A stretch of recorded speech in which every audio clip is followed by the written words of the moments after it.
Alright, welcome back to ESA Summer 21. I'm Paulister, and for the next 3 hours of this lovely Wind Waker HD run, I'll be reading your pun-tacular donations.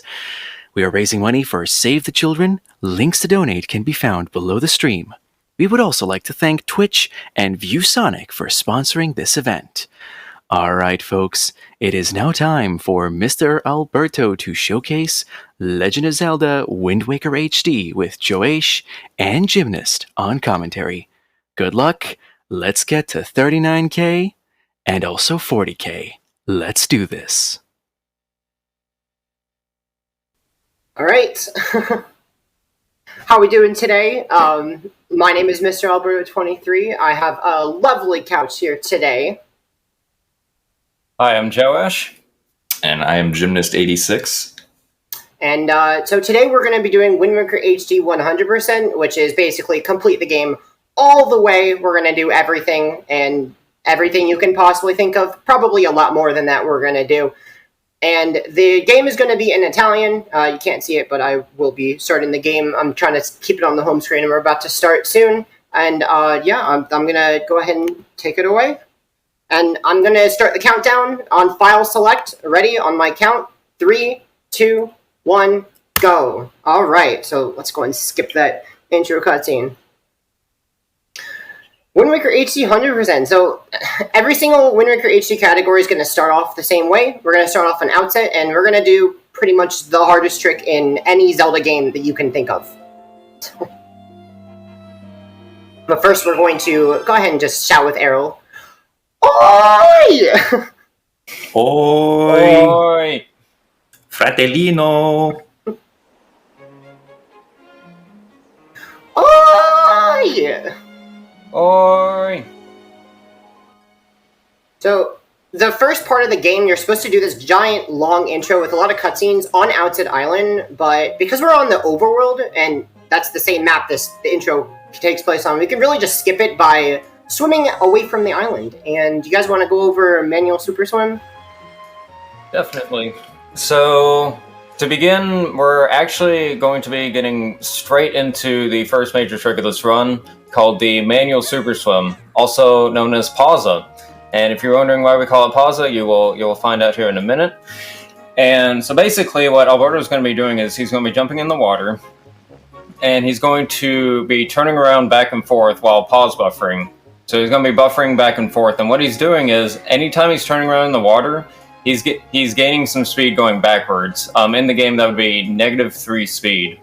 But every time he does that on each frame, he is actually building up that speed and stacking up that speed he's getting every time he turns around. So he's going to keep doing this for a little bit so he can gain enough speed to do something a little bit later. And you can tell if he's doing it correctly if you look down at the rupee counter. If his rupee counter is not blinking on the pause screen, then that means he's doing it correctly. If it is blinking a little bit, he's getting it a little bit late. These pauses are frame perfect, so he has to kind of get into a rhythm with his pausing in order for it to be efficient. Yeah, this trick is notoriously difficult to learn among people who have done speedruns of this game before. Simply because, if you don't get frame perfect pauses during this trick, you're actually not really doing the trick. If you get a late pause, you're not gaining any speed. If you early pause, then you're actually going to lose a bunch of speed. So you have to do, over 100 frame perfect pauses to successfully execute this trick. Once Mr. Alberto gets enough speed here, he's actually going to be able to stop pausing. Because when Link has a high enough speed value going backwards, we can simply just hold up on the control stick, and the camera will actually manually flip around 180 degrees every single frame, which means that we only have to hold a single direction on the control stick to make Link turn around every single frame.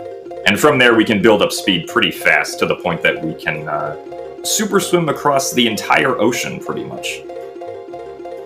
So Mr. Alberto just about has that speed value here. He's going to be getting a air refill on the docks, and yep, looks pretty good with his upcharge right here. Hopefully Link does not get stuck in speed glitch, which looks good. He did not get stuck in the animation. Nice. And so now Mr. Alberto is going to be getting one final air refill before he goes off and swims all the way out to Dragon Roost Island, where we're going to be getting the Wind Waker. So, as Mr. Alberto said earlier, this skips a whole bunch of cutscenes on Outset Island. We don't have to go through any of the, prologue of the run right now. There are some cutscenes we will have to watch later in the run because this is 100%, but for now, it's just faster to take a detour all the way over here to Dragon Roost Island. This is also going to lead to some very interesting side effects here on Dragon Roost Island, which we will see here in a bit. But very nice, Alberto, for getting a pretty good manual swim time, actually, especially for a marathon. Let's go. Yeah. Does anyone know where my boat went? What's going on? Whoa. Oh, no. I'm pretty sure there's supposed to be a boat here. Well, it's a good thing you can just pull the Wind Waker out of thin air. Yeah, really interesting thing, because we haven't actually gone to Forsaken Fortress, which you're supposed to do before this, and then after that you're supposed to watch a cutscene and meet the boat. He's actually not here in this cutscene. He's not going to be spawned for a while, actually. Yeah, for some reason there are just certain actors in this game which, if you don't watch the first cutscene that the actor is supposed to appear in, then the actor just will not appear in any cutscenes that you watch throughout the game. It can cause some pretty funny side effects visually. Thankfully, he doesn't actually mess up any of the cutscenes, the actor just simply isn't drawn on screen. And then Mr. Alberto is going to come over here and learn the first of 6 Wind Waker songs, the Wind's Requiem. Yep. Of course, since this is 100%, we have to learn all the songs. Yeah, real quick, the 100% requirements in this game, all songs, which you just mentioned, all 20 hearts, let's see, make sure I get all of them right, all inventory items, including the Triforce, the hero's clothes, all 46 blue treasure charts, 3 Triforce charts, and the Hurricane Spin, and also all upgrades. I think that's everything. That sounds correct. Yeah, that sounds about right. That's a lot of it. Yeah, we do not get the figurines in this category because it doesn't actually give us an actual item in our inventory. It's more so just a change like in the game itself, so it's not a part of our inventory, so it's not a part of the 100% rules. So we will not be doing the figurines. It's all mostly just inventory collection and maximizing that out. Yeah. Yeah, the definition for this category kind of stems from the definition of the original game, which just, I think, sort of arbitrarily just decided to use the inventory as the basis for tracking 100%, and then we kind of just adopted that when this game came out, 8 years ago. Yeah, it's a good system, I'd say. Works pretty well. Yeah, for sure. Definitely focuses. It definitely focuses more on the more interesting collection aspects of the run, or of the game rather.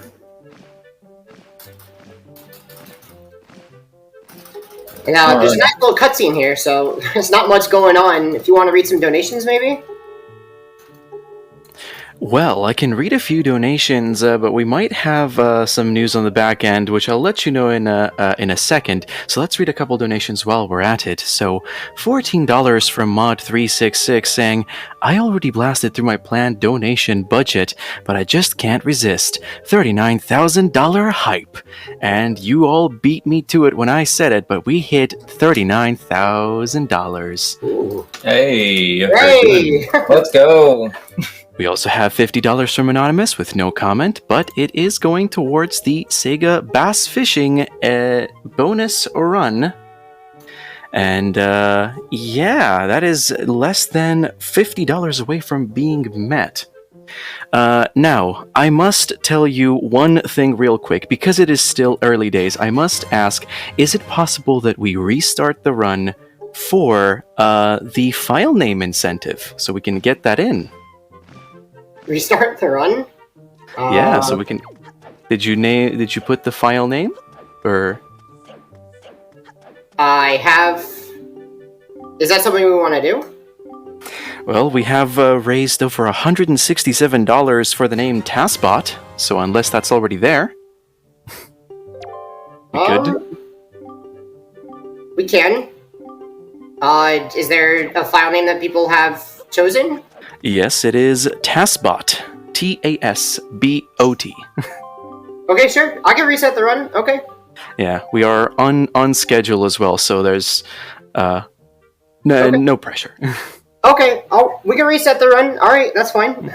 Get to see the first trick again. Okay, sure. You get to see the first trick one more time. Isn't that fun? Okay, so I'm actually going to home quit, which is interesting. Well, actually, I'm in the middle of a cutscene, so I'll go ahead and have to home quit.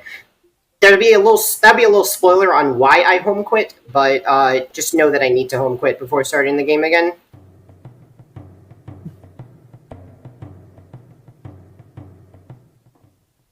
So you said it was TASBot. Is that uppercase, TAS, and then... The T, A, S, and B are uppercase, O and T are lowercase. Okay. Alright, sure. Alright. Just adding that extra high-skilled flair to that run. Okay. So I have to do this, like, weird thing with the file because it'll make my first save work faster if I do that. So that's why I had to copy over a file. Okay. Just like that. Is that good? That looks great. Alright, let's start again. Alright, ready? 3, 2, 1, go. Alright. Alright, well, on the bright side, we now get to scream with Errol again. This is true. This is very true. Now, but this one, I want everyone to scream, like, way louder than before in the chat, okay? Oi! Oi! Oi! Got one more oi, alright. I couldn't hear you that time, come on. Oi! Oi! Oi! The deep oi. I love it. So I guess you get to see the manual, so not just once, but twice! More pausa! Some say that this trick is addicting. Can confirm.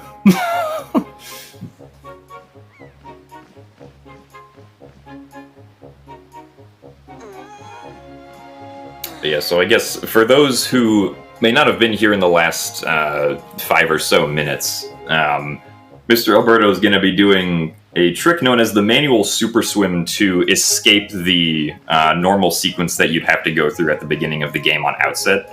Normally you have to go and like get your clothes and then get a sword, get a telescope from Errol, go up and fight some basic enemies in the Forest of Fairies, but we're not going to be doing any of that right now, thanks to the manual super swim trick.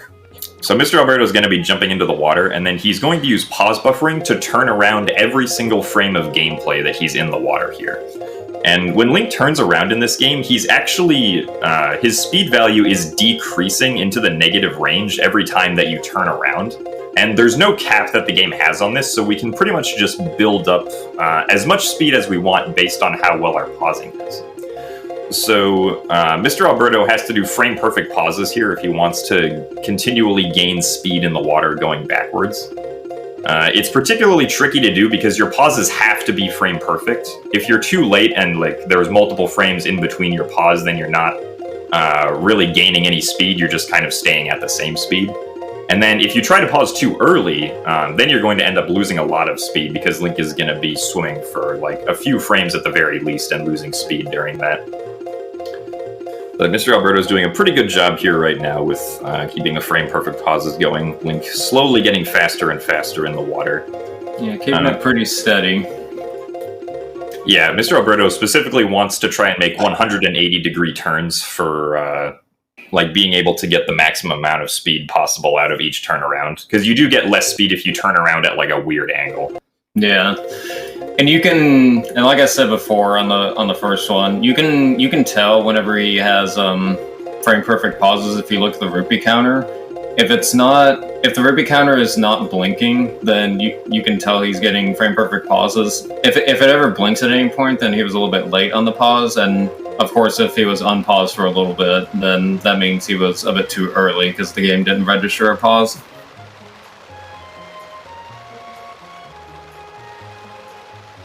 Alright, now he's going into what we call the upcharge. Once Link has enough speed, you can basically just hold up on the control stick and Link will swing past where the camera is on every single frame of gameplay, which can essentially mimic what we were doing earlier with pausing to turn around every single frame, except this time we thankfully don't have to pause anymore. And it's just as simple as holding up on the control stick. Nope. And then he swung around to get one final air refill and make his way over to Roost Island, being sure to hold a control stick position that we call ESS down on the control stick to minimize speed loss as he swims over here.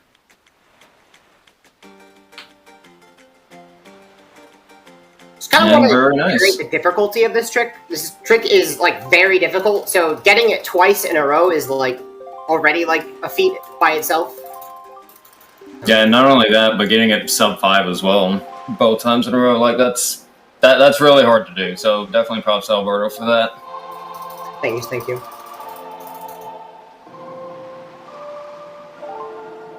All right. Oh no, the boat's still gone. Yo, where did the boat go? I swear I had a boat. I swear. Aren't you supposed to like have a boat in this game? Like. Oh man, I thought we were gonna find him this time. I really thought so. I just have to look around. Now I don't see a boat. Nope. Not I here. think the King of Red Lions just slept in late. Honestly, understandable. I don't blame him. So once again, the reason that he's not there is that we haven't met him yet in the storyline because I just skipped the entire intro and some more. Really, you're supposed to do this at around the, maybe 50-minute mark or, 30 to 40, 50, around there. So doing it this early, we've skipped a lot of things. And one of them is meeting the boat. So he's actually going to be invisible until we meet him. So we also get our first song of the game. Yep, this is Zephos. He's one of 2 very big frogs. And he's floating on a cloud. He's going to teach us Wind's Requiem. And later we're going to meet his brother. And his brother Cyclos is going to teach us another song. And so that's part of the 100% requirement. But we also do need to use the song in the run. It's used to spawn chests. That's really the only usage, which is funny because it's supposed to change the wind direction. But we don't use it once to change the wind direction, actually.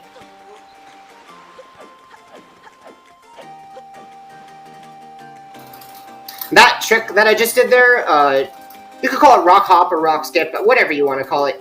What I did was you're normally supposed to bomb all the boulders on Roost Island, but instead of doing that, you can just do a quick hop, because we want to get into the village, and going all the way around and doing this really, big puzzle to bomb all the boulders, it's really slow. So instead, we'll just do that hop and go on our way. Cool little jumps. I guess since guess we can go ahead and explain the 100% requirements again. Basically, all we're required to get are 20 heart containers, all main inventory items. That includes all the regular items, the full Triforce, all songs, full sword and shield, hero's tunic, great spin attack. We get all the treasure charts that are on the counter. So we get all 46 blue treasure charts and then 3 Triforce charts for a total of 49 treasure charts. And I think that's it, if I'm not mistaken. And then all upgrades. That's the last And then one. all upgrades, yes. All upgrades, yeah. So we have to upgrade the quiver, the bombs, we have to upgrade our magic. And the sword is actually upgradable too.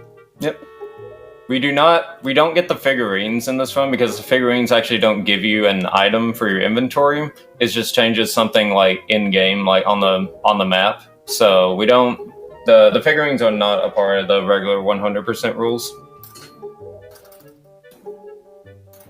And also, you may notice that the language is Italian, and that's useful because the text is the fastest with Italian. It scrolls the fastest. Now, you ask me why is it not Japanese, and it would be Japanese, but all languages got sped up in this game except for Japanese.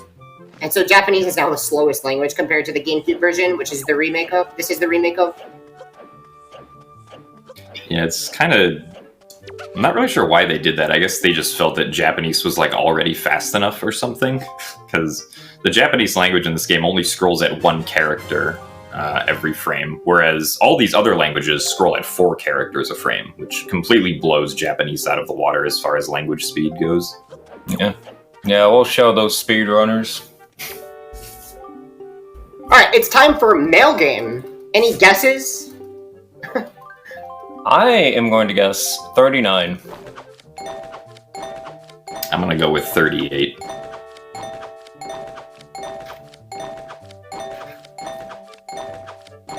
Yeah, so during this, Mr. Alberto just has to throw the mail into the correct slot. We get, like, way more points than is really necessary for this minigame. You only have to get 15, 20, and then 24, I believe, for the 3 rounds. But the good thing about throwing as much mail in the slots as you possibly can is that you will get more rupees the more mail you throw in. Yeah, we're going to need a lot of rupees over the course of this entire run, so getting as much as possible early on definitely saves some trouble later, when it's a little bit harder to just get rupees here and there. So getting good scores here is definitely will help to give them a good boost for later. Yeah, just try to get as best as I can, because it gets progressively better how many rupees you get per letter. So the first couple don't matter, but the last one matters a lot. Yeah, so the first time you get 1 rupee for every 2 letters you sort. During the second game, you get 1 rupee per letter you sort, and then the third one, I believe, is 2 rupees per letter that you sort, so the amount of rupees that you get pretty much just doubles each time.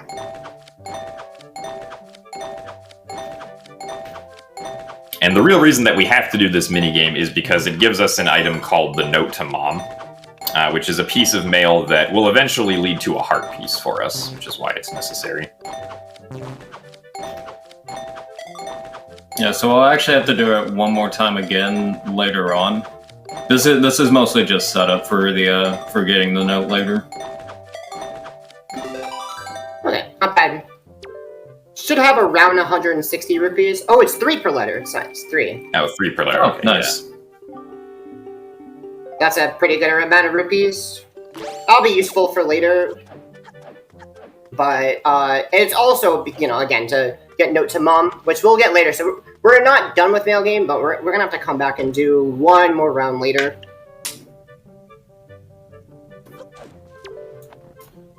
Unfortunately, on that run, we will not be getting any rupees. No, fortunately not. It'd be nice if we did.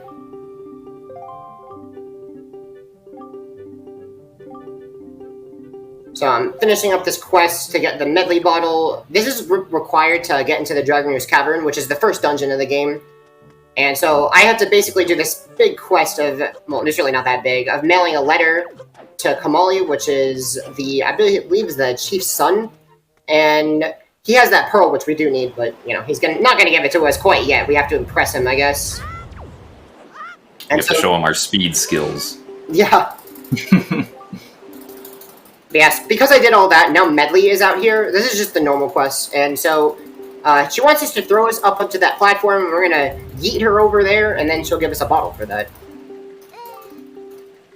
Yeah, this area actually has a wind cycle going around in it. The wind is constantly changing directions every few seconds, but thankfully it works out pretty well, based on like how fast the text goes, that we can pretty much just walk up to the platform where we throw her, and then throw her almost immediately, as long as we get through the text good enough. Just have to wait maybe a teeny amount of time for the wind to change, and then throw her.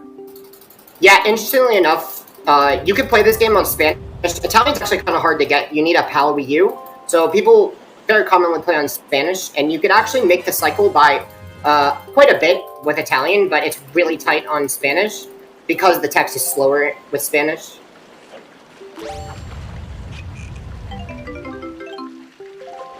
Get the water. Also, wait a minute, Alberto. You don't have a sword. You're about to go in a dungeon. Oh, Whoa, no. wait, how are you going to beat this dungeon, Alberto? You don't have a sword. I think I'm gonna have to improvise, honestly. Yeah.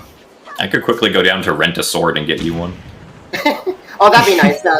Please do that, Jim, actually. That'd be really nice. Alright. Oh, thanks. Oh, I got the sword. Thanks. Okay, I'll use it. Thanks. Yeah, there you go. Wow, that was fast. Quick delivery. Yeah, it's actually pretty quick. You use the Pony Express. I didn't know the Pony Express ran in Hyrule. Oh yeah, no, it does. It does. It's, you know, all the Rudo, they just deliver letters. You know, you just got a bird just give me a letter. The Rito Express. The Rito, sorry, not Rudo. Rito. Yeah. So yeah, this is the first dungeon of the game. So I need to get items while I'm doing the dungeon. Not that many, really, but the main purpose is to get the dungeon item, and that's really all I'm here for. And the grapple is such a powerful item. But until then, we're gonna do all these rooms pretty casually. Though, look, I'm holding a pot. What's that pot for? Ooh, that one looked painful.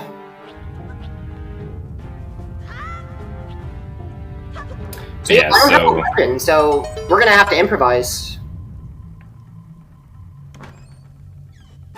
Yeah, thankfully, there are a lot of pots scattered around Dragon Roost Cavern, and a lot of enemies that have weapons you can pick up.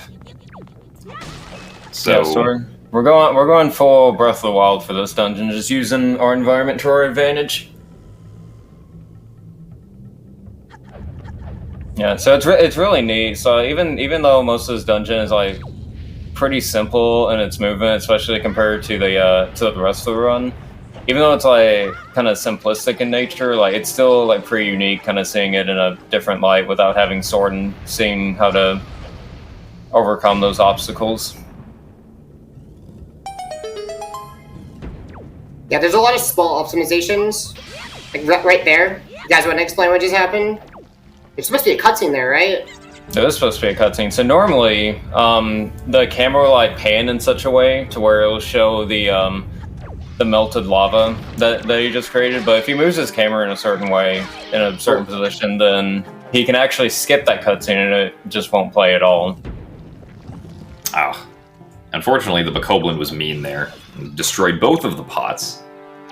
This is Fred, by the way. Fred can be very mean sometimes. Yeah, unfortunately, he can just swing at the pot and break it immediately, and there's not really much you can do about it. Yeah, right here we want to take the pot and throw it at Fred so that Fred drops his sword and we can use it to break the wooden barricades.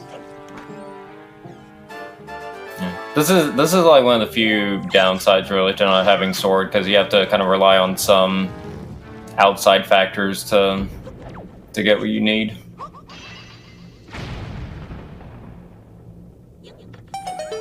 Yeah, there's quite a bit of randomness in this category, and that's pretty much the first part.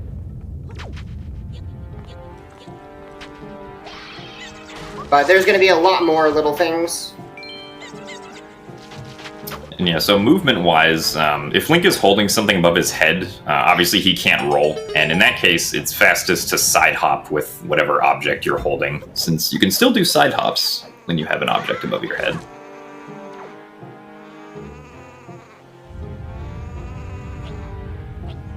In general, though, until we get the grappling hook, rolling is the fastest form of movement that we have, of basic movement, I guess. We already saw the manual Super Swim, which is a lot faster than rolling, but we can't do that in Dragon Roost Cavern, so... Brain perfect roll there. Nice first try.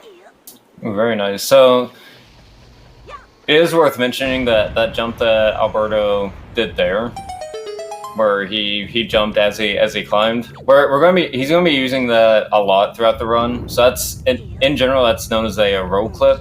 He's rolling at the earliest possible point when he climbs the ledge, and that's actually also going to be used later to clip through certain walls, because Link's position is not going to update until after that first frame that he finishes climbing.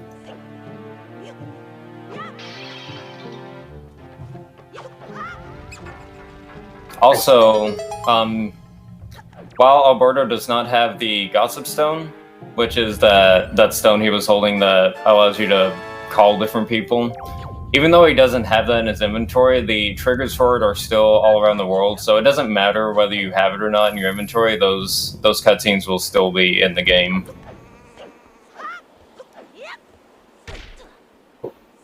First bonk of the run.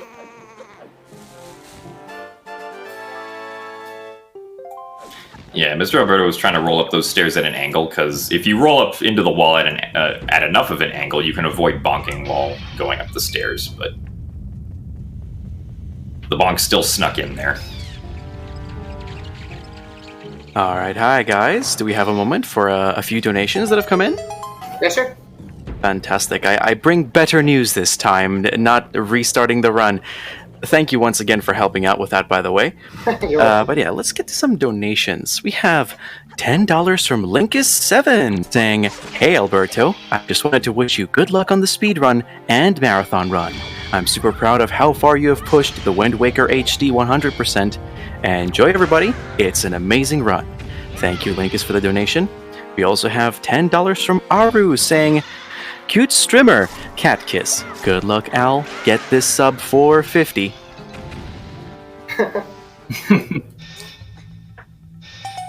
Do we have a moment for another? Sure. Alright, here's $5 from Delighted saying, "Hi Alberto, I love you. Good luck on the run." Thank you all for your donations. Back to you folks. Thank you so much. Yep, so this is the first treasure chart of the run. So there's going to be, every dungeon has the same thing where there's 2 treasure charts, and we have to get, every treasure chart, right? The blue one. So this dungeon...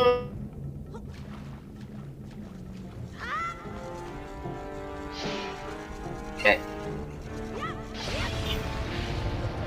I'm actually not going to finish the dungeon. Ooh, spoiler alert. Whoa. So we're actually going to be coming back for a second trip. So I'm actually going to open that warp pod because I'm actually going to need it for later. So warp pods allow you to get around a dungeon a lot faster. I don't have to redo all that movement. And so instead, when I come back to the dungeon, I can just take that warp pod and it'll take me right before the boss. Now, we do have to get the grappling hook, so I have to go here to get the grapple. And then we have a really nice item that will be very useful.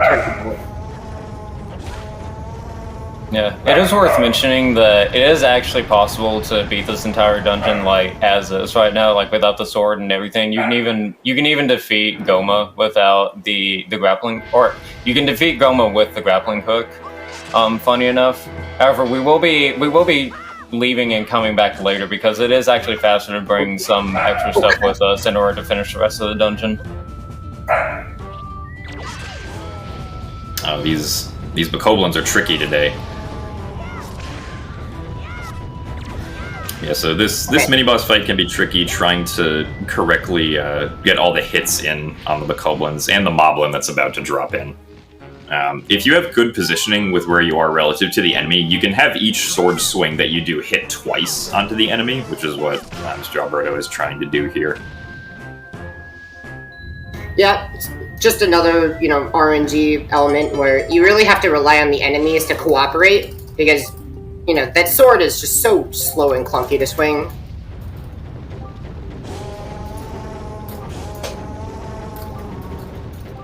So the run's about to change a lot. We're about to do a very, very interesting trick known as item sliding, which I'll let you guys take care of. Real quick, I'm actually not beating the dungeon, so I'm not going to save warp. And save warping is really weird at this point in the run because I haven't actually triggered any flags to make me leap intro, so we're actually going to go back to Outset Island, actually. Sorry, I spoiled it. But yeah, we're going to Outset, so yeah, and we're about to do a very powerful trick. You guys want to go over this trick? Definitely. So, now that Alberto has the grappling hook, which is a first-person item, he's going to be able to do what's known as an item slide, which, as you can see, he can go very, very fast with it. So basically how it works is that if he holds in any direction, and then he pauses there and then holds very slightly in the opposite direction, or as we call it, ESS position, then he'll actually end up gaining speed instead of slowing down. He'll just gain as much speed as possible, and it's multiplying every single frame. So basically what it's doing is, instead of dividing your speed, because of one line in the code, it's actually instead multiplying your speed.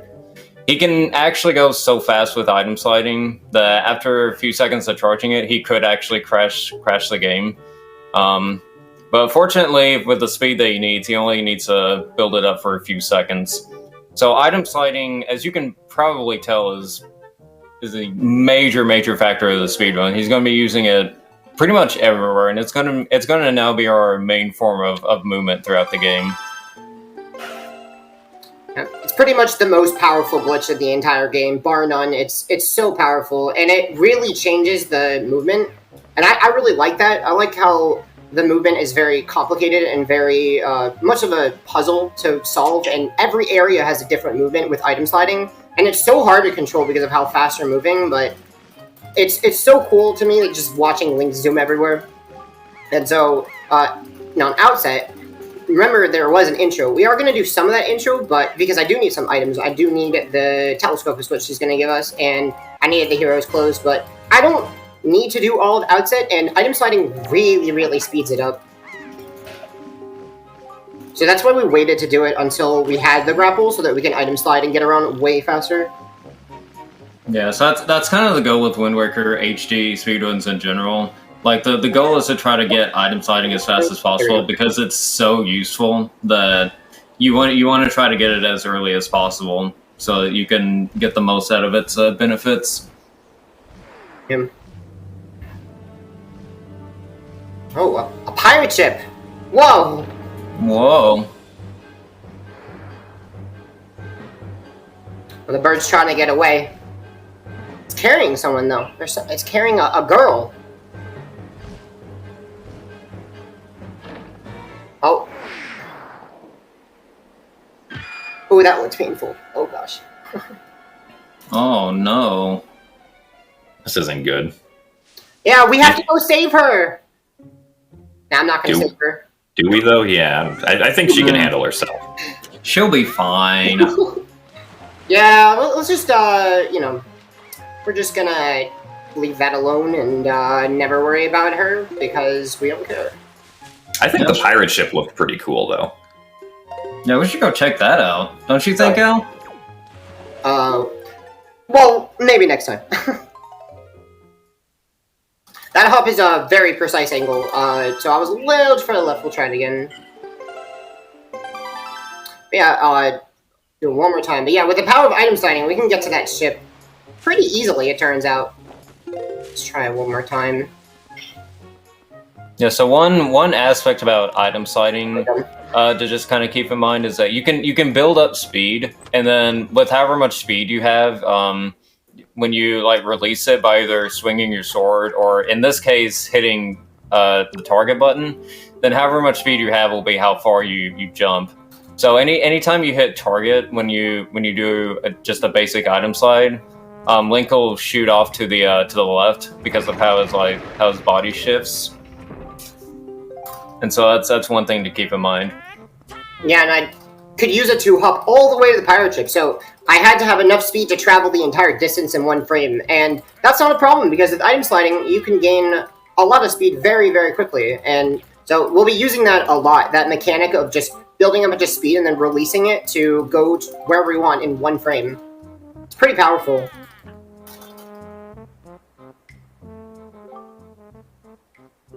Unfortunately, we can't use it in here because all of our items are blurred out, and we're not able to use any items. Yeah, so we'll have to swing across the ropes the regular way. Nico said that it would take us a year, but I did it in a few seconds.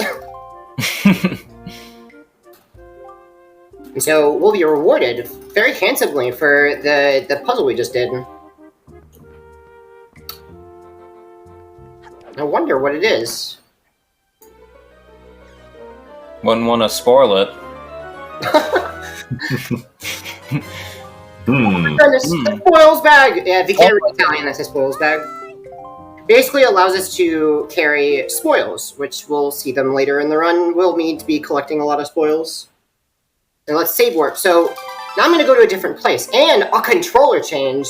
Look at this controller I'm using. I'm using a different controller. What's this controller? Whoa. 2 controllers in a speedrun? Also, now we're at the pirate ship on Forsaken Fortress. Cool. Nice.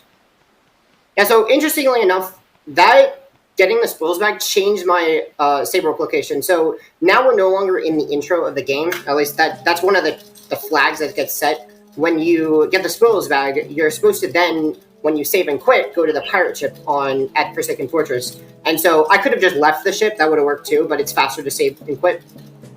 And so I'm also using the Pro Controller, and there's going to be a very, very powerful glitch that requires the Pro Controller. I actually had to order it in order to perform the trick. You guys want to go over it?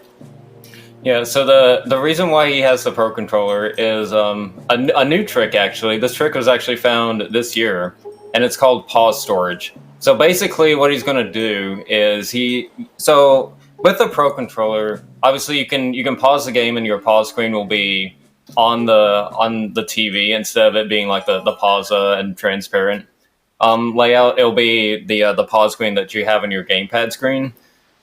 So when you're on Pro Controller mode, that one will show up instead. But you can still equip items with the gamepad and still hit the options menu and the save menu and all that on the gamepad. You just can't use the controls. So with this, what you can do is if you enter any loading zone and you open up the options menu on the same frame you enter a loading zone while you're on Pro Controller mode, the options menu is going to open as the screen starts fading, and you'll be able to have the options menu open in the background, and your pause screen is going to be like frozen on the screen, but the game's still going on in the background. So you have the game going on in the background with your options menu. And so what we can do with this is, for example, what he's going to be doing here in a bit is he's going to do pause storage into a cutscene. So he'll have the options menu open in a cutscene, and then he's going to scroll down to the option to swap back to the gamepad. And when he selects the option to swap back to the gamepad, it's going to go back into the gamepad mode, and then he can use the gamepad to actually go up to the save menu and actually save and quit the game in the cutscene. And so with this trick, we can actually skip the majority of the cutscenes by saving and quitting and just leaving them with this trick. So it's actually incredibly broken, and it's changed a lot of categories in recent time. Yeah, before the pause storage trick was discovered, the record for 100% was 519, I think. Yeah, 519, I think. Or 516. 516, yeah. And now it's 452, so... Yeah, so that kind of shows you just how broken it is. And in any percent, too, especially, like, the record was 51 minutes before, and now it's under 50 minutes. Alright, really hard trick coming up. Yeah, so for this trick, this is a more complex use of item sliding, so he's going to be moving in very specific ways in order for him to be able to clip a specific way. And what he has to do is, normally with the way he's going to item slide into this door, when he turns at a specific point, he's waiting for Link to dip into the ground here, and that's going to kind of give him an idea of how much speed he has. And when he has an idea of how much speed he has, he's going to turn towards the door, and that's going to make him clip through the door. But unfortunately, if he just turns through the door like you saw there, he's just going to clip to the other side. So what he's wanting to do is he's going to do a roll clip. So he has one frame that he has to get a roll out. And if he can get a roll out as he clips through the door, then he's actually just going to jump inside the door. And the reason he wants to do this is so he can do pause storage. Because he can't do pause storage with just opening the door. It has to be a loading zone you have to physically walk through. And so he's going to do a setup here to ensure he gets it, and he got it. Very nice. The thing he did there with that setup is every time he swung his sword, he moved forward just a tiny little bit. And then when he was close enough, he just held for a spin attack. And he home buffered there and let go of the options menu for it to activate. And then when Link did his spin attack, he moved forward just enough for him to hit the loading zone at the right time for the options menu to open. And so now he's actually waiting to save and quit the game, because he's waiting for a certain point in the cutscene to save and quit the game. So the cutscene is actually playing right now in the background. So what you're missing right now is Link getting picked up by the bird and is about to get thrown away. He's waiting until he gets to the point where the King Redline's hit his boat, saves him, and brings him to Windfall. Once it gets to Windfall in the cutscene, he will be able to save and quit and skip that part of the cutscene.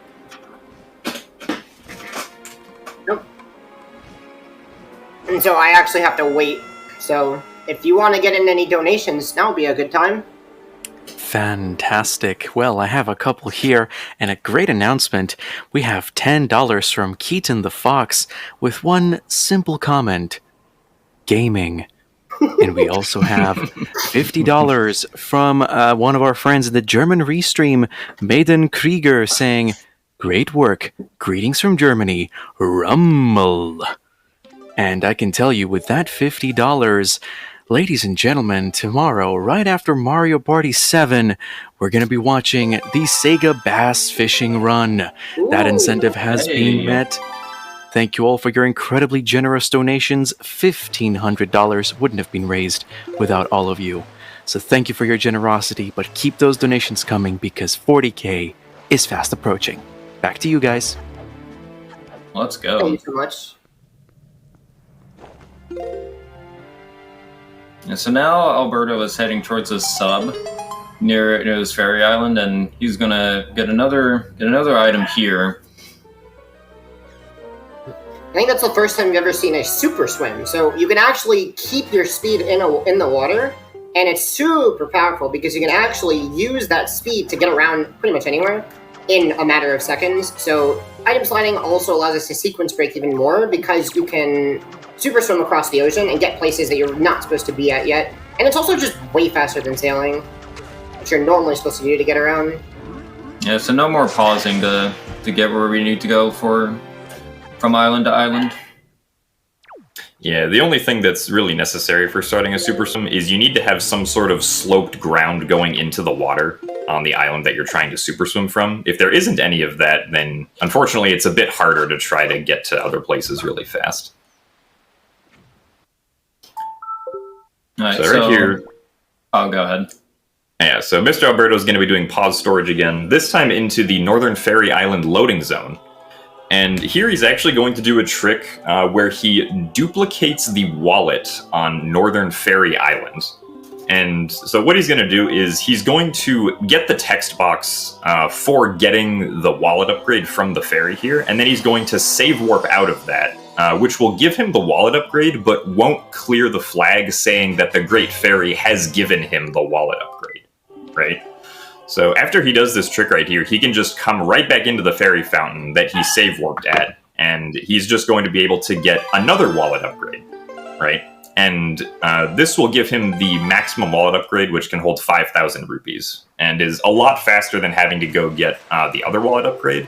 Because due to how the flags in this game work, getting the other wallet upgrade is actually extremely inconvenient on Outset Island. So it's a lot faster to just get both wallet upgrades from this ferry right here. Don't have to do pause storage this time, though, because it doesn't matter if we clear the flag or not. And I would like to... Jake ZSR for finding this. Jake ZSR, I know you're out there. He likes to call this Jake Dupe. Jake Dupe. Yeah, so it's actually... It's really, really convenient also to have these to have the maximum wallet this early on, so we don't have to worry about having certain amounts of rupees. Because in earlier routes, not only was the second wallet pretty out of the way, but in general, this just makes it more convenient for spending money on certain things. Maybe noticing that every time we save warp, we're now save warping to Windfall, and that's because of the cutscene that I watched after beating Forsaken Fortress. Actually, now my save warp flag is set to Windfall, and I'm going to be save warping to Windfall a few times. Okay, a lot of times, because it's really convenient, because we can swim off of the island. So for a while, we're not going to hit the flag to save warp to the nearest island, which is, you know, what we're supposed to be at, but not until later on in the game. And it still thinks we're at the point where we had beaten Forsaken Fortress, so we haven't set sail yet. And until we set sail, the game wants us to stay on Windfall. So that's why we're save warping to Windfall every time.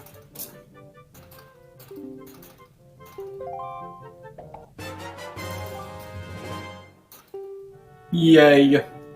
Yay! My best Tingle impression.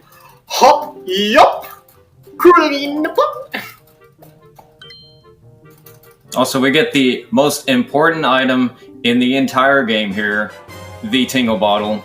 to activate the Miiverse, and poor Miiverse. Wow. Yeah, it's actually it's just useless, but it used to be pretty cool, but, you know, it is really nothing now. It is still an item in the inventory, though, so we do have to get it. Yep. Interestingly, we also got, like, Tingle's chart from Tingle as well as the Tingle bottle. Those kinds of charts, like Tingle's chart, things like the Octo chart or the Light Ring chart, actually aren't required for 100% because they don't appear anywhere on the inventory screen. Since the inventory screen only tracks, as we mentioned earlier, the 46 blue treasure charts and the 3 Triforce charts. So we will not be picking up any of the other special charts in this run. Yeah, and they don't count towards that counter for the treasure charts either.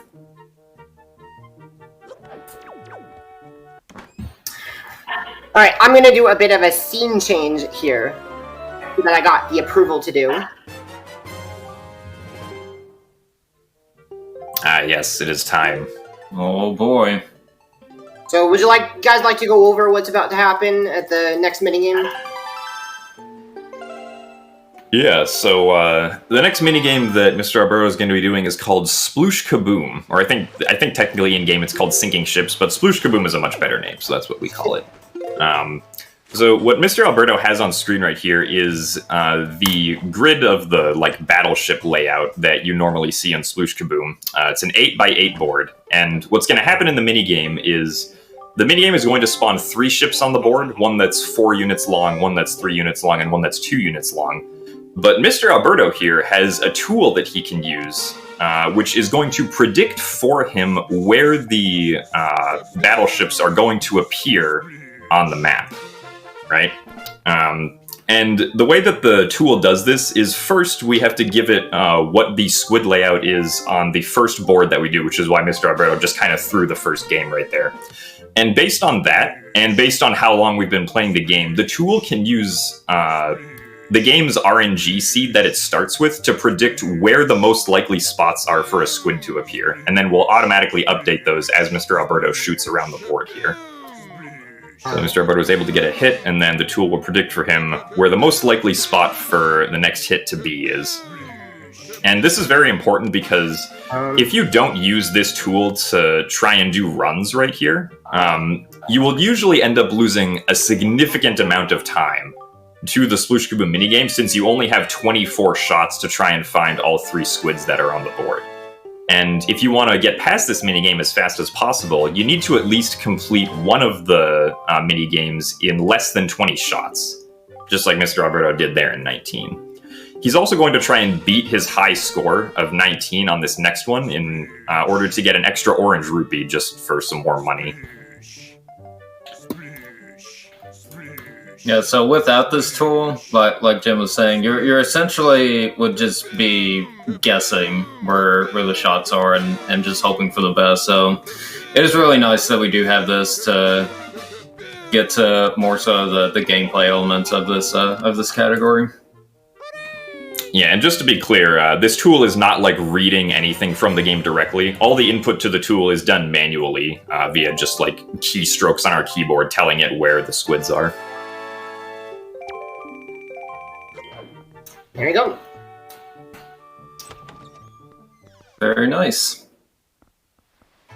Alright, this next part is really gonna be pretty dense because Windfall has the most items out of every single island in the entire game by a lot. So I'm about to be doing a lot of things all at the same time.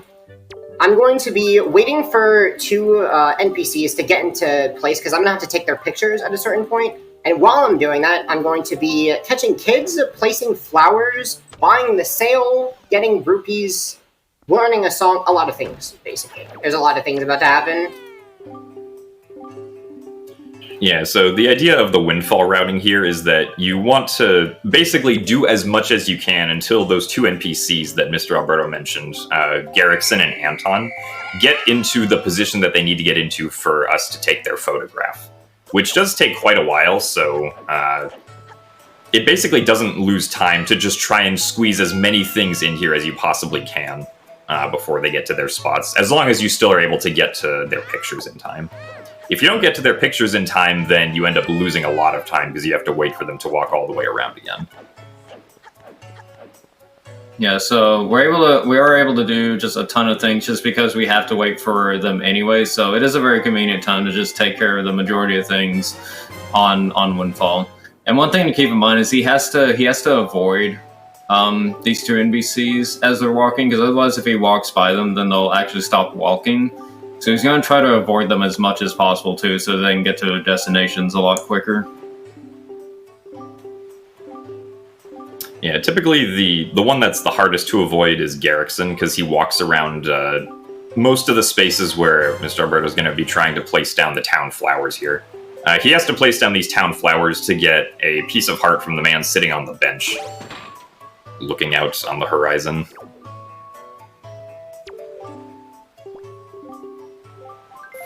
And you can also only carry 3 town flowers at once in your delivery bags, so basically Mr. Alberto's just going to buy 3 of them, or in this case, just buy 1 and place it right here, and then go buy another 3.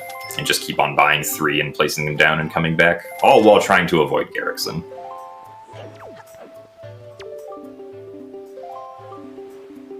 And so now, to keep in mind, so not only is he avoiding Garrickson and Anton, but obviously he's decorating the town, and he's still doing hide and seek with the other kids. And he's going to be doing an extra thing as well later on.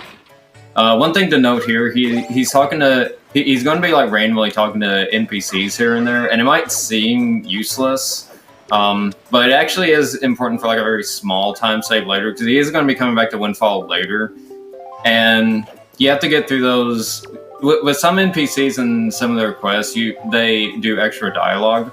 So he's talking to some of them on purpose to get rid of some of that dialogue for later on. Otherwise, he'd have to wait a few seconds for them to be able to talk to them again. So he's getting rid of their extra dialogue for later, so that when he's ready to complete their quests, they're just on their last bit of dialogue for the quest, so he can just finish them up really quickly.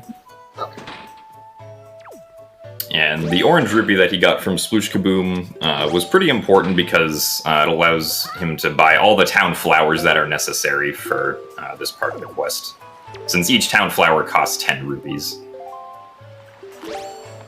We're also going to start the pig minigame, and if you don't like the way that I treat the pigs, I'm sorry, I have to. It's a speedrun. No pigs were harmed in the making of the speedrun.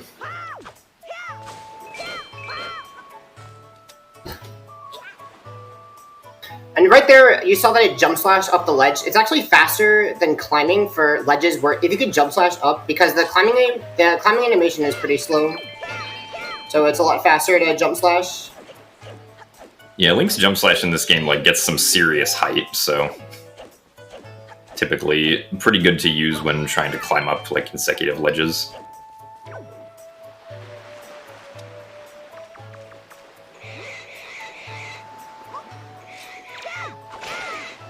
Okay, sorry about this. Oh no.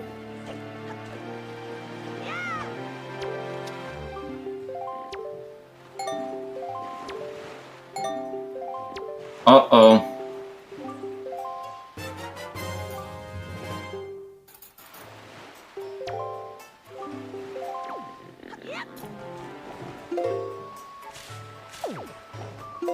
Yeah, so essentially the reason why he had to do that was normally you're supposed to carry those pigs and take them to him, but if you anger them, then they'll just chase you to wherever you go. So that's a really fast way of just getting all 3 pigs all at once to just converge on your position and just get it to him quickly without having to carry them. And so now Alberto's going to buy some more flowers, make the town look nice.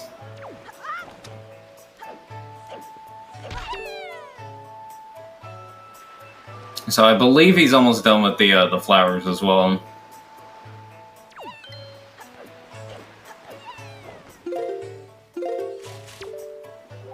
And I think he's also wrapping up the hide and seek minigame. It's a good camera angle back there. Yeah, if you item slide at the kids, they'll still talk to you, but after a certain amount of time, and so you can, if you're item sliding during that entire time, you can get really far away before they talk to you, and it's really funny. Yeah, not really a fair game of tag when you have item sliding. Just like go at them at light speed. Like, how am I supposed to win? Like, come on. They should have gotten their own grappling hooks. I don't know what to tell them. Hey, it's their problem. So this is Todd. It's gonna teach us how to make it nighttime, and then we're never gonna use that song ever. I believe I'm dropping a few frames. Sorry about that. But we get to see him go, yeah, yeah, pow! Yeah! Yeah! Bow!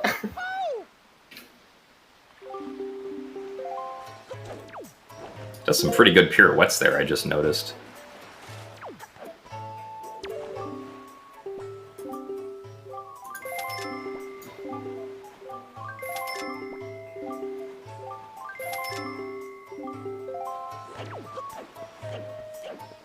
Right, so Very nice item slide there. Now to just place in the last 3 flowers and also get some rupees and some pots. Yeah, most you can get out of these pots are 20 rupees. So if you ever get to red rupee, that is actually really, really good. So they range between 1 rupee to 5 rupees to 10 rupees and 20 rupees. Obviously, with 20 being the rarer rupee. My pictures are coming up. Yeah, so all that flower decorating was for that heart piece right there, with the guy sitting on the bench, enjoying that wonderful view. He also is getting another flower for something else later. And now smile for the camera.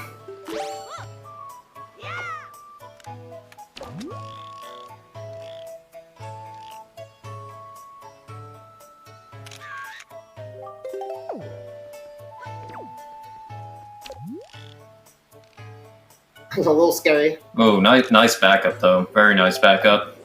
I really wanted that rupee. I don't think I needed it though. Really wanted it.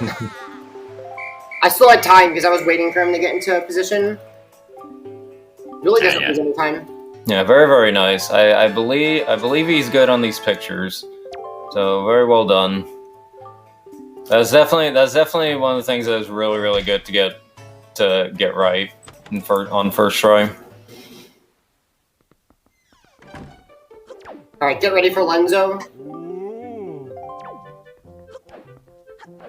Ooh. Lenzo's an interesting guy. You gotta love Lenzo. Yeah, so actually that quest that we did for the pictures are for Lenzo. We got 1 more picture to take, and then we'll be able to finish up the quest.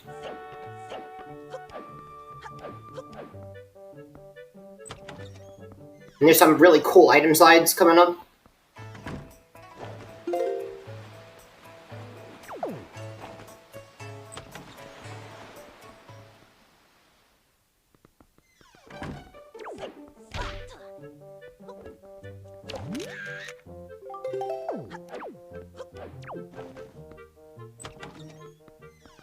Gotta go spook the guy in the cafe, and then take a picture of him.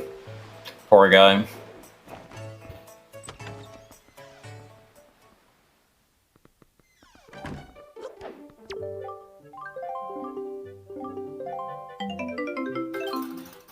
Yeah, so now he's gonna go from the cafe and then run to the teacher and finish off the hide and seek quest. So slowly cleaning up everything we've been taking care of in the here in Windfall.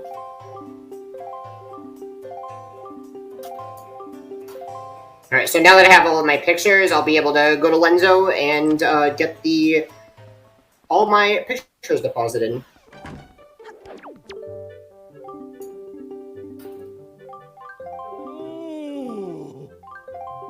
Yeah, so you have to show Lenzo the pictures in a specific order here because he requests them in a specific order. And then once that's done, Alberto will be getting the deluxe picto box. An interesting change from the original game. In HD here, they just kind of give you the picto box or the deluxe picto box immediately after showing him all 3 of these pictures. In the original game, you have to go get an item called the Forest Firefly, before you can get the deluxe Picto Box, but I guess they felt that you should just get the deluxe Picto Box right away in HD for whatever reason. Ooh. Ooh. Yeah, so it looks like Lenzo is very well pleased with these pictures. Yeah, deluxe Picto Box is going to be used several times throughout the run as well. We just love taking pictures of things. Thankfully, the deluxe Picto Box tells you if a picture is good enough, because it'll have the gold symbol on it. Yeah, that's a very nice change from the original.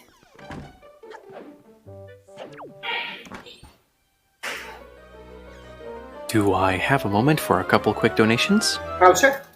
Fantastic. We have $25 from Taco Guy saying, "Good luck, Alberto." You're gonna do great this run. Sorry, I misread that. Me and all the other Wind Waker homies are cheering you on. And we also have $30 from Lucker's Turbo, a runner from a previous run in the event. No comment, but still, thank you very much for your generous donation. Back to you guys. Yeah, so it's actually, there is a meme behind it. And the way you say it is, Alberto!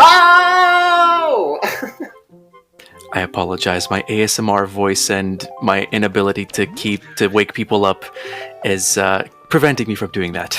It's okay.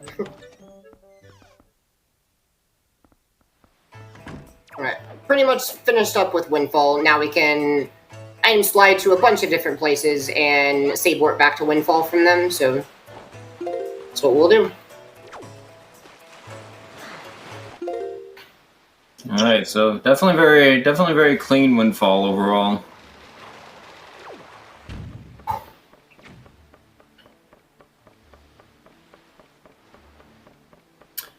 And we're just zooming about over to this platform right here. That was a really good swim. Yeah, that was very nice. Climbed up the ladder really quickly there.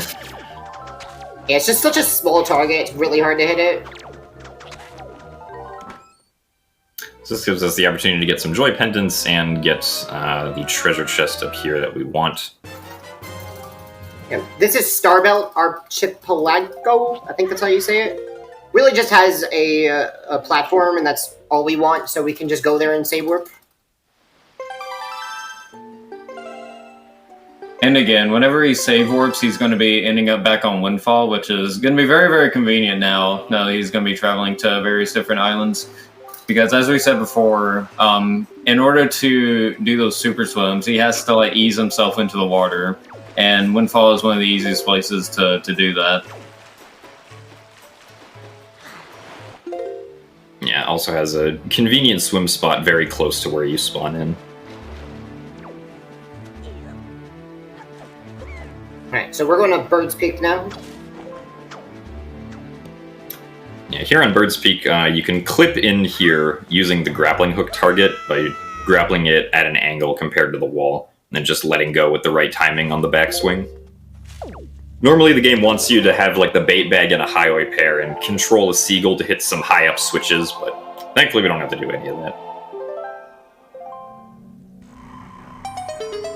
And this is the very first Triforce chart of the run. Really not supposed to get it this early. I mean, this is supposed to be late game kind of thing, but because of that clip, we can get in here very early.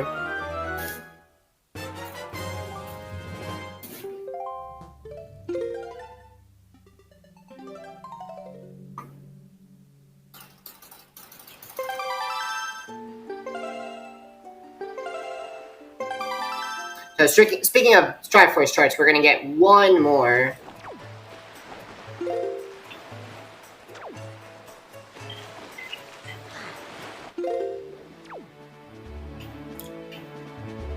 Yeah, so unlike...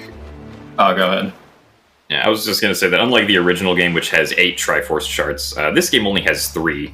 5 of the Triforce charts were just straight up replaced with pieces of the Triforce at their locations, but the ones that are pretty quick to get, so the one at Bird's Peak Rock, this one at Islet of Steel, and then another one at the Golden Ship were the ones that were kept as the Triforce charts, which have to be deciphered by Tingle later. Yeah, and it's really interesting with treasure charts because, like, with each version of the game, some of the treasure charts are like slightly altered. So, like, not one single version of the game has like the same Triforce and treasure chart locations, which I think is really interesting.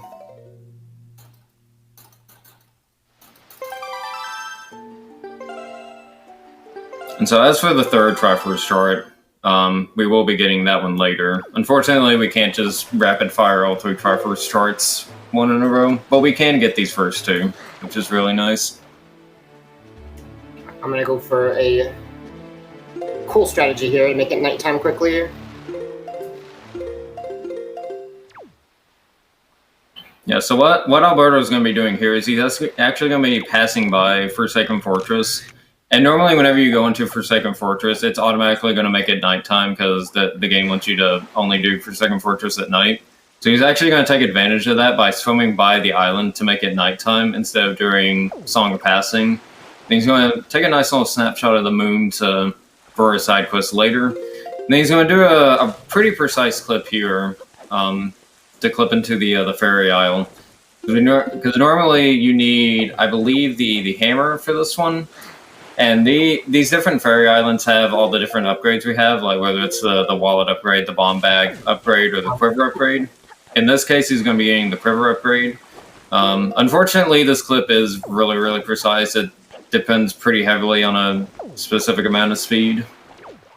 Yeah. Yeah, the water level hasn't been very nice either. Yeah. There we go. All right.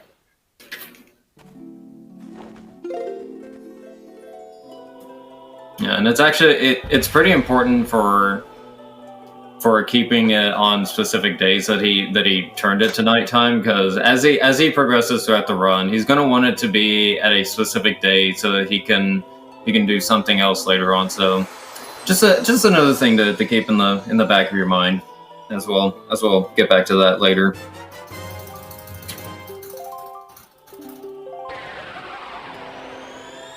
So because I got this quiver upgrade, I can now carry 60 arrows, when normally you can only carry zero at the beginning. So I actually skipped the 30 quiver, and that's going to be useful for later, so just keep that in mind that I can now carry 60 arrows. Still cannot use those arrows yet, but it will be important for later. And it's also something we need to collect anyway, so...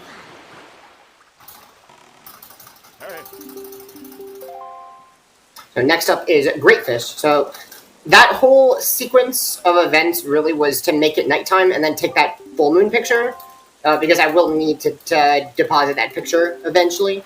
So that's why I did all those islands in that order, was to waste time in daytime and in-game time, or else I would have to play Song of Passing to make it nighttime. And so then after I've done all of that, now I can go to Great Fish, which is this island, and now there's a scenic change, so it's actually nighttime now, and it's going to be nighttime for a while, actually. Yeah, so the game is now forced into this state called Endless Night, and like Alberto was saying, it's gonna stay nighttime until he finishes the requirements for Endless Night. So he's gonna have it at Endless Night, and he's gonna take care of a lot of other things as well as he finishes the requirements of it. Basically, this part in the regular game is for getting the last pearl, getting a Jaboon's pearl, the fish's pearl. Once he gets that, then it'll end Endless Night. But it's good to start Endless Night now, and then slowly do what needs to be done to finish those requirements. So he's gonna go over here to this Goron merchant with the flower he took from Windfall, and he's going to do a little bit of trading. So he's going to trade this flower to this Goron. And then the Goron is going to give him another flower. And then Link is going to take that same flower he got, show it to the Goron. The Goron's going to be like, oh, hey, I kind of like that flower. I've never seen that before in my life. And then he's going to want to buy that flower again. Yeah. And he's going to give you an even better flower. Kind of weird how he does that, honestly. Poor guy losing his memory.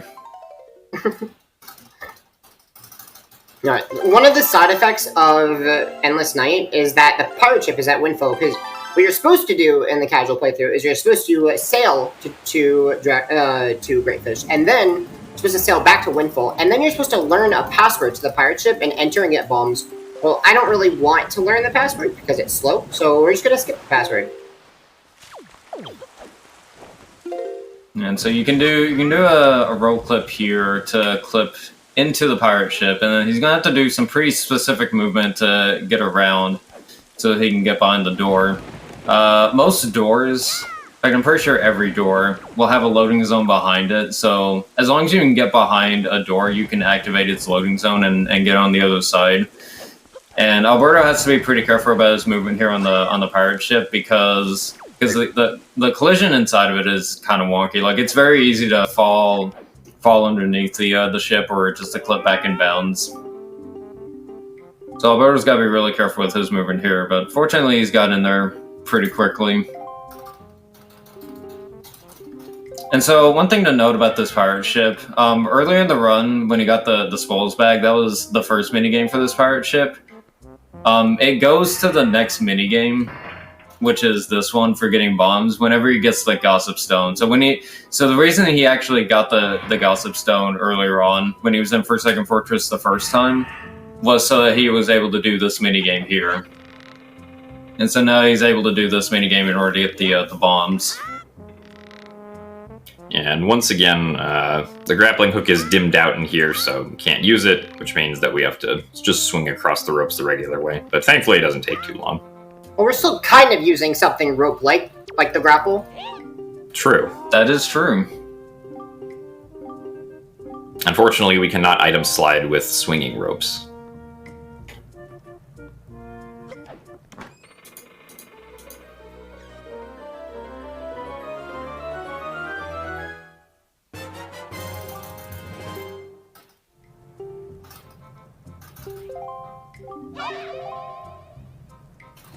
So early bombs is really, really useful in this run.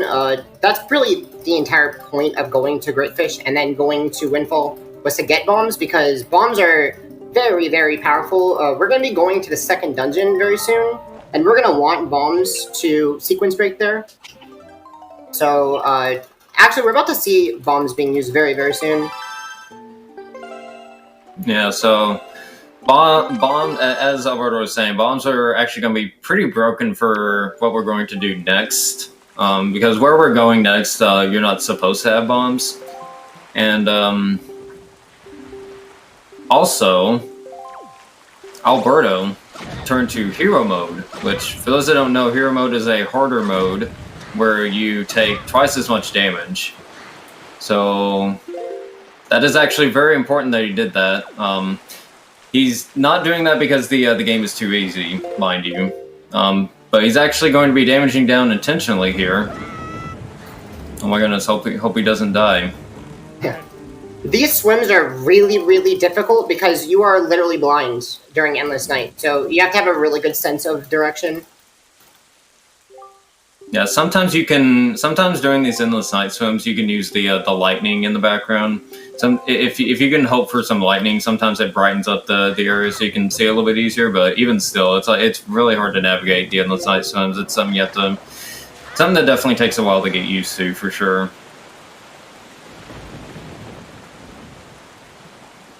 And so coming up here, you saw that Alberto took a bunch of damage. So he's going to be doing something known as Deku Tree Cutscene Skip. And what's going to happen is he's going to try to die as he finishes a fight coming up here. And when he does that, he's actually going to die in the cutscene. And so that is the reason why he's turned on Hero Mode here, is for this particular cutscene. Yeah, it is also possible to skip this cutscene using pause storage, like we've seen earlier, but it's nice to be able to see while you're trying to do this. So yeah, with pause storage, you have to make it to these chews blind, and then once you defeat the chews, then you can just save and quit. So there are two different ways you can do Deku Tree Cutscene Skip.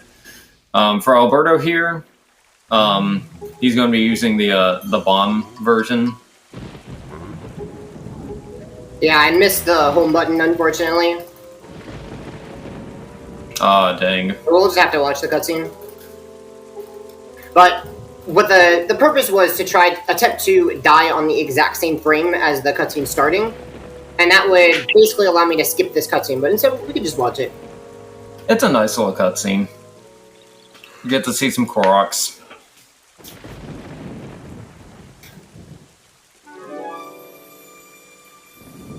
Yeah, so this cutscene skip, it saves, what, like 20 to 30 seconds if you get it? Yeah, something like that.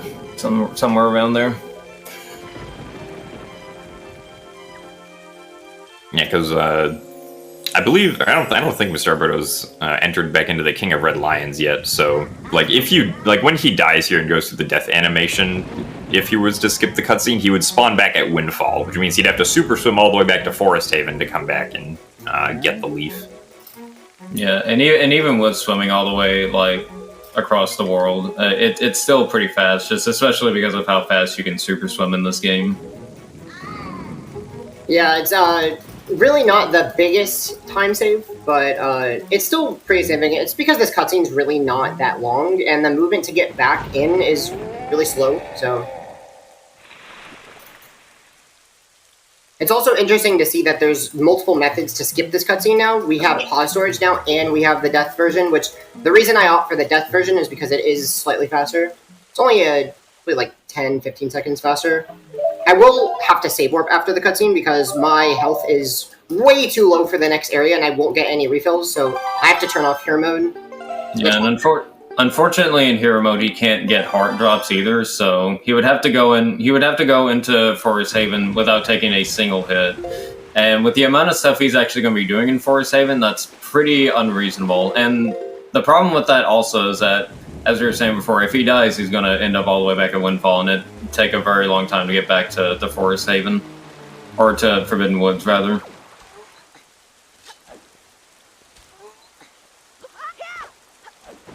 So he's going to make his way all the way back. Yeah, he had to be careful to not have too much speed going into the Forest Haven quadrant, because there are some quadrants in this game that take a little bit of time to load in properly. And before they're loaded in, there's actually no water in those quadrants, which means that Link would just lose all his speed if he goes from being in water to being in the air. And then you don't have any super swim speed left for getting to where you want to go.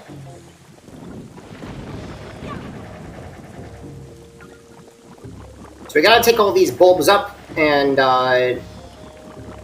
go get the leaf, which is what was spawned after this cutscene, and then we're actually gonna see another dungeon very soon. Oh boy. And this time, spoilers obviously, but this time we're actually going to finish the dungeon. Yep. And there's a cool little trick to skip the last bulb here. Yeah, the collision for the leaf, or the branch that the leaf is on, is not quite the same as what we visually see with the texture, so just barely hit the edge of the collision, then roll over to the leaf, skipping the last bud. We'll be heading to the next dungeon. There's not really much going on right now, so if you have time for donations, this would be a good time. Well, I do have one donation right here. It is $35 from Papa Gen 0, saying, "Blink! Good luck with your quest. 100% really came a long way. I remember when they found the fabled barrier skip. Anyhow, here are some rupees for joy pendants or something. P.S. Dampe, please."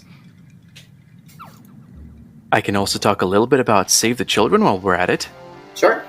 Fantastic. Well, let's just mention a few facts about where your money is going and the equivalencies of what your donations can do. So, if you donate $50, those $50 can keep 10 out-of-school children from going hungry during a pandemic. Bump that up to $150, and you can provide 75 face masks to protect health workers on the front lines of the coronavirus.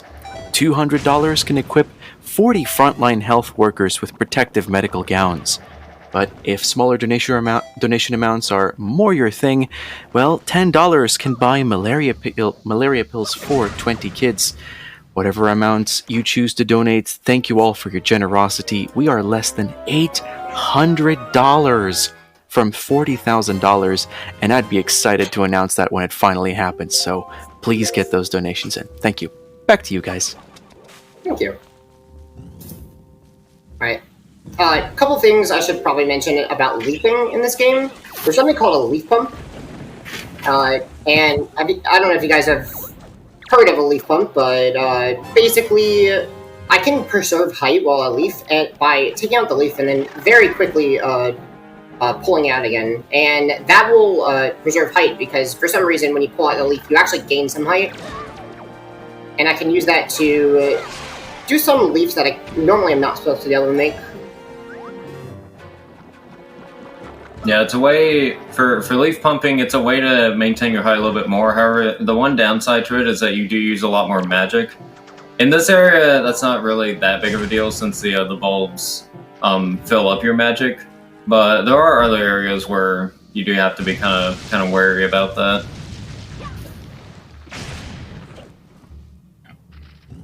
Yeah, a common misconception about leaf pumping is that when people first see it, they just think it's like using the leaf or using whatever button the leaf is on to like pump the leaf or do like the leaf attack that Link can do. But specifically for leaf pumping, you need to put the leaf away by pressing the A button and then take it out again immediately by pressing the leaf button to preserve height. Because doing the leaf attack does not preserve Link's height at all compared to just regular flying.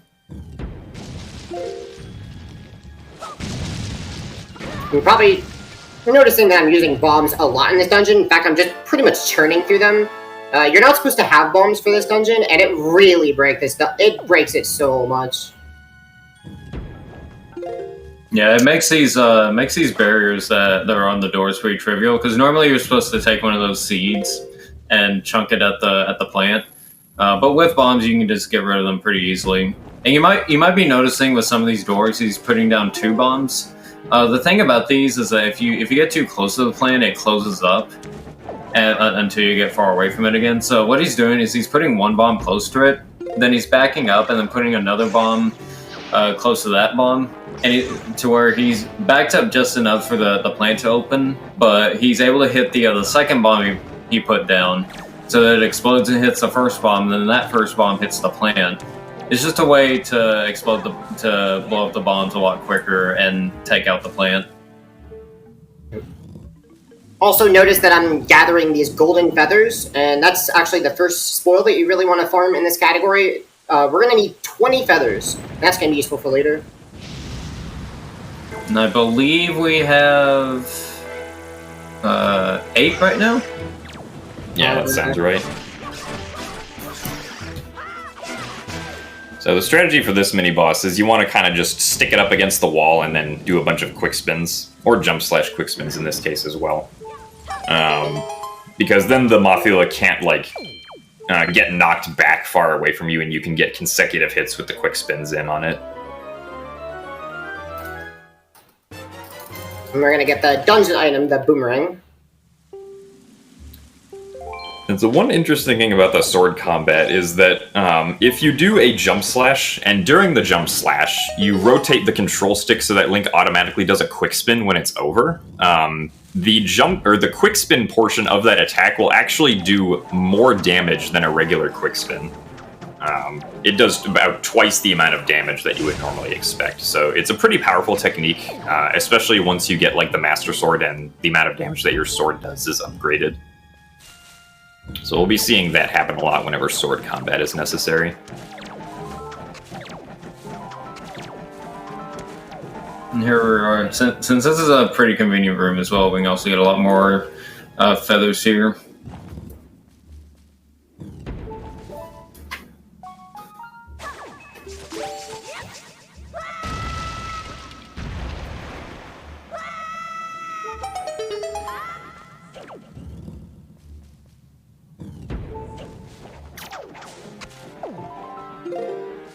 So now we're gonna go down to the bottom room here. Normally, this path leads to the boss key. However, we're actually not gonna get the boss key, but he is gonna come down here to get the other treasure chart that he has not gotten.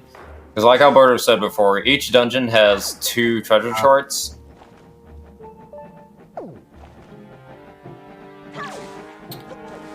And so this is the second one he's going to get in this dungeon.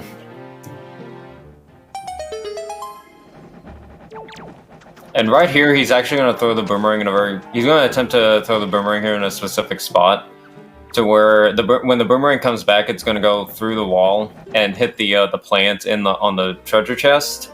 Because normally you're supposed to drop a bomb from above the tree there to blow up the plant, but by doing that, it's a much quicker way of getting rid of it.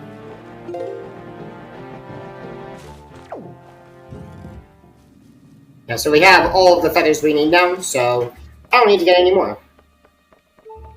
No more feathers. Yeah, and I can actually very easily check on the gamepad screen. It's really a nice inclusion. I really just look down at my screen. I can open up the spoils bag on my screen and check how many joy pendants I have. Or how many golden feathers. We will be getting joy pendants later, though. Yeah, gamepad is extremely convenient for just menuing in general, because you might have noticed, like, throughout this run, Alberto's been able to equip any item he needs without interrupting the gameplay at all. So gamepad is very, very nice for this game, for sure. Alright, oops, I forgot to get the boss key, dang it. Oh, no. Well, good thing it's not required for the 100% category. That is true.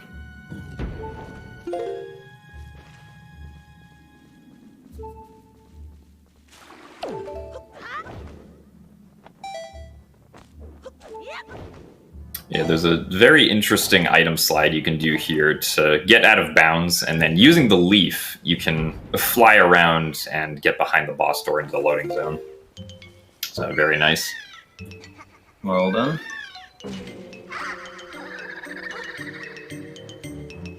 So this boss fight, you can actually do it without using the boomerang, and it's really annoying, so luckily I have boomerang. Yeah, the thing about this fight is that with boomerang, it's really, really easy. And then in other categories like all dungeons, it's really, really hard. So it's like there's no in between with this boss, because in categories like all dungeons, you skip the boomerang, so you actually use the grapple to cut these tentacles that are on top of the roof, as opposed to just throwing the boomerang at them. So you have to like go at them one by one, and you have to do it fast enough before they regrow. And the other problem is that they are like really finicky to hit, but fortunately for 100%, we're required to get the boomerang anyways, so we can just use the boomerang to do the fight normally and very quickly. Yeah, once again, the jump/quick spins coming into play here to make very quick work of the boss. Yeah, he just instantly dies. We get to save our buddy Makar! Hi, Makar! Oh my goodness. Oh my goodness, he's so cute!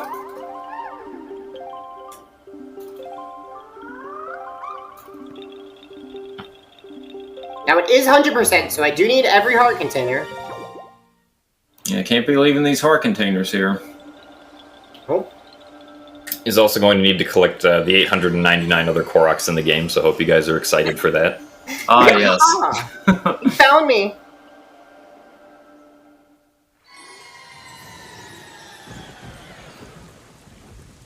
But no, thankfully, thankfully we do not have to collect 900 Korok seeds in this run. We'll leave that for the 17-hour Breath of the Wild 100% runs. Yeah. Alright, so coming up is a song, okay? Alright, hey, and I want everybody to spam capital A. Okay, not spam, just like type. For this cutscene, because we're gonna have a bunch of cute singing Koroks, okay? And I want everybody to use their best voice, okay? Alright, use your best singing voice. Get ready.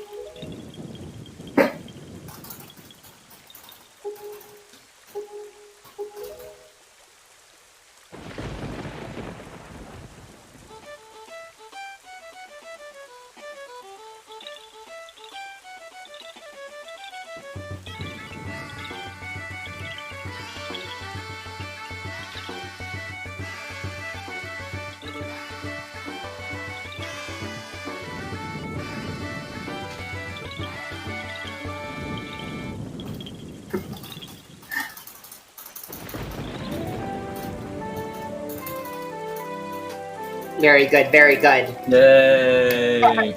We did it, let's go! Beautiful, beautiful performance. Beautiful. Thank you, McCord. Some have better singing than others, but mostly good singing. So these Koroks are going to go off on an adventure to go plant the seeds of the Digger Tree, and we're actually going to see them later. We're going to see how that worked out, but this ceremony is actually a bittersweet ceremony, basically setting them off into the world to go try to plant trees, and we're going to see how well that worked out. Stay tuned. So again, save opening a Windfall because it's fast. We can very easily swim off this island.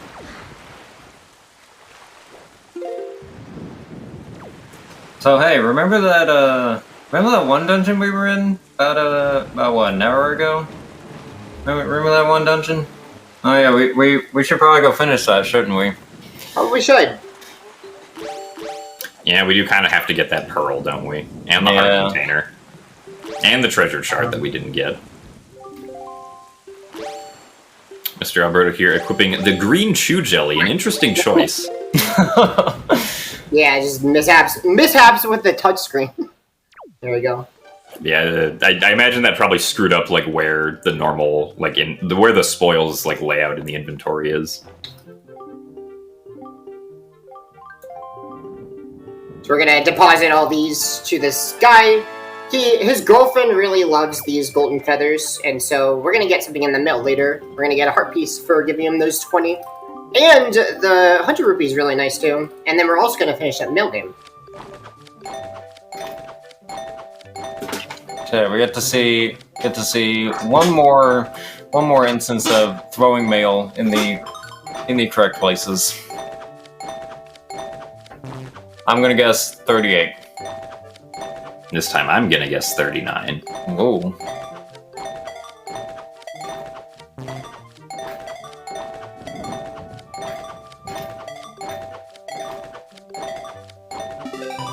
Oh, you were so close, but it was 37! Oh. No. Well, now we can both be losers together. Indeed. Alright, the Not next... Link, though. Yeah. Because he got the note to Mom. He did. Yeah, he's so happy that he's going to tell his mom about it. So we're gonna have to mail that later. And then go do the rest of Dragoner's Cavern. So, as opposed to when we were here before, we now have the sword and the leaf, specifically. I mean, we also have bombs, too. Which, actually, we will be using bombs once in this dungeon. So, with these extra items that we're bringing back to the dungeon, we're going to be able to do a lot of things a lot faster than what we would have had we had finished the dungeon before. Yep, we're gonna get that treasure chart that we left last time, because it's way faster to get with item sliding. Also, notice that I'm going to be farming joy pennies. So I'm gonna need 48 later for the run. So every opportunity to get joy pennies is a good one. And it is really convenient that you can just use the grapple to just take it from the enemies, as opposed to defeating the enemies themselves. Alright, it's time to skip the boss key. Yeah, so this boss key skip would not have been possible either. If Alberto had beaten the dungeon when we were here the first time, he would have had to get the boss key. But with the leaf, we're able to actually do this this boss key skip. Yep. And that's a roll clip, so that's pretty perfect. And got it first try. Very nice. Very nice.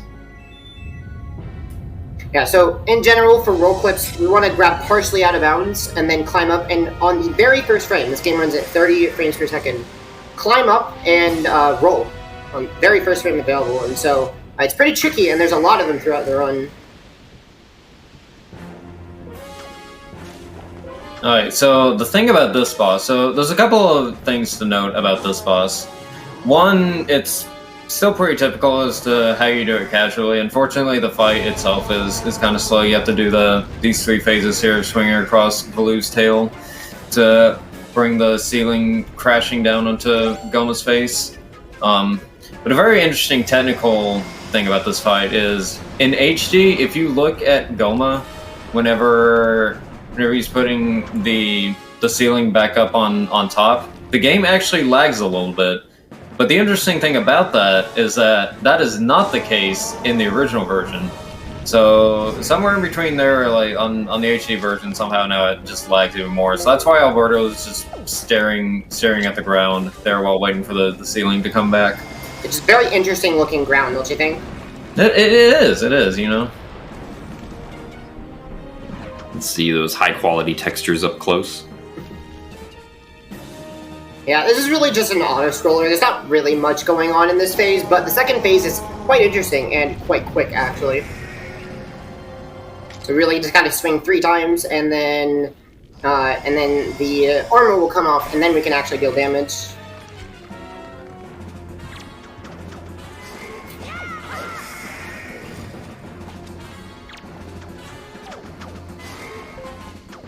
So you guys remember the GameCube version? There was a trick called storage. You guys remember that trick? Well, it was patched in HD, and actually we're about to see it. So if I grapple the tail while dealing the last hit, which I delayed with a bomb, this weird thing happens. I'm kind of just like floating in the air and nothing's happening. But something interesting is about to happen. I'm actually going to be able to control Link during the cutscene. Isn't that cool? Whoa. And so, because I'm moving during the cutscene, I can actually get all these items and get the heart. And I can actually go to the middle, but I'm actually not gonna go to the middle quite yet, because I want to show what happens if I don't actually enter the warp, because normally you would. So watch this.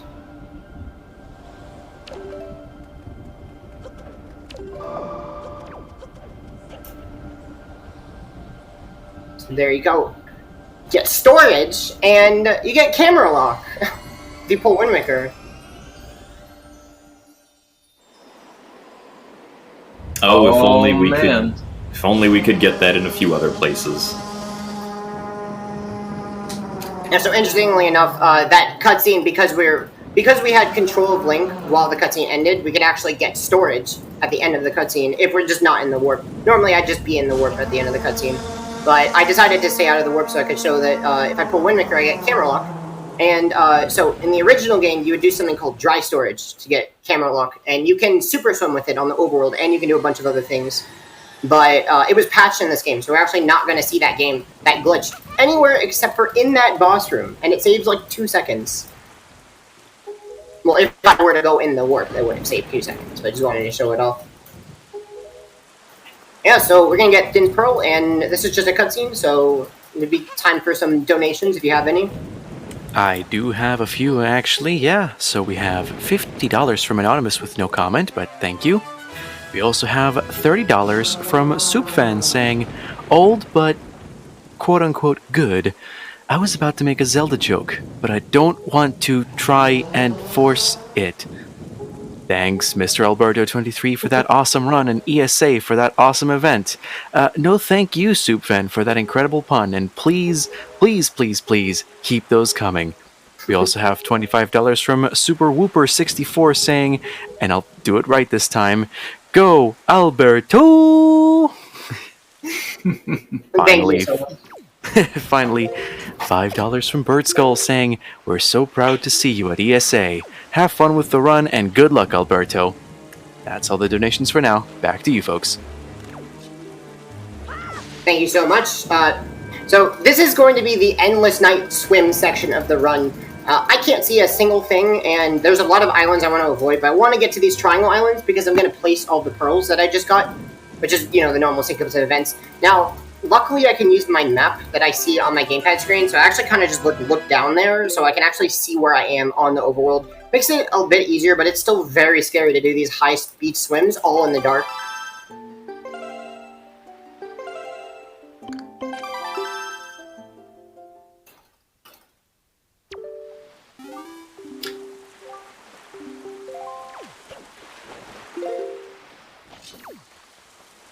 Alright, and we're also going to go ahead and mail that note to Mom that we got. And later we'll read mail and we'll get the heart piece. I would also like to point out, for those that may not have noticed, but Alberto went back into hero mode again. So, while he's not going to be using it immediately, or taking advantage of that immediately, just do keep that in the back of your mind.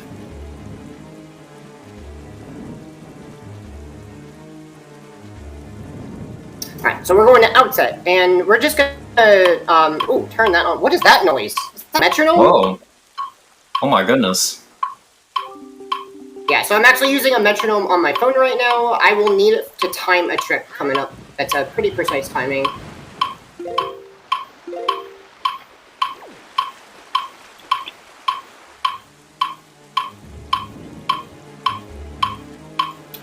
Yeah, so very, very important thing to note here. Because he watched that cutscene, now the boat is over here at outset. So now what he's going to do is he's going to leave outset right after coming to outset. And he's going to go to the other triangle isle. Uh-oh.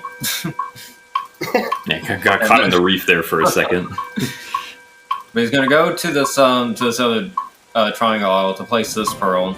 And instead of save warping like he did in the other one, he's going to do a fairly precise item slide jump here. The reason he wants to be careful is, of course, if he builds up too little speed, he won't quite make it. But what he's trying to achieve here is he's wanting to void out on the edge of the map. Yeah. And if you hit the edge of the map, then you'll like void out instantly and respawn, and respawn somewhere. Yeah, so I didn't have speed, so. Yeah, and so unfortunately here he was a little bit too early, but that's okay, because now he just has to wait to drown and it'll give him the same result. The reason why it's scary, though, is if he does it too late, if he charges up too much, then he can actually crash the game because of how much speed he built up. Because the speed value gets to a point that the Wii U can't handle, and it just crashes the game. So this is definitely the better alternative out of the two. And so now, once he grounds, he's actually going to end up in the boat here on outset. So that's why he went to outset first before going to the Triangle Isle. And this also does something else as well. Now that he's in the boat, he's not going to spawn at Windfall anymore. So the thing that prevents you from spawning at Windfall is getting into the boat. Because in the regular, because like if you're playing through it casually, when you get the sail and then get in the boat, that's when you're able to just sail to your heart's content. And so now that he's entered the boat, now his save warp flags are what we call fixed. So anytime he saves and quits the game and reloads his save, now he's going to end up at whatever island he is at. Let's go pay our buddy Jaboon a visit.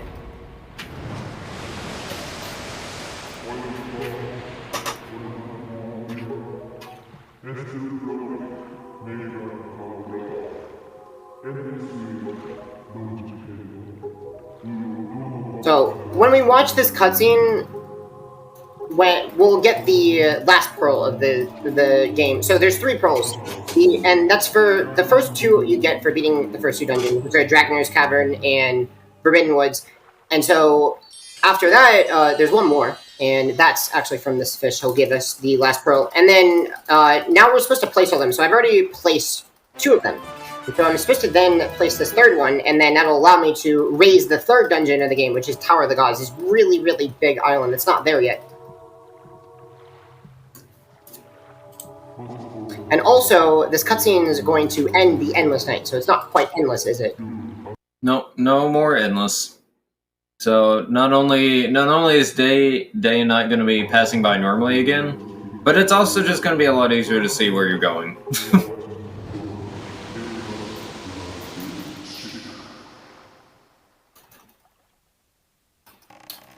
And so now that he's done this, what he's going to do is he's actually going to go to a very special place now, which you might not quite expect, considering we were just talking about placing the 3rd pearl. Where Alberto's going to go next is not quite where you would expect him to go, but you might be wondering, what about that 3rd pearl then? And then I'm just going to say, we'll get to it. Wait for it. Yeah, we'll get to it. We'll get to it. It'll happen eventually. Just like all those other things we said to keep in the back of your mind, that is another one. I'm also playing on the Pro Controller right now. which you may have already noticed is useful for pause storage. So we're probably going to see pause storage, don't you think? Sounds about right to me. Anytime the Pro Controller comes, you know a cutscene's about to be skipped.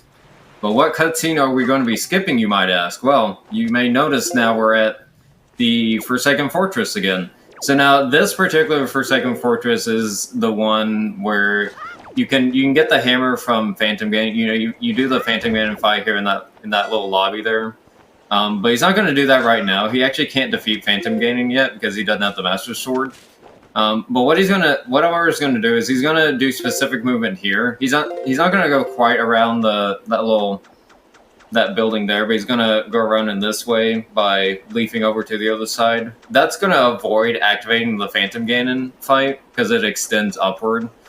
And now he's going to do a different version of the door clip here, different from the FF1 version, or different than the one he did before. And so the reason he can do it like this and just run into the door until he's able to clip is because there's actually a smaller door under this big door, and he's going to hit that smaller door and end up in the middle of the door. And so now that he's in the door again, he's going to do the same thing he did before in Forsaken Fortress to skip another cutscene, and now he's going to do it again to skip this cutscene. And the cutscene he's skipping here is the cutscene where he's going to go rescue Ariel and then the pirates come. So he's going to swap back to gamepad mode as he has the options menu open in the background. And he's going to save and quit the game on the gamepad. And now the Hellmark fight's going to start. And so you may think we're going to fight Hellmark, but we're actually not. So the Hellmark fight is very broken. So as you can see, it's very easy to just skip the Hellmark fight here. He's going to go around the boss fight here to go on the other side of these spikes here. And then he's just going to open the door to go to where Ganondorf is. And that's like one out of like a dozen ways to skip this fight. Even Glitchless skips this fight, if you can believe it. But Josh, don't I need to get the heart container? Oh, yeah, you're right. Oh man, why didn't you fight him, Alberto? Oh, no. We'll come back. I forgot. Yeah. We'll do it later. Might as well come back. Yeah, just like placing the pearls, we'll get to it. Yeah. By the way, nice wardrobe change, Link. Yeah, for some reason in this one cutscene, Link swaps back to the hero's clothes. So in other categories other than 100%, we keep the pajamas. But here, in this one cutscene, he always wears the hero's clothes. And then he swaps back to the pajamas if you still have them. Now, obviously, in 100%, we already have the hero's clothes, so that's not really a factor here, but still a very interesting note. And so one thing I think is really important to explain now about how this game works. So the way this game progresses in two different parts, and we call these parts animation sets. So basically how the game works is that for the first half of the game, you have the cutscenes in the first half of the game, and that's animation set 1. And when Alberto watched the cutscene, well, by watched, I mean skip it, but he still like started the cutscene. When you start that cutscene with Hellmark, the one he skipped earlier, that moves the game into animation set 2. And so basically what that means is, when you're in animation set 1, you can't watch any cutscenes that are in the second half of the game, because the animation set is only set for specific cutscenes for the first half of the game.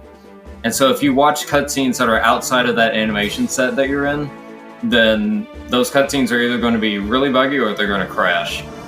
And so after watching that Hellmark cutscene, he moved from animation set 1 to animation set 2. So now Alberto is in a state where he can watch the cutscenes in the second half of the game, but now that also means he can't watch cutscenes at the very beginning of the game. And so that's something to keep in mind for a couple of things later, but now since we're in the second half of the game, he can do a lot more of the late game, the major late game stuff, because he watched the cutscene that moved us from animation set 1 to animation set 2. Does anybody notice something missing in this cutscene? Whoa. Peculiar. I wonder Valoo, what he's standing on. Valoo has mastered the art of levitation. Yeah, so you know that tower that we're supposed to raise? We'll do it, but you're supposed to have already done it by the time you watch this cutscene, and so it's actually, because you haven't spawned it yet, it's actually not in this cutscene, and so Valoo is supposed to be sitting on the Tower of the Gods, and you can actually see the bell, like when it pans up, you can see the bell is loaded, but not the tower. Yeah, for some reason, like, the bell that's at the top of the Tower of the Gods is just always there on the overworld, even before you've actually raised the Tower of the Gods. And the Tower of the Gods just raises up and neatly fits into the bell. It's very nice. All right. One other interesting thing that happened back there when Mr. Alberto skipped the Helmrock King and entered Ganondorf's lair is that Link actually got some equipment upgrades. He got the Hero's Shield and actually has the Master Sword now. Some cutscenes in this game will like have Link draw his sword like before or during the cutscene, and when Link does that, he actually the game actually overwrites whatever sword is in his inventory with the one that he's supposed to have at that specific moment. So now, without having gone to Hyrule before, Mr. Alberto already has the Master Sword, and is not going to need to pick it up in the Master Sword chamber. Alright, so we got another cutscene skip coming up here. It's a very spoiler cutscene where Tetra becomes someone else. Now, a few things to note about this cutscene skip is that you saw that he went through the back of the loading zone. If he goes through the front, he would activate the cutscene. But if he goes through the back, he actually enter the room without the cutscene going off. So he's going to do pause storage into that stairway loading zone. And when he goes through that loading zone, then the cutscene will activate, bring him back into the room, and so he can use pause storage to skip that cutscene. So, thankfully, for those that may have not played this game, it is a spoiler-free speedrun.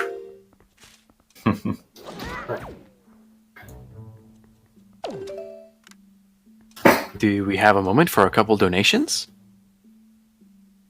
Maybe in a second after Mr. Alberto does this trick here. Okay.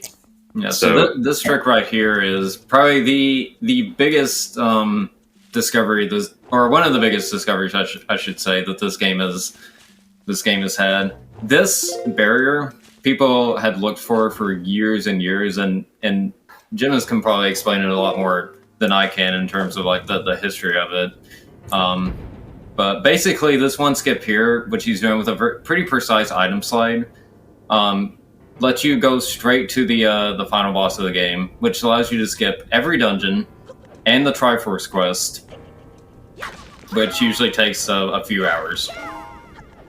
Yeah, barrier skip was basically the holy grail of this game, and it was discovered all the way back in 2017 using the item sliding glitch, because there's a very small gap between two of the polygons that make up the barrier's collision.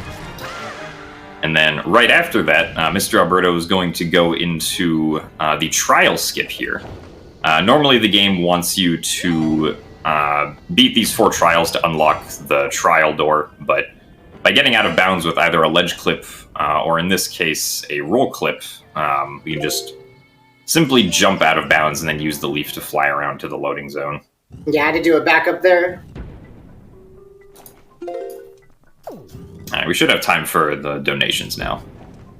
Fantastic. Well, I have a couple, and one you're going to love, I think. We have $45 from Anonymous with no comment, and $20 from Soupfan once again, saying, Paulister, you wanted one more. Did you know why Ganon can't use the internet? There's too many links. This joke was really bad, so we both sync with Makar and Co. now to support Mr. Alberto once more.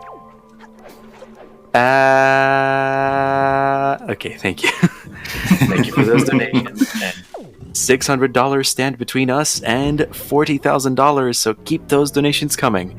Back to you guys.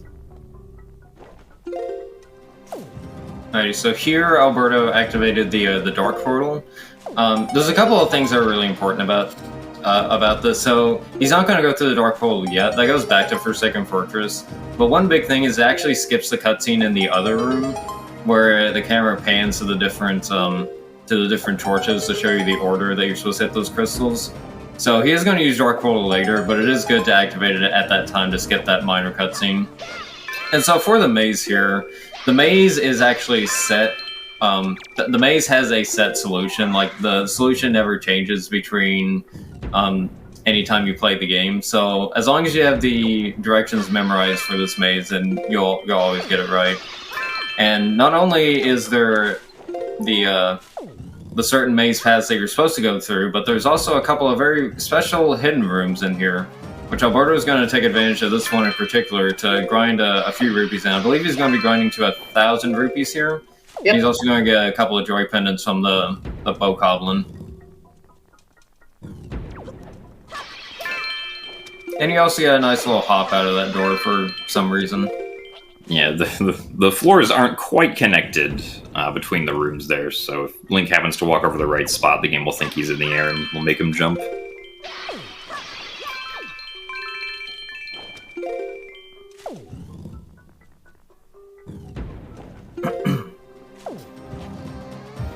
So fortunately, because of how many rupees are in this room, it doesn't take too terribly long to get to 1,000, so definitely a very convenient place to get these rupees for sure. And with that, he is good to go. And so for Phantom Ganon here, there are 3 different kinds of phases he can do, or 3 different types of attacks. And there's one in particular you really hope for, and Alberto got the best one here. When Phantom Ganon surrounds you like that, it's always the one behind Link. And since you can attack him immediately there, that is the best one you can get. So that was really good. The other 2 attacks are when he's flying in the air, and one attack he'll do the blue ball that you have to hit back towards him. The other one, he'll shoot a big red ball. They'll shoot multiple little red balls at you that you have to hit back at him as well. The red one is slower because he takes a while to charge it up. So fortunately for Alberto, he got the fastest phase there.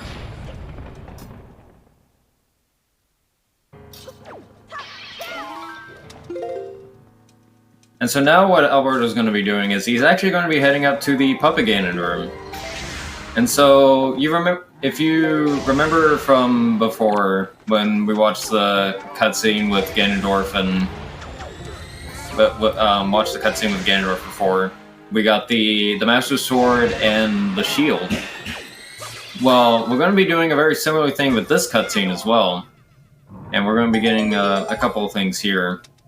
So the nice thing about entering Ganon's Tower early is just getting a bunch of things early so that we can take advantage of them and also be really powerful for a lot of fights. So as you can see with the light arrows, you can just instant kill pretty much any enemy in the game except for bosses. Although there is one boss where the light arrows are going to be very, very useful.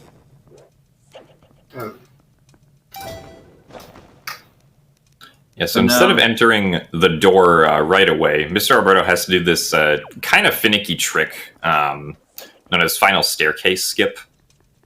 Basically, he wants to get out of bounds because he wants to be able to do pause storage into the loading zone for the Puppet Ganon cutscene, since you can't normally do it because the door is in your way.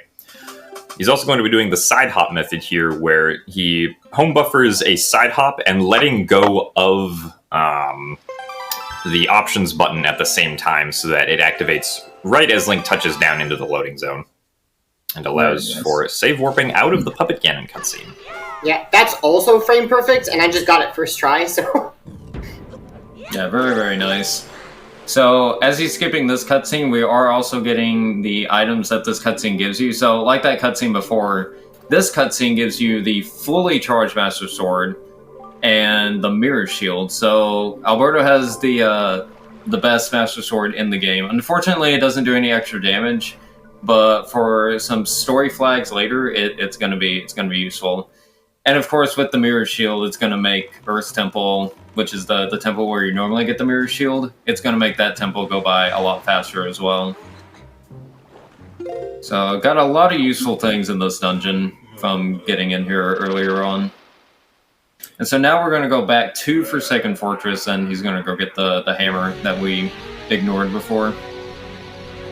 Yeah, and it's possible to get the Skullhammer now, because now that we have the Master Sword, it's possible to actually deal damage to Phantom Ganon. Also, to delve back into the things that we're keeping in the back of our minds, remember when Alberto turned back on hero mode?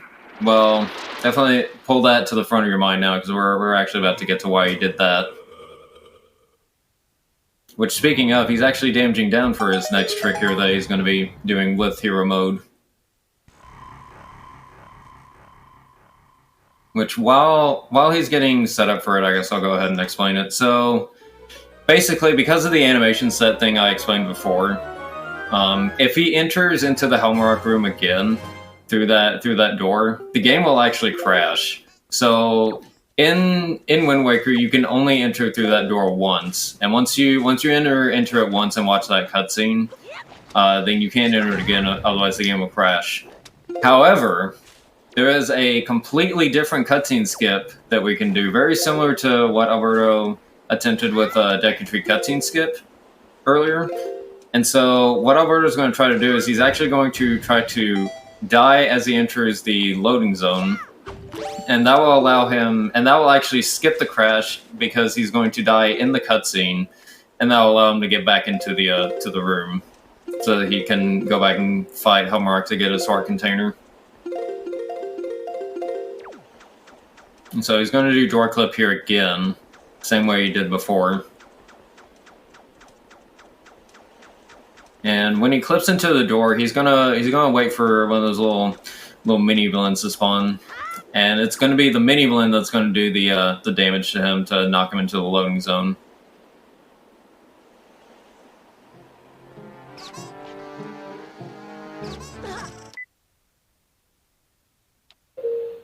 Ooh. Okay, this is a little complicated. Very nice. It's a little complicated to explain what just happened there. Okay, so what Alberto did here after he got the trick is when he pressed minus on his gamepad, and what that does is when you press minus on the gamepad when you're in gamepad mode, that actually swaps the game to the gamepad, so you can play like primarily on the gamepad screen. But if you do it through one of those cutscenes there, he was actually able to open up the pause menu on the gamepad with a well-timed minus press, and that way he was able to save the game to skip his death animation. It's a small little time save, but it's really neat because there he was able to save the game out of doing something known as gamepad glitch. So yeah, it's pretty interesting to see how for this one particular loading zone to enter this room, it's pretty interesting to see how there's two completely different cutscene skips that we both use in this one run. So yeah, that was definitely one of the harder parts of the run for sure. So definitely props to Alberto for getting that. That is definitely a scary one for sure. Oh, let's fight Helmrock. Yeah, now it's time for RNG. Unfortunately with Helmrock, there was a bit of RNG to how he fights, because we want him to do a pecking attack so he hits the ground and we can use the hammer. Fortunately, you can do a little bit of manipulation here, which is what Alberto's doing. You can manipulate Helmrock a little bit here based on like where you're standing, and it won't necessarily guarantee the perfect RNG. There is still a little bit of RNG in some of his attacks, but it definitely makes it a little bit better. That was perfect RNG, though. That was perfect RNG. Yeah, speaking of, that actually was perfect. Let's go. Yeah, so I Very got a well little done. lucky there. Got a little lucky. Yeah, he can fly around a lot, and he can, like, not attack you, but he just gave me a perfect phase, so that's cool. Yeah, that was awesome. And the only reason we came back here was for the heart container, but it is a heart container we need. And now we've got it. Alright, does everybody love the pause screen? I think everybody here loves the pause screen, right? Oh boy. I know I love the pause screen. I love the pause screen. It's a good thing I love the pause screen. Alright, so Alberto's going to enter into here, and the cutscene's gone from here. So when he enters this room and he save warps out of it, it's actually going to take him all the way back to Windfall, which is very convenient. This is going to bring us to the next major use of pause storage he's going to do. So if you remember Jake dupe from earlier when he duped the wallet to get the biggest wallet from the same place. He's going to be doing a very similar thing here. And so what Alberto's going to be doing is he's getting pause storage in Beetle's place, and he's going to navigate to the boat. And he's going to land on the dock, and he's going to make his way. Basically, he's going to make his way through various different specific setups to make it to the auction house. And so Alberto's doing a combination of rolls and side hops so that he can get consistent movement to where he needs to go. And so like here, he's going to jump in the water, get in the boat, jump off into the dock, and then side hop and roll 4 times, and then side hop a number of times, and then maybe roll again. Like a combination of those to get where he needs to go.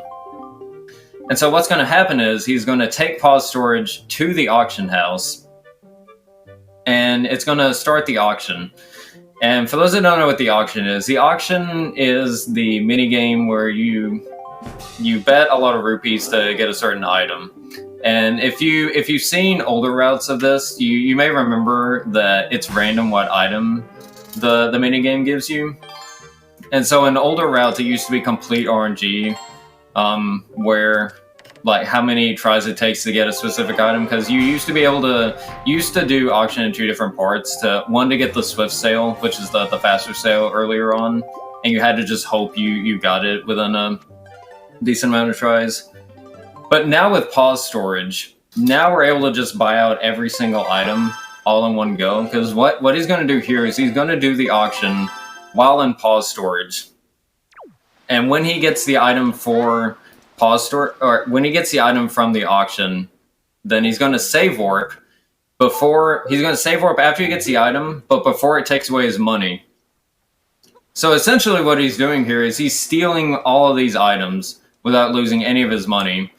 And another thing to point out about the auction is if you bet 999 rupees, then you automatically win, because that's the cap for the amount of rupees that you can bet. So he's able to do these auction attempts really quickly because he can bet all the way to 999 rupees and just automatically win the auction. And so there are 5 different items in the auction. There is the heart piece. There are 2 different treasure charts. There's a swift sale, and there's a joy pendant. Now the joy pendant you want to try to avoid, which that is the only RNG part about this particular strat. If he ends up getting the joy pendant, he's going to have to do the auction in extra time to get the rest of the items, because the other 4 items obviously we need for 100%. That would waste about a minute to get the joy pendant. And so the way you know what item you get is based on the sound that the game makes when you get the item. So like if you get the treasure charts or the swift sale, it'll do the na-na-na-na, like that sound effect. If you get the heart container, it'll do the do-do-do-do-do-do, like that one. And then if you get the joy pendant, it's like do-do-do-do-do. So you can kind of tell like what items you get based on that sound. And so that's how you kind of get an idea of whether the item you got is good or whether. Let me say that again. That is how you can tell whether the item you got is what you want. So he's gonna keep doing this until he gets all the items that he needs here, and he's going to be able to do it without losing a single rupee, which is very, very good, and it's very, very, very helpful for later rupee grinding. Because before in previous routes before pause storage, like I said before, you had to like just hope you got the swift sale within a certain amount of tries. You had to just keep redoing it until you got the swift sale. And then later on, when you had a ton of rupees, you had to spend all those rupees to get the rest of the items. But now we can just get all the items without having to pay any rupees, all in one trip. And that saves us some rupee grinding for some more expensive stuff later on. So this trick is really... So pause storage is really, really helpful for auction in general, just because of this. And it also just takes away a lot of the RNG. And while there is still RNG in here, if you get bad RNG, it is a set amount of time loss. It's not gonna like if you lose time to RNG, it's gonna always be a minute. And if you don't, it'll just be consistent. So it's a lot more consistent. It's a lot more consistent RNG. Essentially, is what I'm trying to get at here.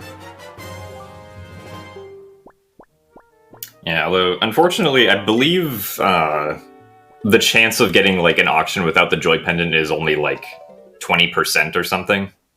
Yep, but it's 50-50 now, because I've gotten 3 out of 4 items, so if I can get some bless for the RNG, maybe I'll not get the joy pendant. Because I only need 1 more item, and there's a 50-50 chance, because I've already eliminated 3 of the items. Makes it sound like you destroyed them. Yes, I stole the treasure chart and then I destroyed it. Well, I am pretty evil, so...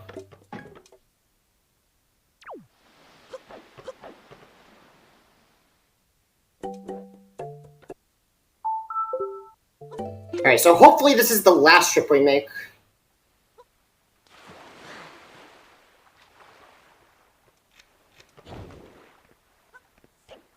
Yeah, and that side hop timing is a bit tricky as well, because the thing about doing this side hop method for pause storage is that you have to be holding down the options button on your gamepad while also having a finger ready to hit the home button and then the A button for the side hop, and also having your left hand ready to actually do the side hop with your control stick and target button. So you have to have a really really awkward hand positions to even get it to work. So it's definitely really tricky to get used to at first.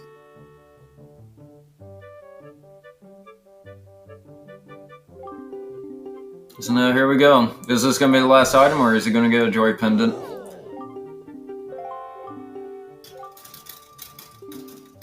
And yeah, even though we do want to farm joy pendants in this run, this is not a very fast joy pendant to get, which is why it sucks. So yeah, it's just one compared to the other ones we can get, where we can get multiple within like a few seconds even. Like this one is just way out of the way that we just want to ignore it. So perfect RNG there, 1 in 5 chance. Wow. Hey, nice. Very nice. So that's it for auction. We got all the items. No joy pendant. Very, very nice. RNG so far looking pretty good with both Helmreich and auction now. Yeah, not too bad so far. Yeah, there's really 3 major RNG elements. Hemrock and auction are the first 2, and then there's 1 more at the very end that will not spoil. But it's a doozy. It is a doozy. So right there, Mr. Alberto turned around with the King of Red Lions and then very briefly used the Swift Sail. The Swift Sail has the capability of changing the wind direction just based on where the boat is facing. So that's why we never use the Wind's Requiem to change the wind, because it's typically a lot faster to just use the King of Red Lions to shift the wind direction to wherever we want. Yeah, and that's why we don't end up using Wind's Requiem at all for changing wind direction, because we have a much more convenient way of doing it with just the sail alone.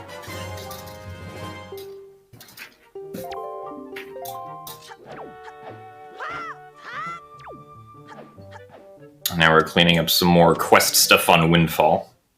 Some of this quest stuff isn't really available until after you've gone through Forsaken Fortress 2 and Hyrule 2, so that's why we couldn't start it until now.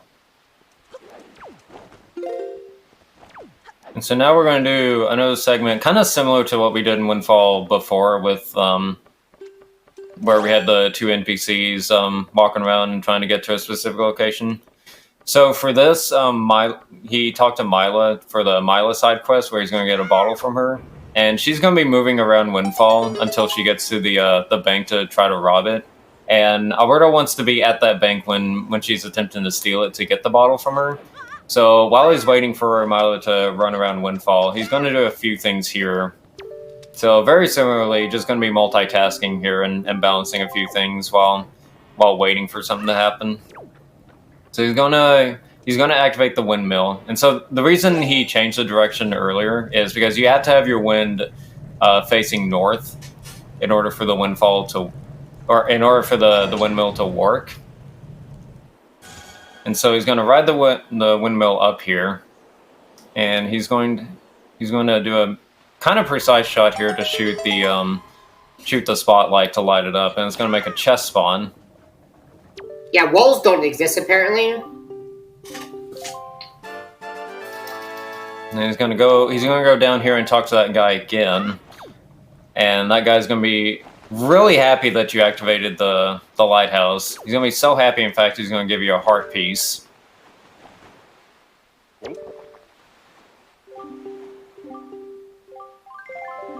And so now the next order of business is going to be to deliver the mail that Alberto has to deliver. Stuff to set up for later.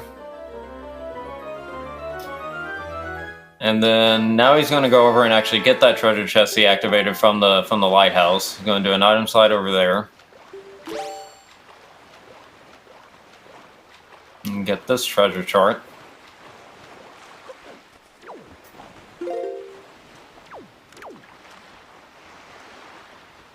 And then he's going to swim back over and make it to Mila just as she approaches the bank.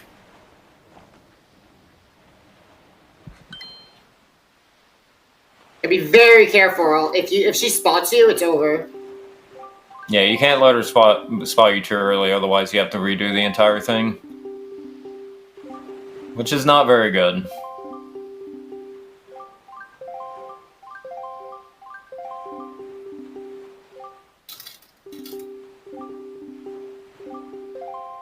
So fortunately, you're supposed to hit the right options for Mila here. But fortunately, all the correct options are the first one, so makes it really easy to just scroll through all this text and then get the bottle from her. Don't you find it weird that we shun her for stealing when we just stole from Zunari 4 times? Convenient timing, isn't it? How dare us.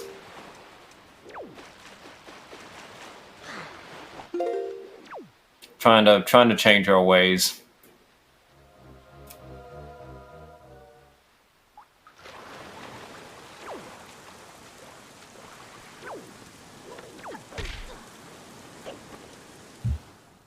Alright, so now we're gonna go to Shark Island. And there's gonna be another big frog. There's 2 big frogs in the run, and this is the second one.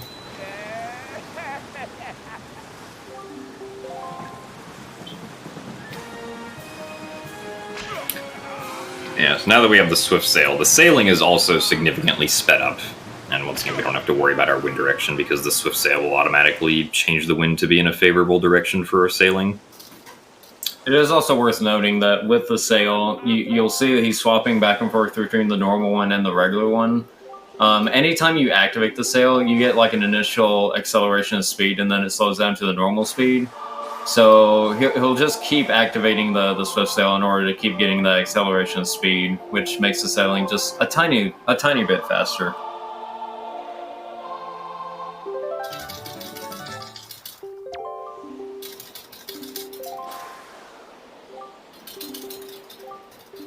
Now he's learning the Ballad of Gales, which will allow him to warp around on the overworld from inside the King of Red Lions. Yeah, and even though we can super swim, there are going to be some islands where it's either like really inconvenient to super swim. So we will be using Ballad of Gales in a few locations because of that. So it is still pretty useful despite the fact that we have the ability to super swim.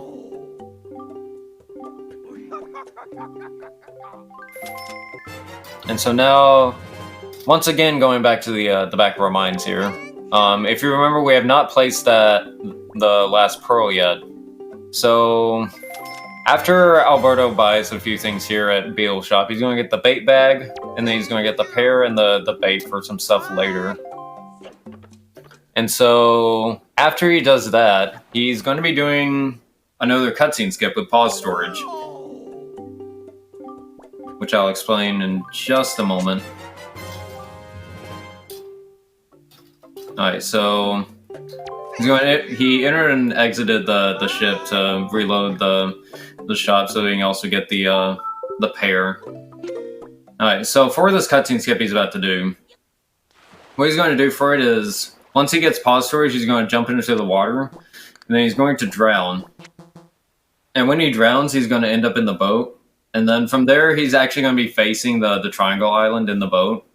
And so he's going to sail for a little bit until he reaches the Triangle Island, and he's going to jump out of the boat and then go and place the pearl. And then once he places the pearl, then he's going to save and quit. And that's going to skip the really long cutscene of the Tower of the Gods raising out of the water. And so when he respawns, he'll respawn back on the Triangle Island.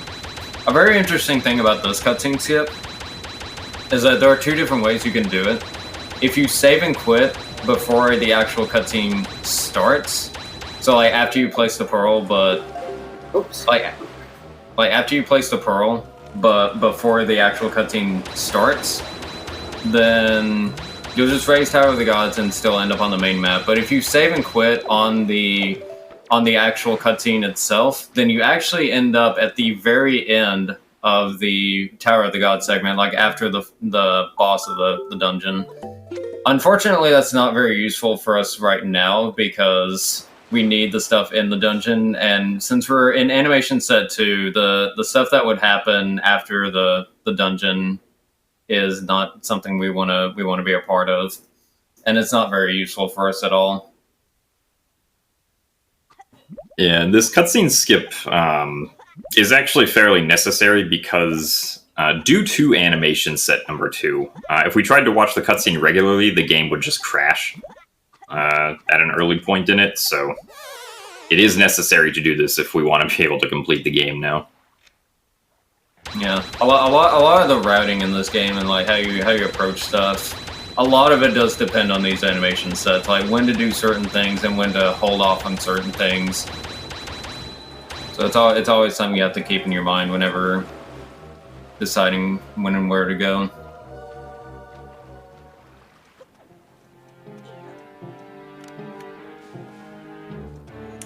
Do I have a moment for a few donations that have come in? Yep, sure. All right, we have a few challenging donations, but you know me, I'm not one to back away from a challenge. Here's $50 from Link, and I'm sure the person that donated this would want me to scream and wake up the entire neighborhood, but no, this is ASMR o'clock, so get ready for ASMR Link cries. Yeah. Up. Yeah. Thank you very much. We also have $25 from Derp Dive from the German Restream, and they put their donation message in German. I'll give it a try at pronouncing it, and then I'll give you the translation. Rommel, Grüße gehen raus an alle Nachteulen, die noch wach sind und auch wach bleiben. And the translation, if I scroll up to find it in the internal channels here, greetings go out to all the night owls that are still awake and staying awake.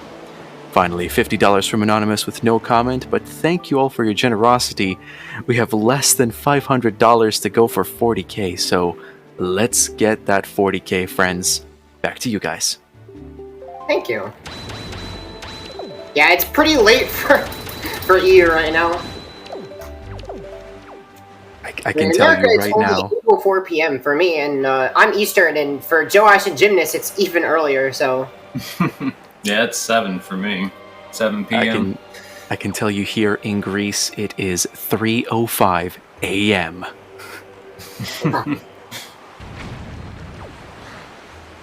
Alright, so dungeon number 3.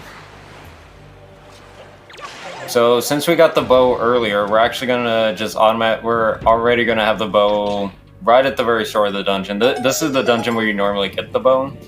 But not only do we have the bow, but we also have all 3 elements. I don't think we explained this as much before, but when you get the light arrows, it also gives you the fire and ice arrows, because the way the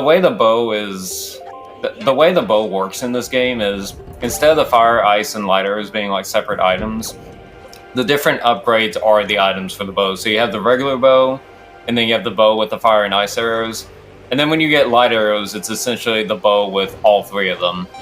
So because of that, when he got the light arrows, he also has the fire and ice arrows as well. So he not only has the bow early, but he also has all the elemental arrows that he's not technically supposed to have in this dungeon, but will actually be useful. And so he's going to do a ledge clip here, where the bomb pushes him through the wall to skip the first floor, skip having to get rid of the waterfall on this first floor, and just go straight into the dungeon. That's pretty much the only sequence break in the entire dungeon. Everything else is small optimizations. Really hard to break this dungeon, honestly.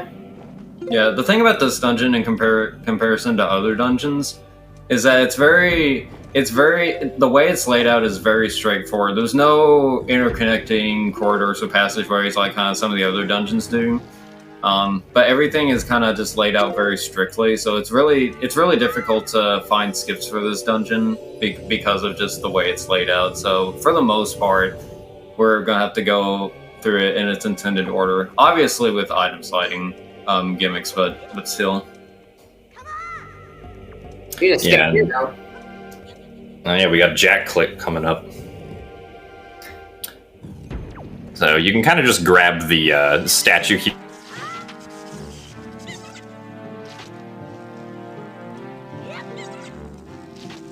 Up the statue, I think we'll just pick it up through the floor.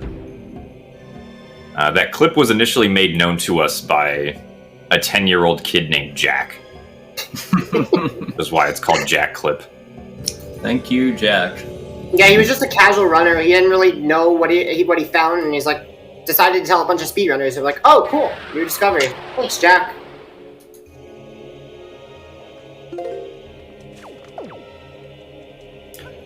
Another thing that we can also mention is that with regards to like the light arrows that we got earlier, getting the light arrows when we did is also why we had to get one of the quiver upgrades earlier for like the 60 arrow quiver. Because if we did not get a quiver upgrade, then when we get the light arrows, we would be able to hold a maximum of 0 arrows, which is not very useful because then we can't shoot any arrows, because the light arrows do not come with like an automatic quiver or anything like that. The only bow upgrade that comes with a quiver is the very first one that you're supposed to get in Tower of the Gods, which we're going to be skipping here because we don't want to override our light arrows with the regular bow. Yeah, it'll actually give us the regular 30 arrow quiver if he actually gets the regular arrows. So he's going to be avoiding those. Here's another skip coming up.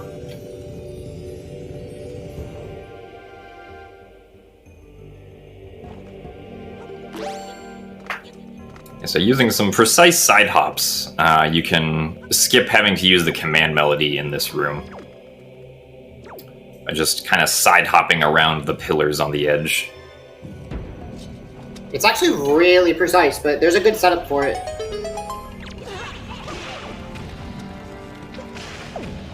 And just barely getting around that pillar.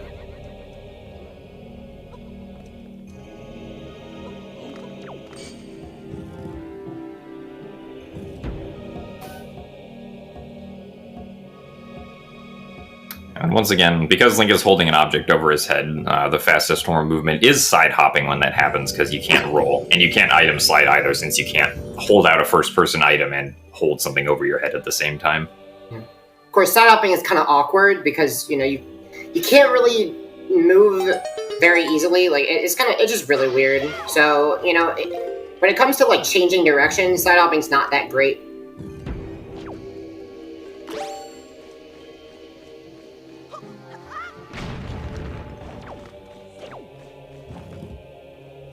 We're going to go ahead and get the second and final treasure chart of the dungeon. So as I mentioned, there's 2 in each dungeon, and we already got the first one before doing the floor 1 skip, and this is the second one.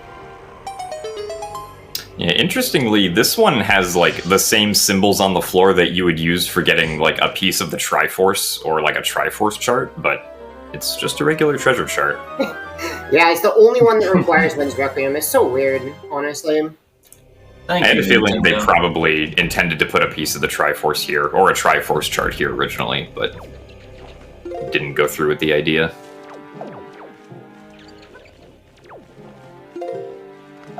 Right. There we go.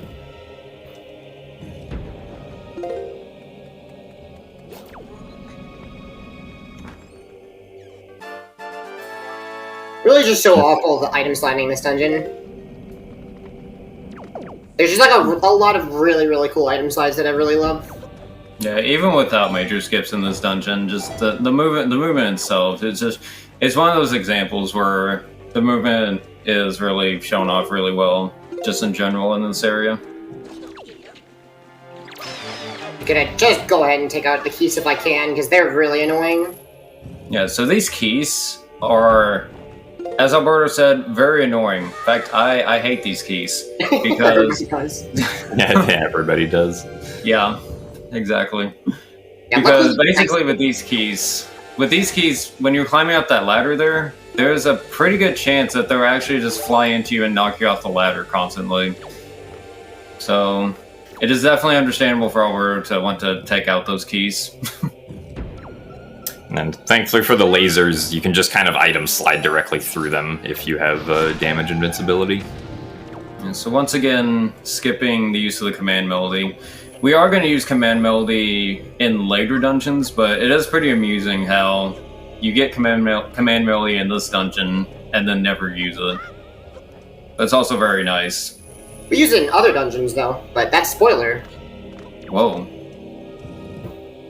Yeah, it's actually mandatory to get the command melody, even in any category that wants to go to the later dungeons of the game. You do need to get command melody because you do need to use it in actually both dungeons. So the dungeons after we're done with Tower of the Gods. So it will be used, just not in this dungeon at all. And so that's all the statues. So we can go to the next area, and very soon we'll be getting the boss key, which we actually can skip, but we can skip using it, but we can't skip getting it. Yeah, this is a very interesting dungeon where you can't even get to the boss door without the boss key. So the game actually requires you to get the boss key before you actually get to the boss door. There is, I believe, a boss key skip for this dungeon, but obviously it's very unnecessary since you can't even get to the door without the boss key anyways.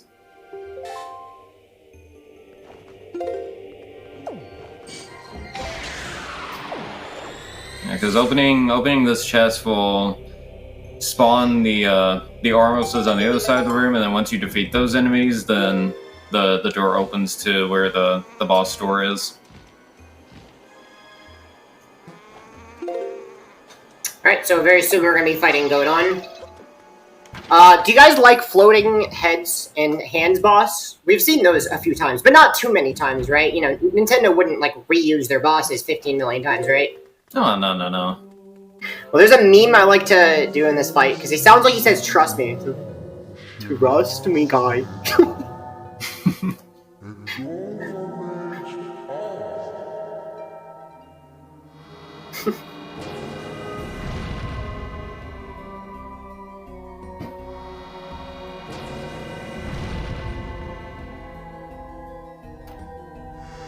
Trust me, guy.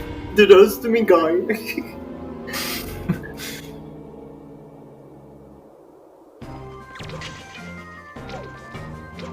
Alright, so interesting thing about this boss is because Alberto has the fire arrows, he can actually hit the hands in one shot as opposed to two with the regular arrows. So he can save a small little bit of time on this fight, being able to use the elemental arrows if he wanted to. Although I think he's opting to just use the regular arrows just for conserving magic, because he is going to need some magic later on as well. But that is something interesting you can do with the elemental arrows, is you can actually use them against this boss. Another big advantage he has here is having this bigger quiver with 60 arrows. Because in other categories that don't get the extra quiver, like in all dungeons, You barely have enough arrows to do this fight, but he has plenty of arrows to be able to just breeze through this fight pretty quickly, which is really nice. One of the hands decided to respawn after getting killed. The hands are kind of on like a somewhat random respawn timer, I believe. So like after certain periods of time, they'll just end up respawning even if they were dead.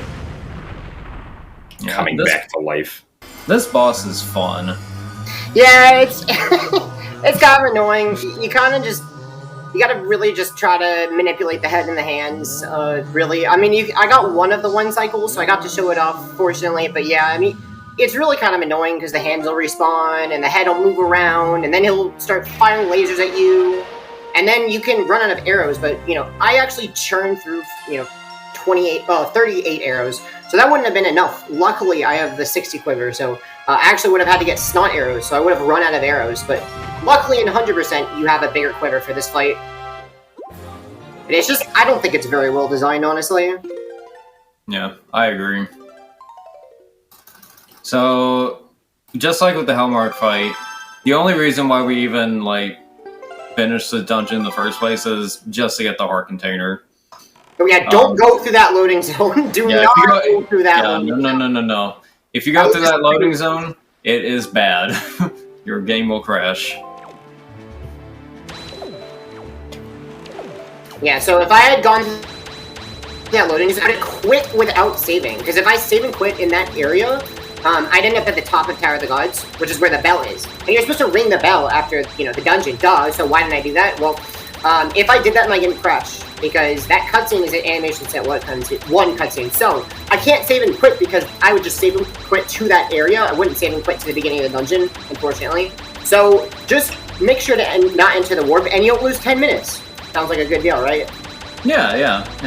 Sounds very good to me. There have been runs lost to that, and it's very unfortunate. Moment of silence for all those runs.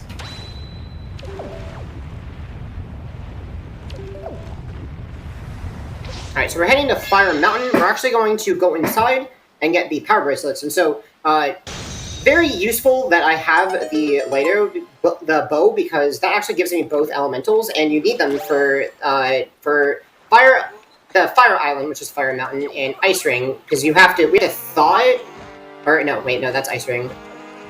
Basically, we have to use these elementals on the island. So, yeah, this one I have to melt it, and then Ice Ring we're going to have to thaw.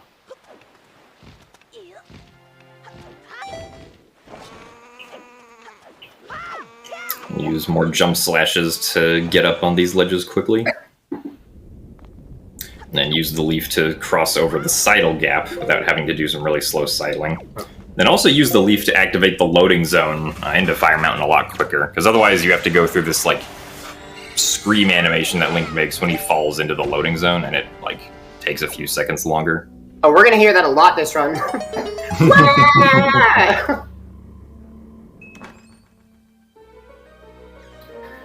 So this is the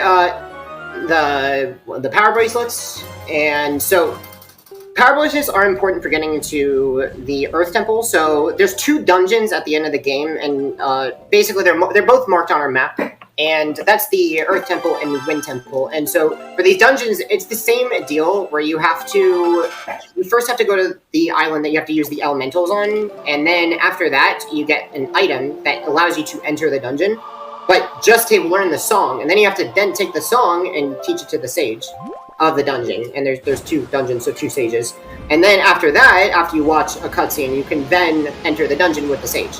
So that's generally what I'm doing right now, but I'm making a ton of pit stops because this is 100%, right? So we're going to be going to Windfall and doing a bunch of Windfall stuff now.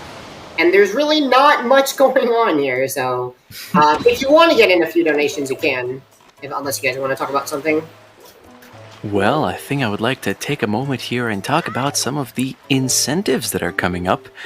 For example, we have the skin choice for Uncharted Drake's Fortune, and you can select between Donut Drake, which is leading at $141, Victor Sullivan, which is in second at $51, and Elena Fisher, which is in third at $20. Also, we have another bid war for the choice of Blindfold for the Super Smash Bros. Melee run. And to that I ask, hey, do you remember Bubzia? The guy that does all of the blindfolded speedruns, well, now you can choose which blindfold he puts on. And currently leading, it is Black Penguin with $135, and White Cat is in second with $94. Brown Bear and White Seal yet to receive any donation money. So, if any of these options pique your interest, by all means, get those donations in. Oh, a donation just came in, if you want me to read it.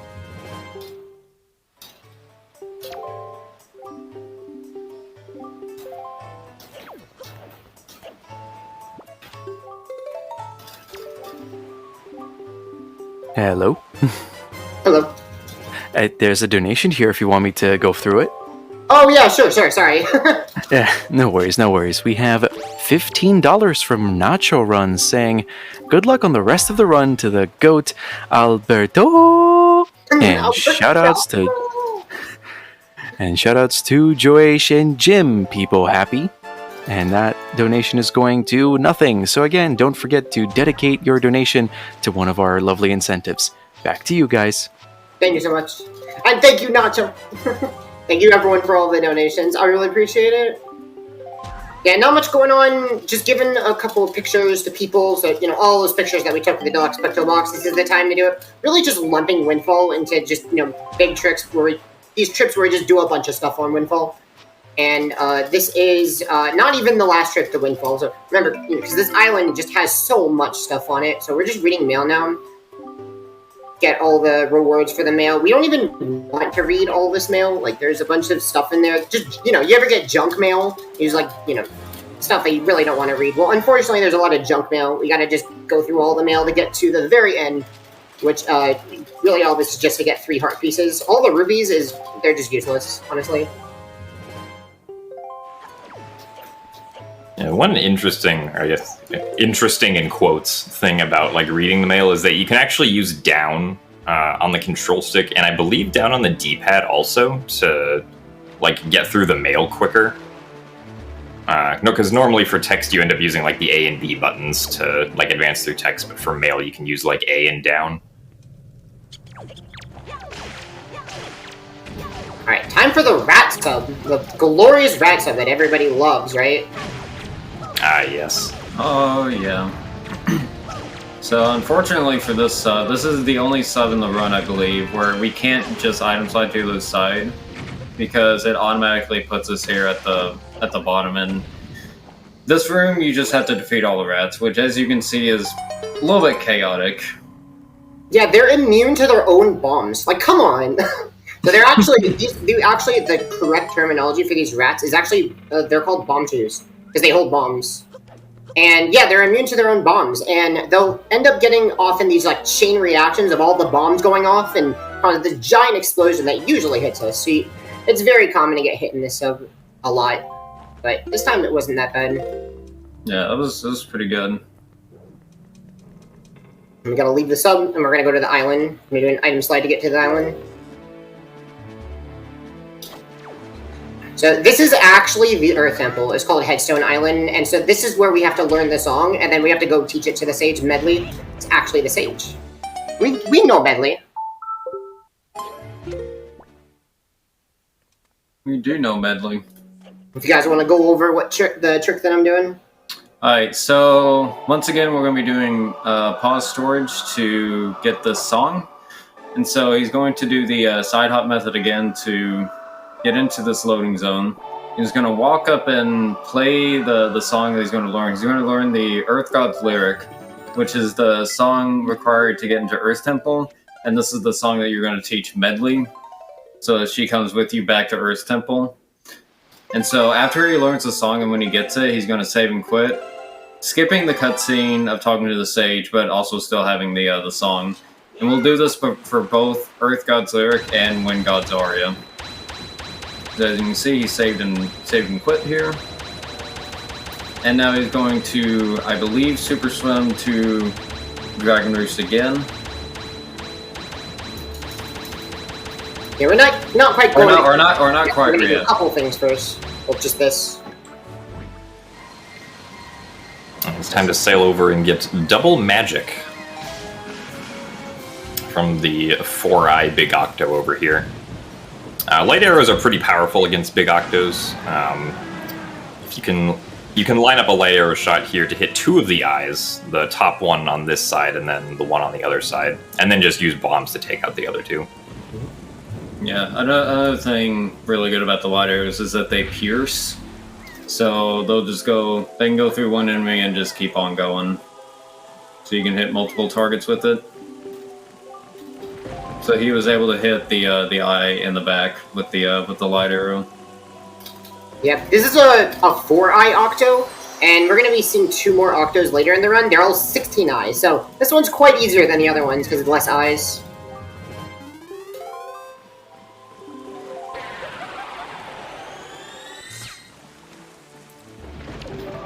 And so now we have double magic, and that's really useful because we're going to use a lot of magic in the run. So really optimal to just get it at this point in the run. And then we'll go to Dragon Roost, and that's where we're supposed to teach the song to Medley, right? Well, that's another long cutscene, so I kind of want to skip it, so that's what we're going to do. Yep, so another cutscene skip coming up here. The movement for this one, this is going to be another one much like the auction, where he's going to do a lot of complicated blind movement to get over to where he needs to go.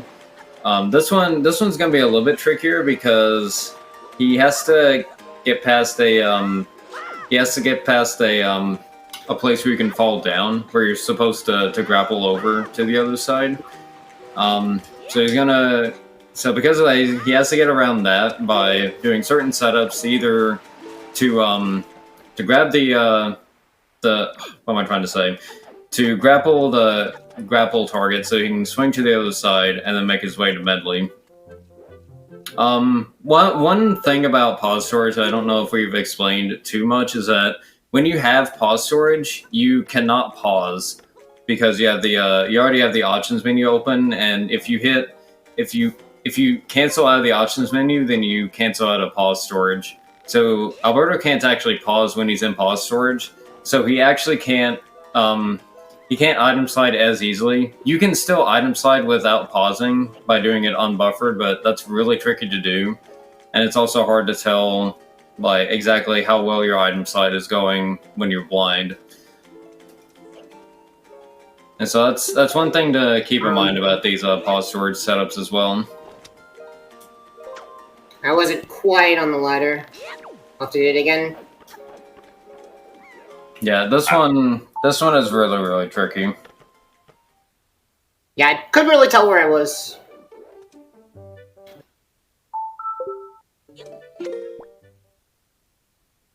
Yeah, so that grapple thing he swung on to get to the other side, that's the one I was referring to before.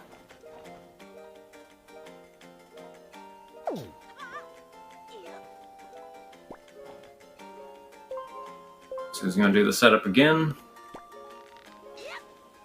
He's going to make his way over. Again, with a combination of like rolls and side hops, he can manipulate his position pretty consistently to where he can get exactly to where he needs to go. Yeah, I think honestly the first time I dropped off of the ladder because I was mashing A to roll and I just fell off the ladder. Oh yeah.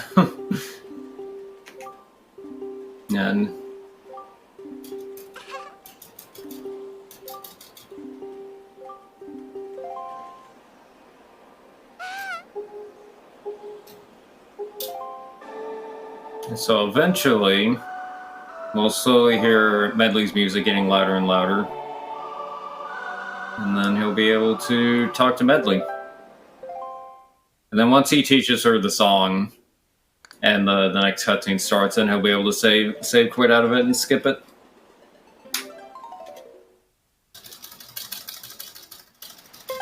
Alright, so, nice cutscene. I enjoyed that cutscene, didn't you? That was fun. That was a very good cutscene. Very, very engaging. So now we're supposed to go into Earth Temple, but again, we're going to make pit stops. We're not really just going to go ahead and enter Earth Temple.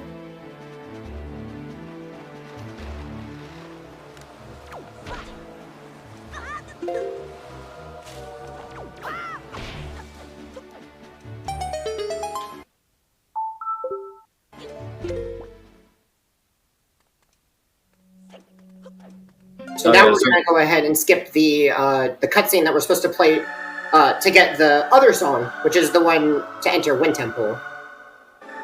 Yeah, very, very, very similar to when we did Earth God's Lyric. He's just going to go ahead and do this early. Even though we don't necessarily need it right now, it's just good to do it at this time. One interesting thing to note about the medley cutscene is that in some other categories, you have to actually pass by Tower of the Gods in order to activate the cutscene. And that's because after you watch the spoiler cutscene, then the actual trigger to start Earth and Wind Temple is at Tower of the Gods. So you actually, in some categories, you have to actually pass by Tower of the Gods in order to get medley to spawn. You just swim by it really quickly. It's time to get frozen! Oh no! Oh no! Oh no! Well, it's a good thing that you spawn right here. Yeah, good thing.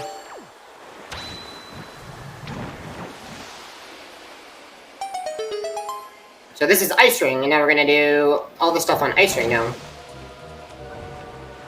And there's a treasure chart here, and then we also have to go inside and get the Iron Boots, which is going to be useful later for Wind Temple. Yeah, Mr. Alberto actually skipped using the Iron Boots to enter into Gale Isle, because normally you need the Iron Boots to not be blown away by the wind, but with the power of item sliding, we can very easily overcome the wind to just jump slash with the Skull Hammer.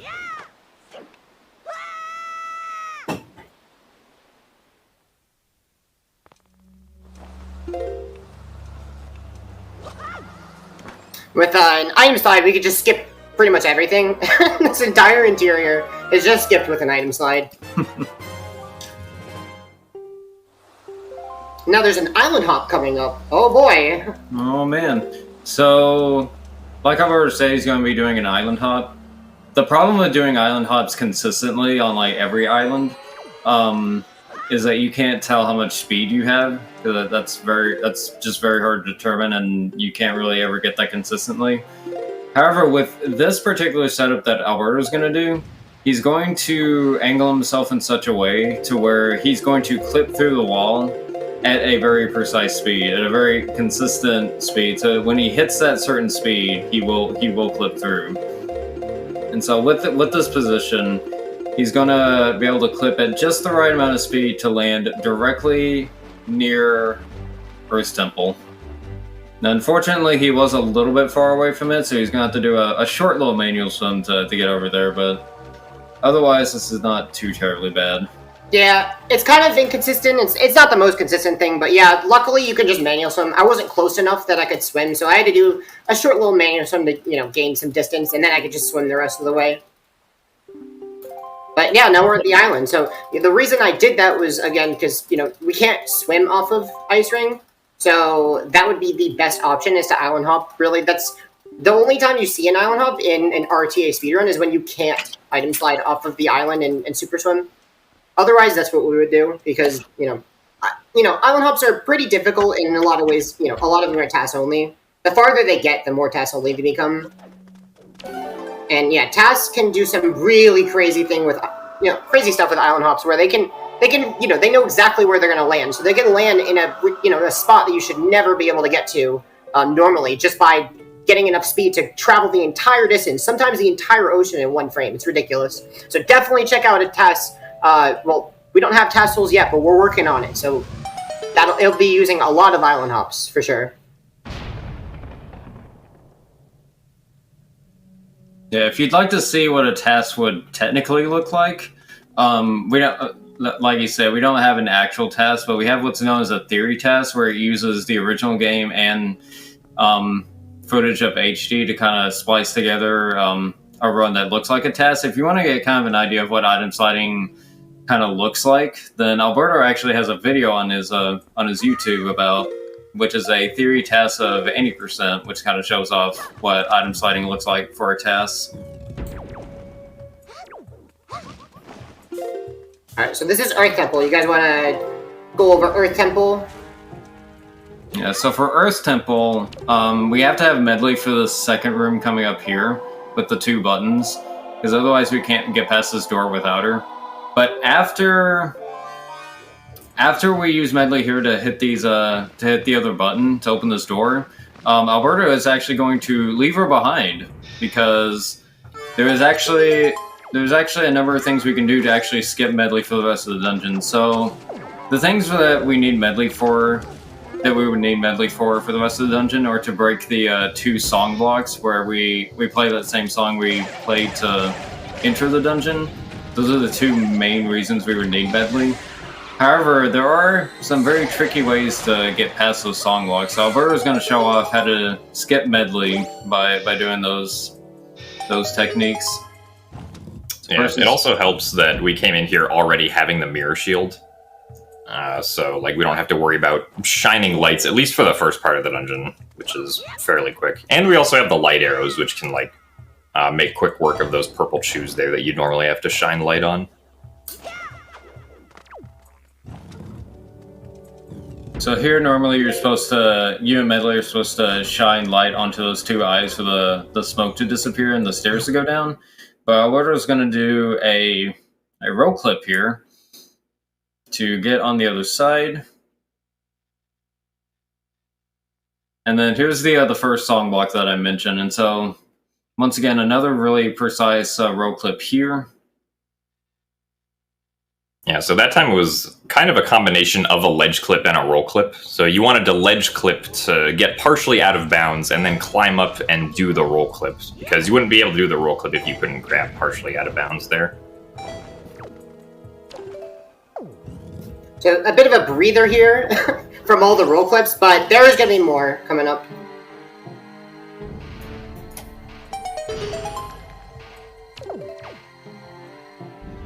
So I got this boss key, and I'm not even going to use it.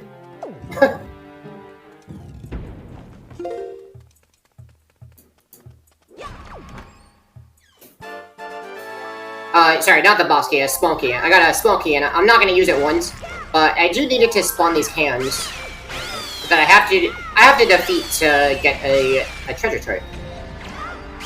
Yeah, once again, showing off the power of the jump slash quick spin. Makes very quick work of the floor masters. Yeah, you can just like double hit them with the jump slash and the quick spin, and they're just instantly dead. Sounds pretty handy.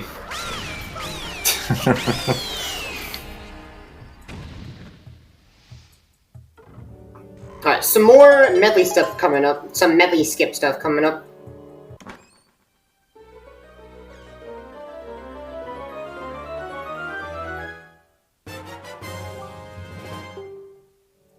Alright, so in this room, there's actually a pretty clever way that Link alone can shine light onto the elephant statue that blocks being able to get out of the room that's behind the grating. So Mr. Alberto has to wait for the jinx to disappear before he can jump slash with the skull hammer to open up this part of the ceiling here. And then by leafing and stopping in the light while he's flying, he can actually shine the mirror shield directly onto the elephant statue. And skip having to use medley to break it that way. And then just do another roll clip to get out of bounds and get around the grating, to not have to go through some previous rooms. And now we get to what is definitely the trickiest skip without medley in this entire dungeon. The final Songstone skip right here. So Mr. Alberto is getting rid of the keys, because the keys can be really annoying when trying to do this. He's also going to open up this chest, not because he needs what's inside it, but because he wants the elevated height that the open chest gives him. He's going to do an item slide on the back of this open chest and get on top of the coffin that's on the other side of the room by jumping over to it and grabbing the top of it.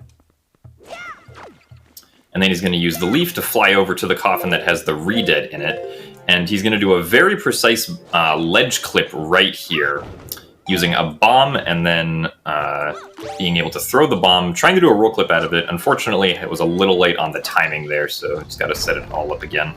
But this is why this is the trickiest part of this entire temple without medley, because you have to do this precise item slide on the top of the chest, followed by this really precise ledge clip and roll clip combination to get out of bounds.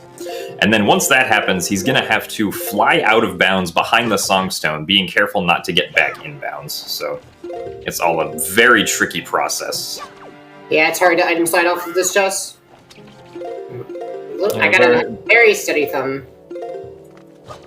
Very easy to fall off of, for sure.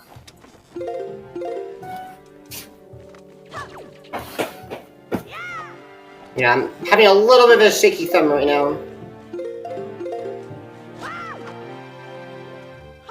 There we go. Alright, we'll get to try it again.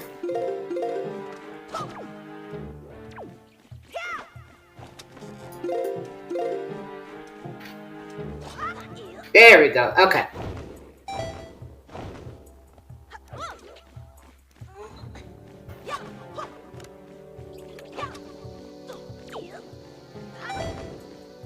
Yeah, so very good with that one.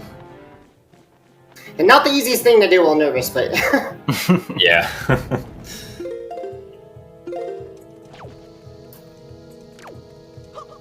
Now, there's one more treasure chart that we have to get, which is in the Triple Stalfos room, past the Many Mirrors room, which we can just use a simple ledge clip to get out of bounds for.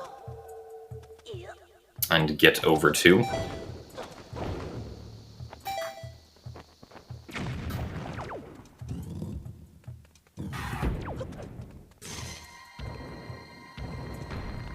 Light arrows can make a very quick work of the Stalfos here, just one after the other. Yeah. By the way, we're stuck! Oh no, we're stuck! What are we gonna do? Oh no. Yeah, so I'm actually blocked in. I clipped into this area, and there's no way out. So, what... Are we just gonna panic? No, we're just gonna save warp. Just kidding. Why Yeah, panic when you can save warp? Yeah, so now we're gonna go back through the dungeon again, but this time I open the warp pod, so I don't have to do all that stuff all over again. That would be pretty annoying. Instead, we're just gonna go back through, take the warp pod, and then now we can actually go to the boss room. And I forgot the boss key, so I guess we're gonna have to skip using it again. Oh well. Well, we skipped a few other bosses, so this one shouldn't be that bad. Or boss doors, I should say. Once again, getting some more skull necklaces.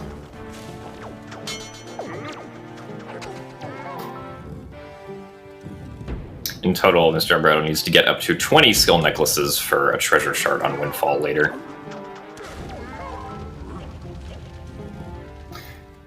Alright, so we're gonna do the boss key skip, and yeah, the boss key skip is another roll clip. This one has a really interesting setup.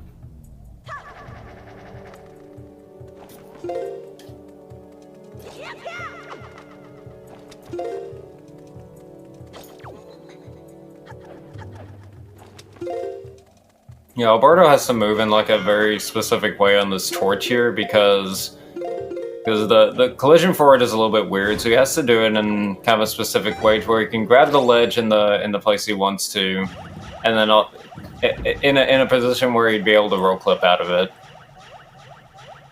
Just pretty tricky movement considering how finicky it is. Yeah, and you don't want to grab too far into the wall for that roll clip, because if you do, then Link is just going to automatically fall off the ledge, and you won't really get a chance to do the roll clip. But you also don't want to be too far to the left, because then Link won't be able to roll clip at all, so it's a bit of a balancing act getting into the right position there.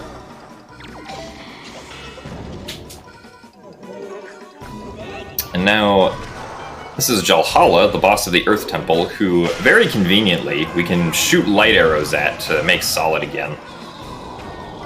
Which makes very quick work of making him solid, since normally you'd have to go to one of the light sources in the room and shine the mirror shield at him, which takes a few seconds longer, so... Light arrows, very convenient for this fight.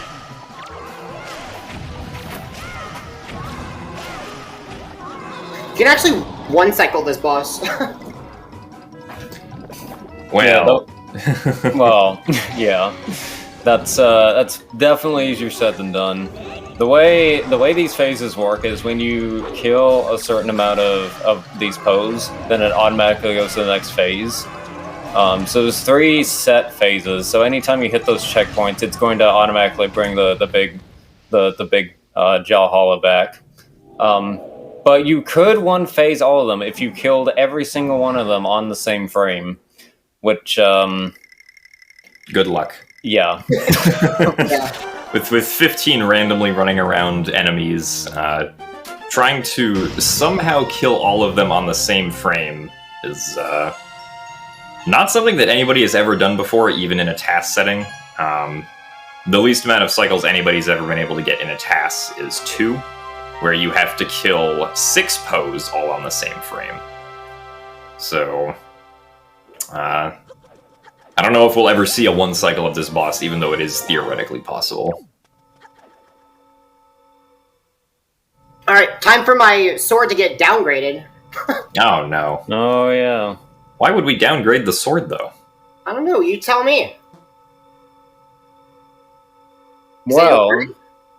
Well, since we have the fully charged Master Sword from the Puppet Ganon room from earlier, you're supposed to get the half-charged Master Sword from this, so it will give you the half-charged Master Sword, which is good, because with a half-charged Master Sword, you spawn Makar into the world, so you can get into Wind Temple. However, the problem with doing this while having the fully charged Master Sword is when it downgrades your sword, whenever you save and quit and reload your file, you'll go back to the fully charged Master Sword. So, and if you do that, the Makar disappears, and you won't ever be able to go into Wind Temple at all. Like, you'll be permanently soft-locked out of it. Yeah, so don't save warp. Don't save warp. Don't save warp.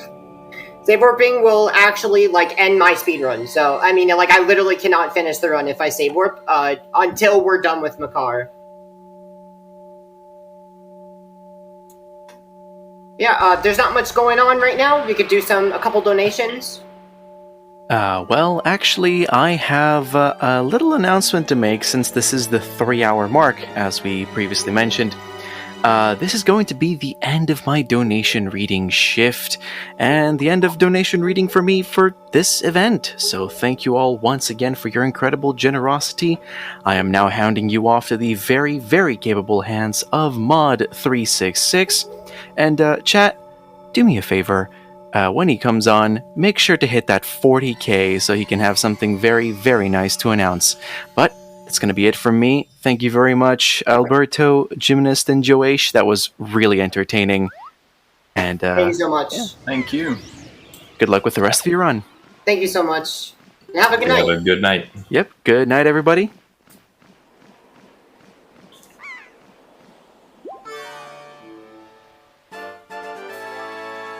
Starroto is now flying the seagull into the wall here, so that he can get the heart piece that's up on top of Headstone. Gotta wait for the water. Oh yeah, the water level both at Headstone and at Gale Isle can kind of be annoying when you're trying to super swim off of it. This has to be just high enough so that Link doesn't end up falling after he goes on the collision that slopes into the water. Oh my goodness. There we go. Alright, so this is the flight control platform. There's a mini-game here. And so you might have noticed a trend soon that we don't like playing mini-games the legit way. And we're just gonna cheat at this mini-game, I'm sorry. So you're supposed to fly as far as you can and then try to beat the record, but we're gonna item slide. Why do anything when you can just item slide? I mean, item sliding is a lot more fun anyway, so... This is true. This is very true. So you may notice that my magic actually gets taken all the way at the end, and you're like, what in the world? Is that part of the glitch? It's actually not. You may not notice it in a casual playthrough because you normally don't have any magic at that point when they take all your magic away, so you don't actually notice it, but that actually is what happens when you beat the minigame. And so now I have no magic, so I will actually have to get magic, and it's... the magic I get is RNG magic, so hopefully I get a good amount of magic.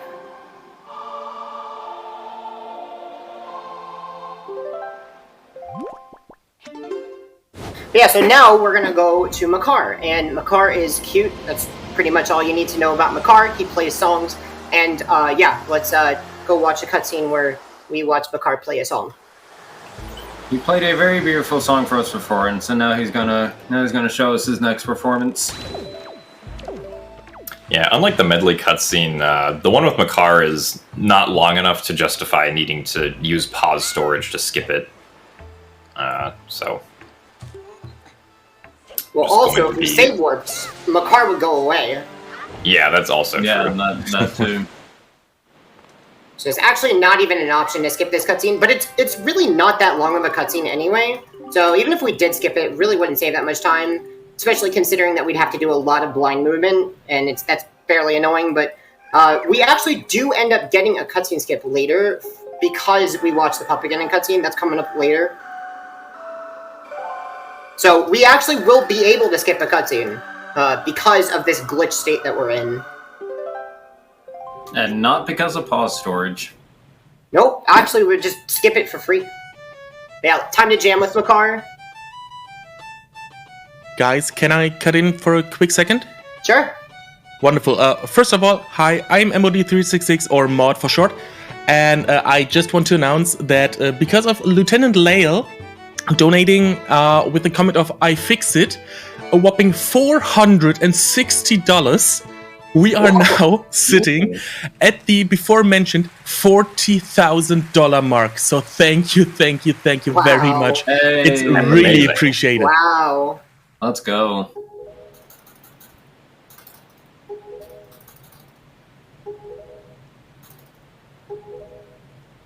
Alrighty, thank you, Makar, for your performance, and thank you for the donation. So now we have Makar in our boat. Again, we're supposed to go to Wind Temple at this point, but we're going to make some pit stops. Because, you know, this is 100%. We make every pit stop you can ever imagine, you know, on our quest. Yep. So now one thing that Alberto's going to start doing slowly here and there is he's also going to be salvaging up some treasure. So some of these treasure shards are going to be used. It's mostly for all the ones that have heart pieces in them, which, for the most part, all of these are in pretty convenient locations, places we're going to be going anyways. And so next he's going to start making his way to Crescent Moon Island. And this actually has quite a number of things to do here. It has a sub, a treasure chest, and, once again, a salvage point to get.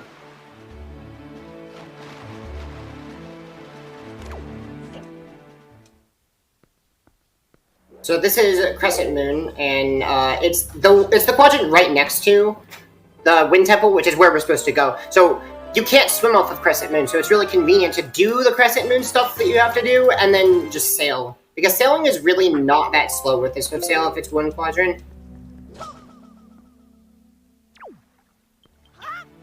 Yeah, and even with the swift sail especially, like, it doesn't take that long at all to get over there. Swift sail is a very powerful item in this game.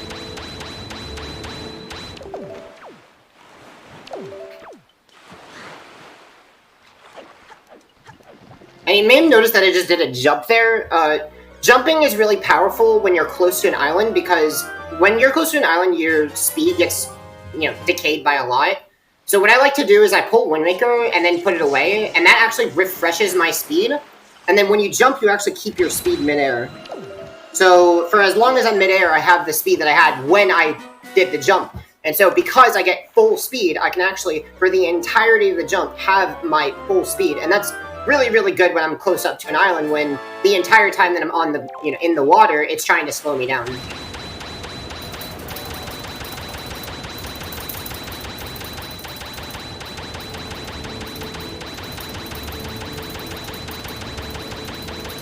So now we're gonna go ahead and just sail the Wind Temple, and do we have any donations? Because yeah, we're just sailing and watching cutscenes.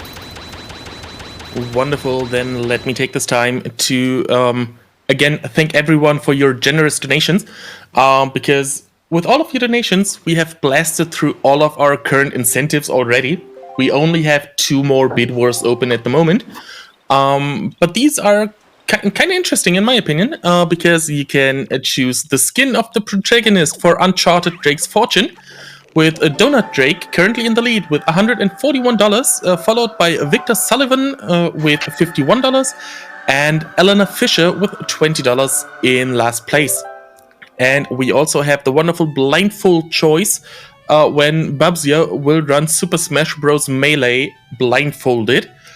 You have the choice between the Black Penguin, which is currently in the lead with $135, the White Cat with $94, or the Brown Bear and White Seal, both with no donations currently.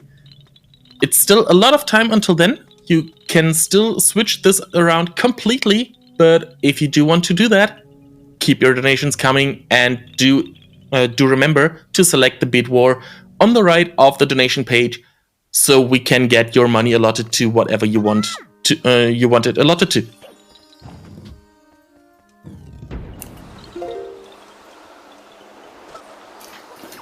Right. All right. So coming into Wind Temple, we're going to be using Makar a little bit here. Now, as we mentioned, we still need Makar. Like even in this dungeon, whenever we save and quit, Makar will even disappear from this dungeon too. Like not even just from the overworld, but even in this dungeon as well. So we still need to use Makar just a little bit before we're able to safely save and quit the game. Primarily to plant these trees here. Yeah, you get to enjoy Makar for a little bit. Just a little bit. He's only useful for 2 rooms, but, I mean, he's mandatory, so, you know, there is that. You can't give him that. Yeah, these 2 rooms right here are the 2 rooms where, like, the command melody is pretty much hard required in the Wind Temple. Unfortunately, it's about time to say goodbye to Makar, so salute Makar. Bye-bye, Makar. See you later. Bye, Makar. But I promise we'll see him again later. I promise. Okay, but, you know, it's a little surprise. There's a little twist to it.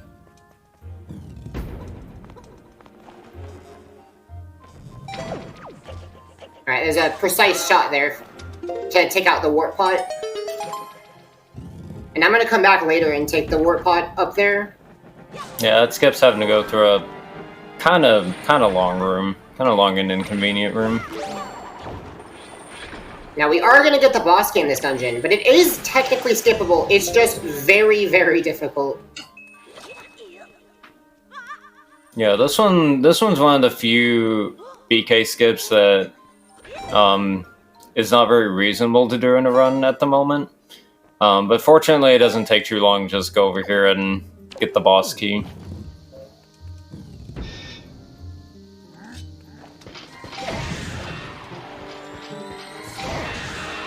So once again, using light arrows to our advantage to completely break combat.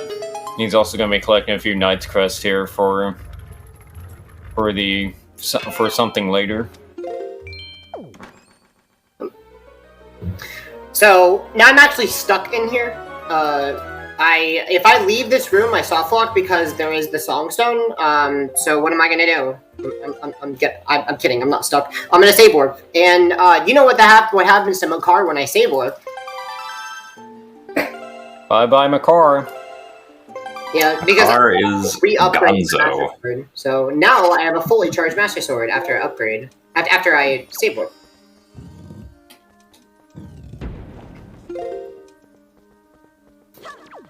But luckily, we don't need Makar for the rest of the dungeon. He's pretty easily skippable. Yeah, so no more scary save and quits. Only good save and quits. Interesting change from the original is that you can actually just straight up use Link's sword to break the wooden pot lids that are on some of the warp pots. In the original game, you can't do that, but I guess they felt like HD Link's sword was strong enough for it. Also, a very convenient property of these Wind Temple door frames is that if you get on them using the leaf and then just hang off the right side of the door frame and then climb back up, you're in prime position to roll clip through the door, which is what we saw back there to enter into this loading zone and skip a small key. Yeah, and this is also one of the few instances where you can roll clip into a different room. The way the rooms work is only one room is loaded at a time. And so in order to get into the other room, you have to open the door, and then that room will be loaded. So you can't just roll clip into any locked door room because it won't be loaded. But the exception here is that since this is a mini boss, there's a loading zone behind there, so we're able to skip that small key just by going into the loading zone behind the door.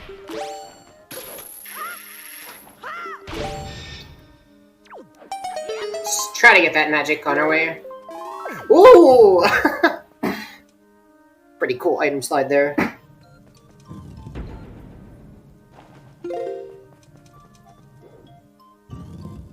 There's a delay, sorry. Well, that was a nice item slide. I keep having to remember I'm seeing things earlier than you are. Online marathons, though. Anyway, so in this room, you're supposed to break these floor tiles and then go down to... and then you're supposed to fall down to the room below and have to fight a bunch of enemies for each floor tile, but it's very easy to just, like, skip doing that by walking off the floor tile as it breaks, so... and then we're going to do a bomb boost to get up to the small key that's up here, and then go and open the other chest as well, which has a treasure chart for us. So we don't have to fight any enemies here, but we will have to once we get down to the basement.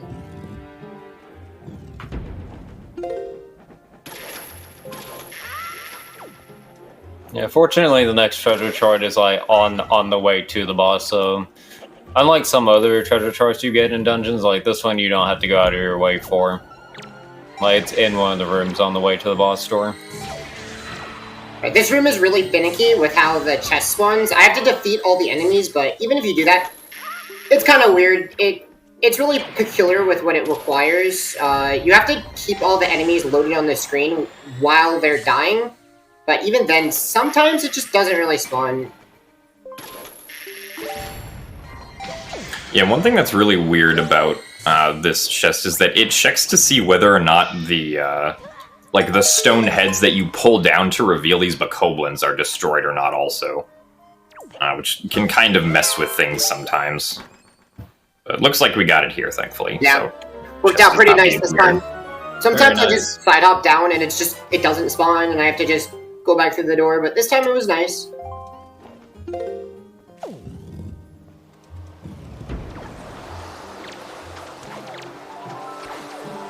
Gotta get some more of these joy pennants. There we go. I'm almost done with the dungeon.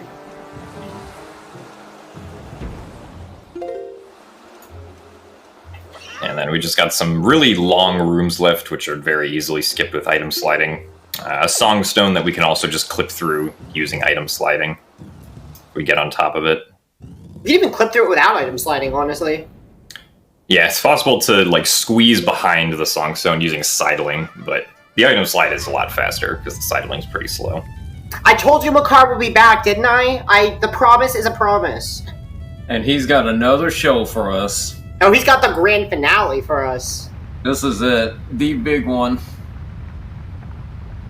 Well, Makar's here, but you know who else is here? The boss.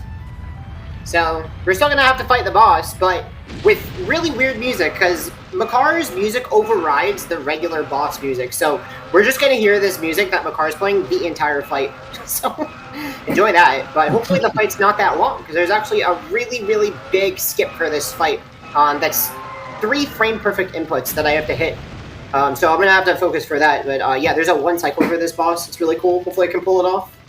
Alright, so for the skip that he's talking about, so normally you have to do this in 4 phases. So you hookshot his tongue, and then when you hit it a certain number of times, he'll burrow back into the sand. And then on the second and third phase, after you beat those 2 phases, he'll fly up in the air for a while. But what Alberto's going to do here is he's going to hit the tongue in a certain way, and then when the tongue gets hit by the bomb, he's going to try to hookshot it as it gets hit, and then he's going to hookshot it at a certain point to where Mulgara is going to actually stay in place, and he's going to be able to hookshot the tongue again without him either burrowing in the ground or flying in the air. And this leads to some pretty quick phases. Unfortunately, he didn't get to the second time, but he did skip the first phase. Yeah, my hookshot actually didn't connect.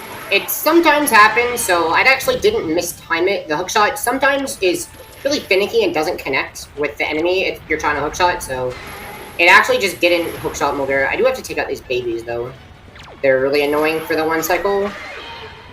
Yeah, so he's got 1 more attempt to skip the next to last phase.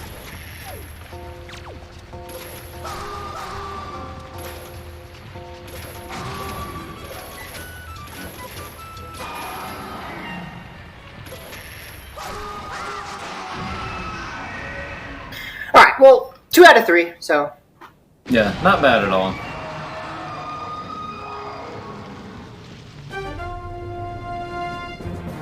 Definitely not bad at all. Significantly faster than doing the fight the regular way. Yeah, that's still way faster. Even 2 out of 3, that's still way faster than the regular fight.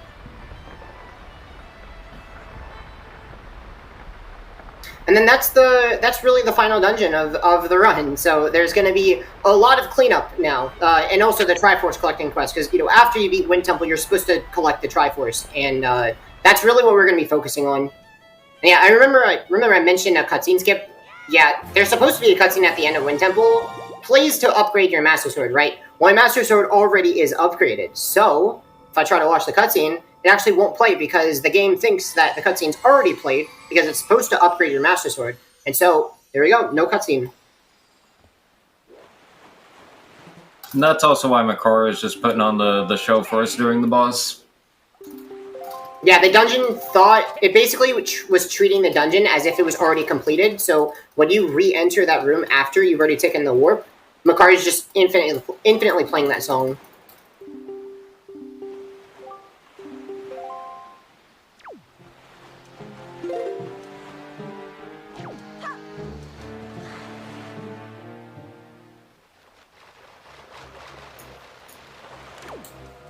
Alright, so now we're going to Overlook.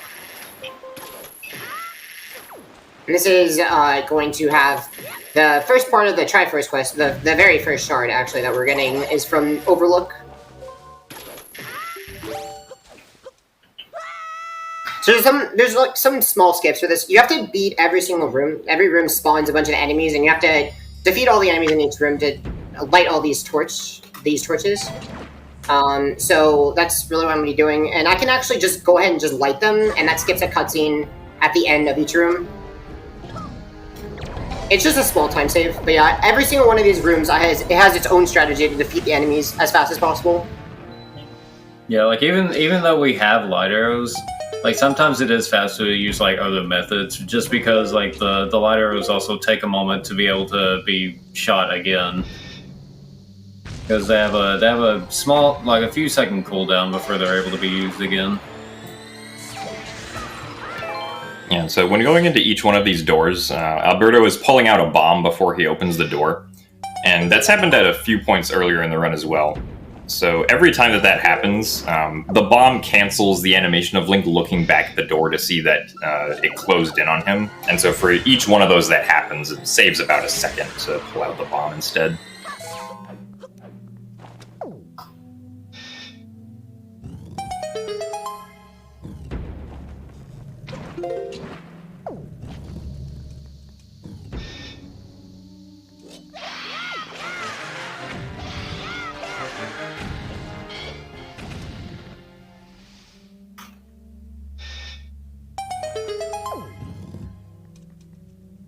And we can make quick work of the green bokoblins with more side hop, jump/quick spins.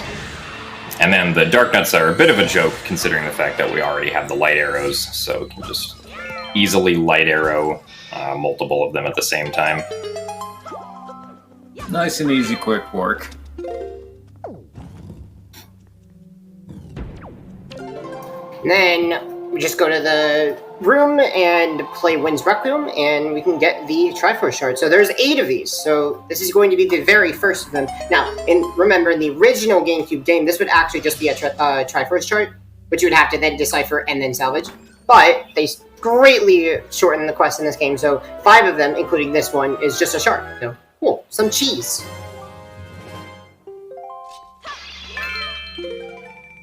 We enjoy assembling the magical Dorito. Magical Dorito. Now, normally you're supposed to use that Triforce to get back into Hyrule, but, we need it only because of the 100% requirement. We have to get the entire Triforce. So... Yeah, a lot of... Yeah, go ahead. I was just going to say that a lot of the locations where there are Triforce charts and Triforce shards will tend to have a lot of rupees around them also, because you're supposed to decipher each one of the Triforce charts for a pretty hefty amount of money. So the game provides all that money for you, like around where the Triforce shards are. So it's very convenient. We're gonna go ahead and do this platform here. You have to defeat all these Wizards.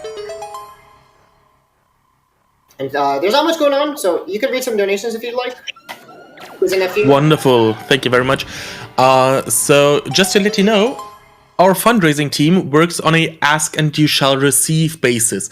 So last time I said you've all plowed through our incentives and there were no more left to be met. Well, guess what?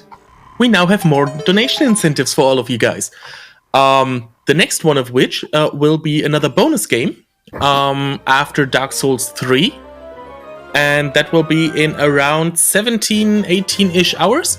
So if you want that met and see Dark Sassy any percent after Dark Souls 3, then you will need to get your donations in. We need $1,500 for that. It's quite a hefty price, but make sure you get your donations in because you do want to watch that. It's such an awesome run, and you really, really want to watch that. So please keep your donations coming. Thank you very much.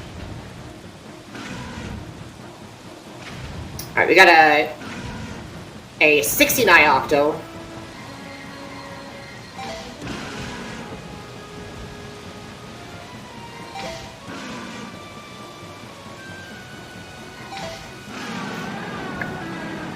So this is the first 16i Octo of the run. Went pretty good, actually. Yeah, you typically want to...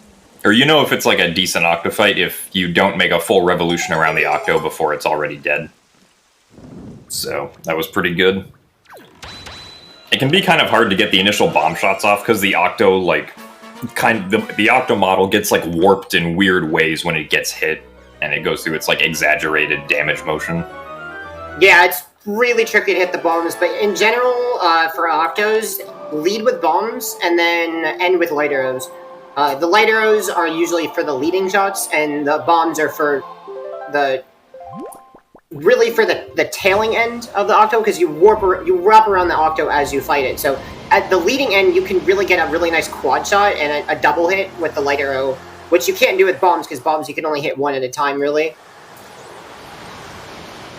And they also go through the body, so I can hit eyes that are on the other side that I can't bomb, because bombs will just explode and not go through. We're gonna go ahead and do Savage soon, so... Oh boy, Savage. Oh boy. Oh boy. A lot of fun things we get to do on Outset here. So Savage, 50 floors. Yes, 50. We're gonna be here for a while. And I can skip fighting every single floor. So what you're supposed to do is you're supposed to beat the enemies on every single floor, and that allows you to advance to the next floor, kind of like a survivor mode kind of thing. But we can skip fighting all the enemies with item sliding, so we can just get to the loading zone that's surrounded by flames before it knocks us back. He's also going to get a fairy here for safety because it's a really long gauntlet, and the tricks he's going to do to skip these floors make him take damage. So it's definitely very good to get a fairy before doing this. Otherwise, if he died, you'd have to do the entire thing over again. Yeah, and I will take so much damage that I will need the fairy to heal me. So just keep in mind that I have a fairy before you get worried that I died. I promise you I did not die. Yeah, this is also a good chance to farm spoils drops off of enemies.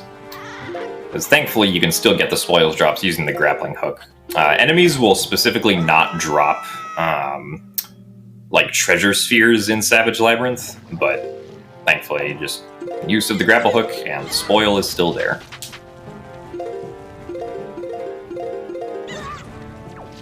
Some of these floors are also a little more annoying to skip than others just based on how the enemies move through them. Because sometimes, like, you might accidentally collide with an enemy that, like, stops your item slide as you're trying to get up to where the flames are. But some of them are a little bit easier, like where the enemies just kind of stand still or something. Yeah, there's a couple of floors that are especially problematic compared to others.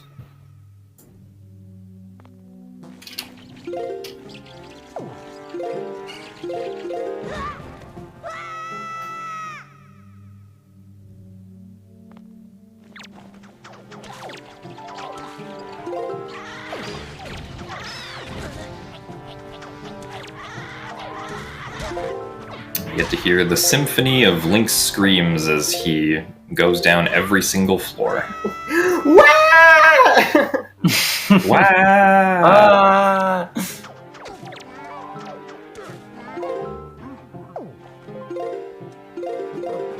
So after Savage, we'll have all of our spoils. So that all this spoils farming that you'll see. Well, actually, except I'm actually going to leave 4 Joy Pendants for later. That's my personal preference based on the route that I'm doing. So I'll get 36 at the end of these. We need 40 Joy Pendants, 20 Skull Necklaces, and 10 Knight's Crest, which I already have. But if I had forgotten the Knight's Crest, which I actually checked just to be sure, you can actually still get them in this dungeon. They're just really annoying, so we prefer not to. Yeah, but for the most part, once you pass Savage, like the majority of the spoils grinding is pretty much done.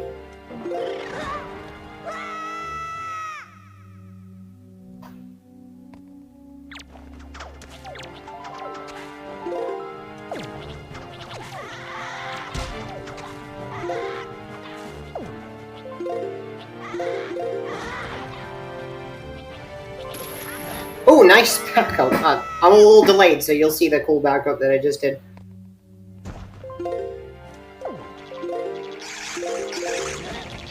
Oh, that was pretty neat, yeah. The way that Mr. Alberto skipped that floor right there using the hookshot on the torch was actually the original way that it was discovered you could skip some of these floors, was by getting damage and invincibility and then using the hookshot to grab onto the torch while going through the flames. So it was cool to see that there. And that was another backup he did there, where he got hit by the fire but didn't go in the hole. And so he did kind of a short item slide to get into the flame, just enough before his invincibility ran out so he can go into the hole.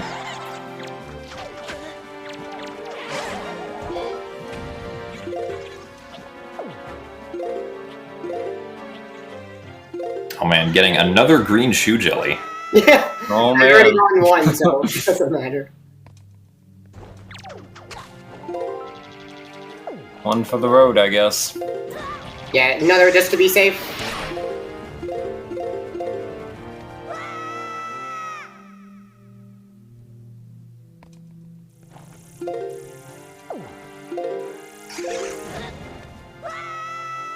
Right, so there's pit stops at every 10 floors, so we're actually about to be at the second pit stop, so we're at floor 20. We got 10 more, and then we'll be at floor 30, which is actually a different pit stop, where we get the Triforce shard. But the floors are about to change, because from floor 20 on, now we have torches on every floor. So that's really nice for floor skips. Yeah, so every 10 floors in Savage Labyrinth is based off of one of the 5 dungeons that you go through before this point. So the first 10 are based off of Dragon Roost, the second 10 off of Forbidden Woods. These floors right here are based off of Tower of the Gods, and then 30 to 40 is Earth Temple, and then 41 through 50 is Wind Temple.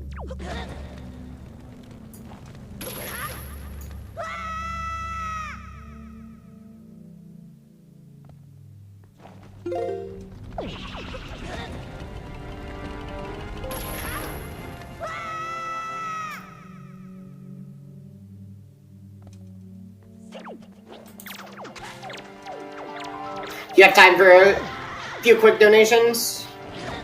Wonderful, thank you very much. Let me please remind you folks what we are raising money for. We are raising money for Save the Children.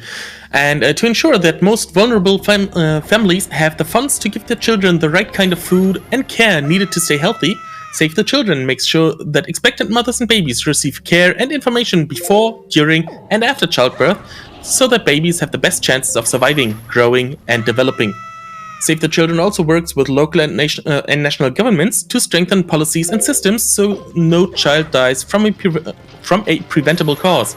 So all of your donations are very welcome, and even little donations help greatly, because for just $1, a child can be provided with treatment against diarrhea, one of the top killers of children under the age of 5 globally, or $1 can help treat 4 children against pneumonia, the single largest cause of death in children worldwide. So even if you don't have much to give, every single dollar counts. We don't just say that, it really is like that. Every single dollar counts. So please, if you have a little money lying somewhere, please consider donating. Thank you. Thank you so much. Alright, so here Alberto is actually grinding up a little bit of money for the Triforce shorts. And the way he's able to do this is he's actually doing a thing called an odd shot here. Or not an odd shot, but a weird shot. And so he's item signing against that, and he's going a little bit under it as it's like trying to clip him through. And when he's just slightly under the statue, he hook shots the bottom of that torch, and that actually allows Link to hit the bottom of the statue, which actually makes the game think that you got crushed. So every time he does that, it actually reloads the room so he can keep getting this money and grind as much as he needs. Yeah, we need rupees for a lot of things in the run. To list all of them, we need them to decipher for Tingle, because he, in order to salvage these Triforce shards that we got, we need to pay Tingle a lot of rupees to decipher them. And so that's one of the things. We also need them for the Goron trading quest, which we will be finishing up. Every time you trade, you need to pay some rupees. And also, there's a beetle shop at Rockspire where everything is super overpriced, and we need to buy everything in that shop, and that requires also a very hefty amount of rupees.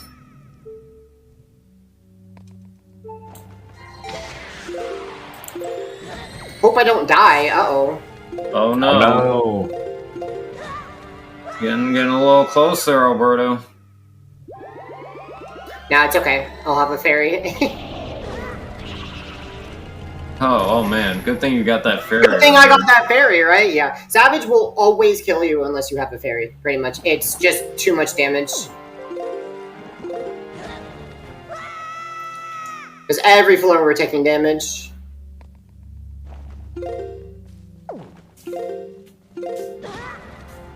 Yeah, so now we're going to continue Savage after getting the shard to floor 50, which has the Hero's Charm. Now, interestingly enough, in the Japanese version of the GameCube version of the game, it's just a rupee. Yeah, the final reward for Savage Labyrinth on the Japanese GameCube version is a yellow rupee. Woo! Some pretty top tier trolling by the original developers on that one. Yeah, they changed it a few times. So first it was the yellow rupee, and then on the PAL version, they changed it to, well, PAL and I think NTSC, they changed it to a heart piece. Right. Mm-hmm. And then now it's the Hero's Charm. So they changed it a few times. Yeah, much like the treasure chart and Triforce chart locations that I mentioned earlier, it's kind of the same thing about those as well. Because I believe in the Japanese version of the GameCube version as well, one of the Triforce charts you get comes from salvaging 3 different treasure charts all in a row. So you salvage a treasure chart, then salvage another treasure chart. It's like a big long rabbit chase essentially. Yeah, it's the treasure chart chain to finally get the Triforce chart, to then decipher, to then go somewhere else, to then pick up the Triforce shard finally. That was very luckily changed. Very, very luckily. Game's come a long way since then. We're coming up on actually a very interesting thing that happened. Because I got auction without the joypin, I actually have to farm 1 extra joypin in this room. I gotta keep track of the joypin count. Because I have to make up for that one that I did not get at auction.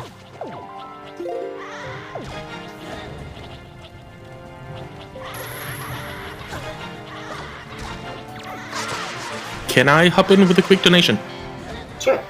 Because we just got a $10 anonymous donation, and it's very much on topic here, because it says, "Wah!" Thank you very much for that. These goblins are not being very nice right now.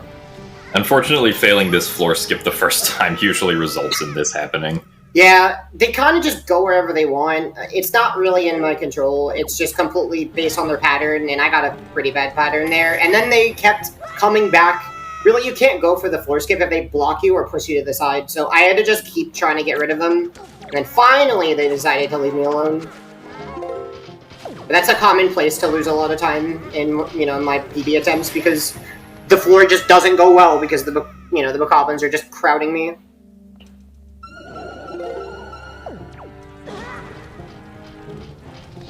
One last little grind for the skull necklaces here.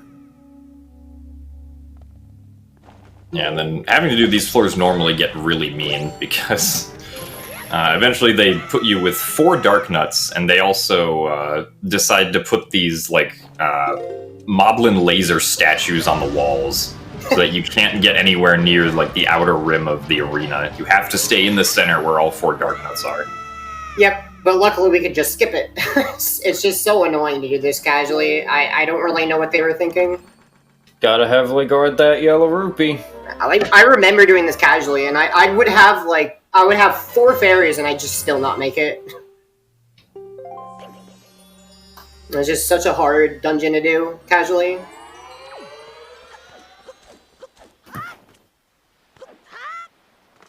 Okay, so at this point in the run, if you have any donations or literally anything you want to say, go ahead and just have at it, because, yeah, we're about to hit Orca 500 times. I'm not even kidding, 500 times, and it's going to take about 5 minutes.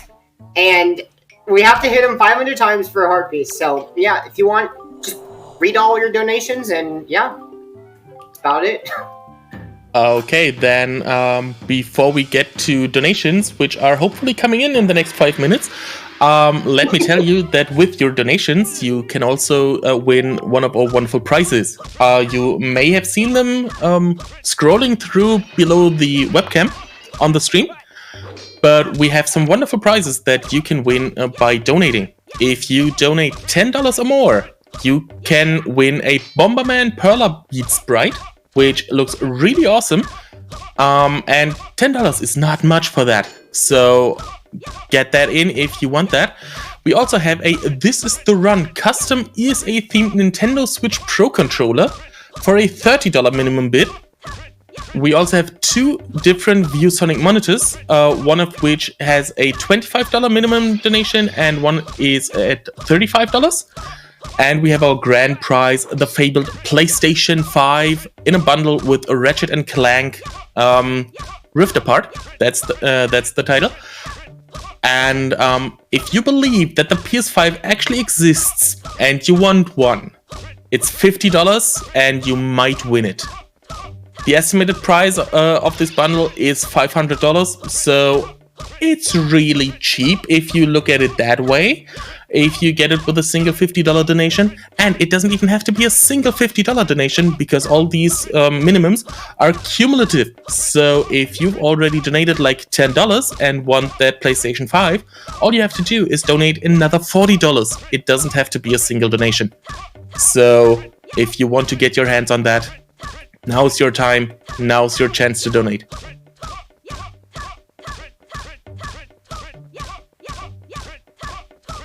Got anything else? We got 300 hits left. Well,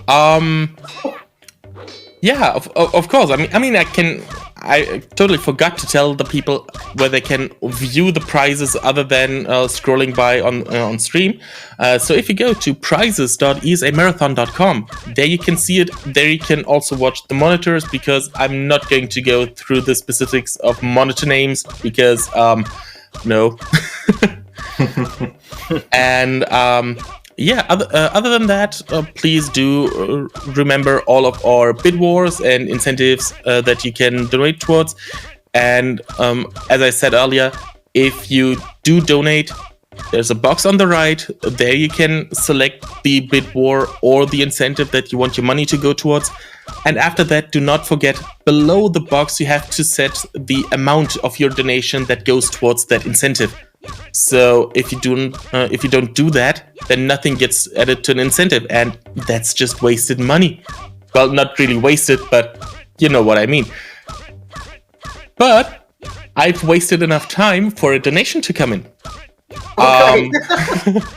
So that's a good thing. We do have $30 from a Pie Tin Cat saying, "Thanks for running my favorite game. Here's hoping it comes to Switch." And I do also hope it comes to Switch, because then I don't have to plug in my Wii U to finally get to play it. But yeah, thank you very much for that donation. Alright, thank you so much. We got 100 hits left, so I guess I could go over really the optimal strategy for Orca is to try to hit him in a circle, because you want to keep hitting him and you don't want to combo. So if you attack too quickly, he'll combo, and so if you wait too long, he'll attack you. So you gotta be really quick with chaining your attacks together, but not too quickly. And we basically want to hit him in this circle, to accomplish that. And it actually, unfortunately, there's not much going on in terms of, it's repetitive, but it actually requires a lot of concentration to get a really good Orca. And you gotta be careful, because you might actually get 499 and then die, and... Well, now you have to do all this again. And yes, it's happened to me, and I know it's happened to Gymnast, so let's hope that doesn't happen. You feel so cool when you lose at 499, and then you sit there staring at the screen, and then you're like, well, I guess my run is over. Alright, we're going. Luckily, no 499, but... It is a pain that no one... When I got that 499, I was beside myself. I was like, what?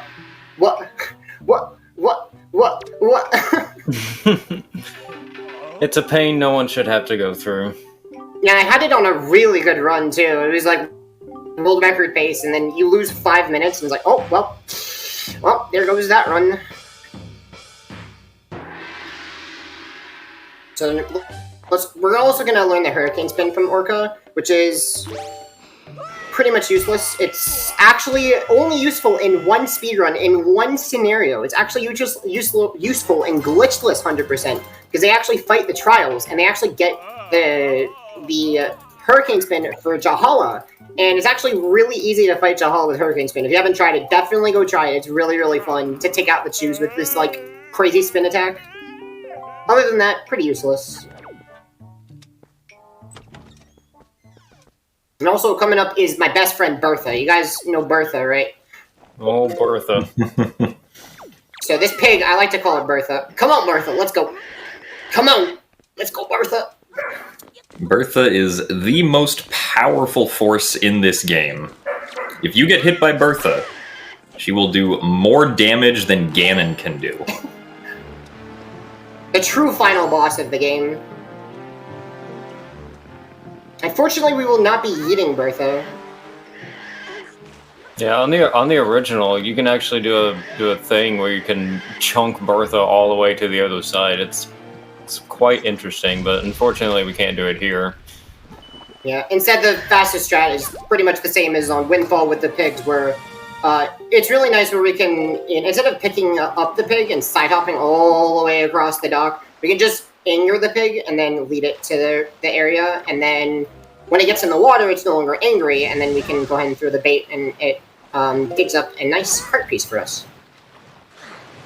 And then this is Horseshoe. So this is a golfing game, but yeah, we're gonna cheat. I'm sorry. Golf is slow.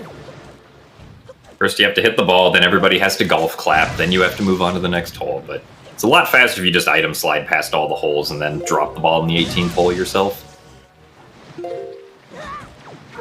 Yeah, with item sliding, we can just item slide past all of the holes. We really only have to do the last hole. But careful not to fall off, because if you fall off, you have to start at the entire start. So I fell off, but early, so it didn't really matter much. And we're going to drop in this grotto first, and then go ahead and open that chest that we just spawned.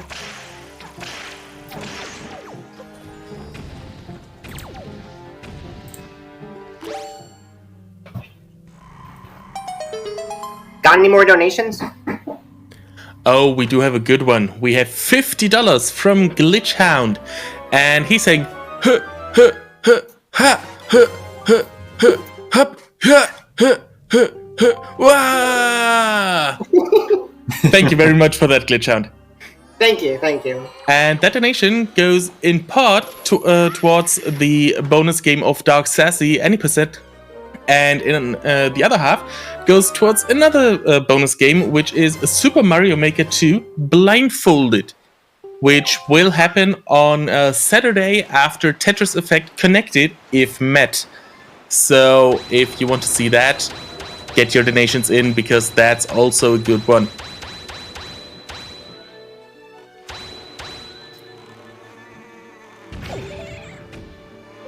We have to hope to not get knocked down by this bird here. It can knock you down. Okay, looks like we're good. Yeah, so bird... Oh, go ahead. Oh, I was gonna say Horseshoe is really interesting. Yeah. Now, Birdo's going to be doing a special kind of item slide here, where he's going to be sliding off the edge by... He's going to get an angle, and he's going to hold shield, so that he doesn't change his angle, but he can still, like, hold the control stick forward so he can jump onto the platform. So you can, when you actually hold shield, you're still moving forward. And so he's going to do that to move forward and keep his angle there so that he can land right on the platform for that item slide. Last one was a little bit close. Oops. Well, still got it though.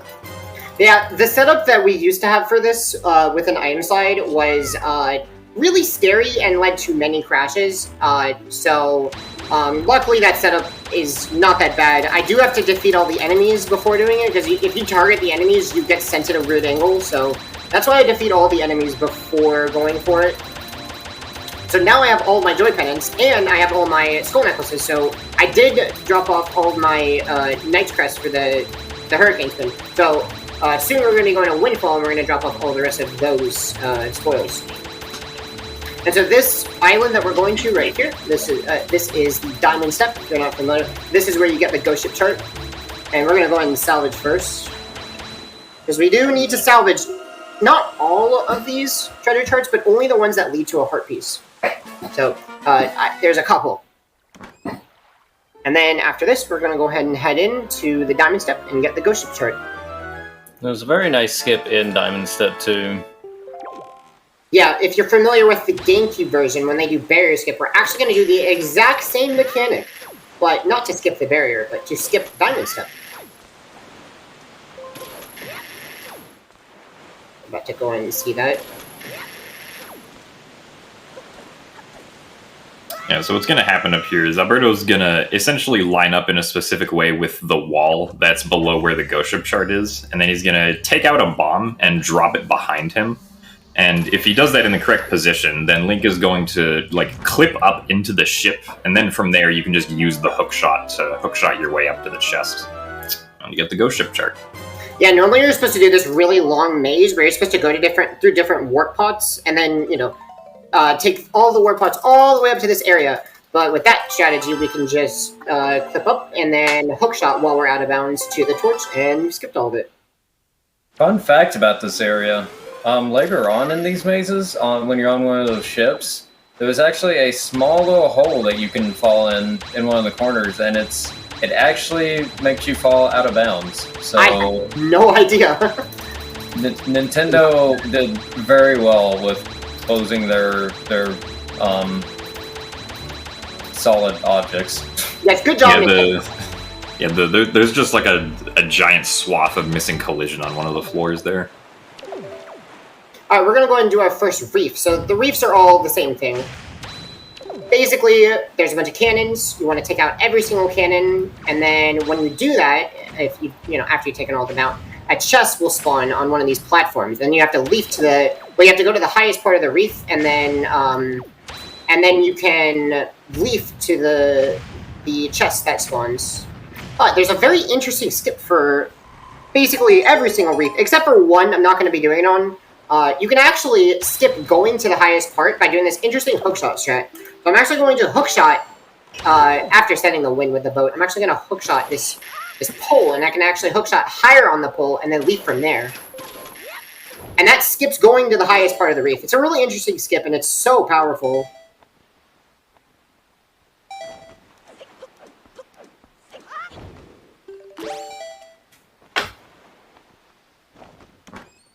Yeah, the reefs are kind of probably not most people's favorite parts of casual playthrough, because they're kind of repetitive, and in the GameCube version of the game, if you get hit by these cannons, you get knocked out of your boat. So that's a really nice change the HD version is that if I get hit, I don't care. Like, I can just keep going. It doesn't knock me out of the boat. Interesting thing about the bomb cannons is if you're in the boat, they do a whole heart of damage. But if you're outside the boat, they only do a quarter heart of damage. Yeah, you get hit, you take a lot of damage when you're in the boat. So luckily I have a lot of health at this point, and I'm getting a lot of heart pieces, because this is the cleanup part of the run, where we're really just going to sail from island to island, and, you know, do a couple things, and then go to another island, and so we're going to get a lot of heart pieces. Really, all this is made possible by the hookshot. You may have noticed I'm using the hookshot quite a lot. This item is so powerful. Yeah, there's a ton of small optimizations that you can use with the hookshot. Mostly, like, you know, hookshotting onto the poles of reefs, and also hookshotting back into the King of Red Lions when you need to, like, enter back into him to sail somewhere else. This is the final trip to Windfall. We're gonna drop off all of our pendants to Miss Marie. She really loves joy pendants. That's the whole reason that we caught the kids earlier, was to do that. And so we have to give them in 3 different waves. It's kind of interesting. You give her 1, and then you give her 19, and then you give her 20. And we really don't care about this item, the Command E, though it does save a lot of time to get this item. We really are interested in the treasure chart afterwards that she gives you for all 40. But in the casual playthrough, you're supposed to actually have farm joy pendants, but only 20. You don't need to do this extra. Actually, that extra 19 you don't have to do. It's 21 joy pendants that you're supposed to farm. So for all of that, we get a treasure chart.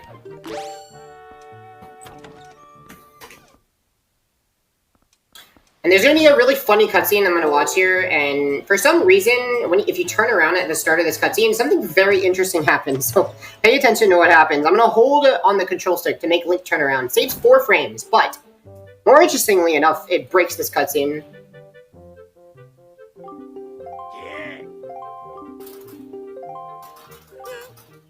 Yeah, so the camera at the start of the cutscene directs its motion based upon the angle that Link is facing. So if Link is turned around, then the camera's like, ah, yes, this means we have to face over here, out of bounds. Out of bounds, woo! But yeah, that was just to save 4 frames so I don't have to turn around. Really just a small optimization, because I have to leave and then come back. Because we're actually going to keep doing the quest. So this is the whole Maggie quest. We then have to go talk to Mo, who's actually been secretly sending letters to Maggie. So the whole Maggie quest, I can explain. Maggie is someone that we saved in Forsaken Fortress with all the other girls. And she actually came back with a bunch of skull necklaces that a moblin she fell in love with gave to her. That's why her dad got really rich. So he actually used to be really poor, but because of the value of the skull necklaces, he's super stinking rich and actually really rude, it turns out. And so there's this giant quest where it turns out we find out that Mo has actually been sending her letters, pretending to be the moblin, and we're about to finish that quest.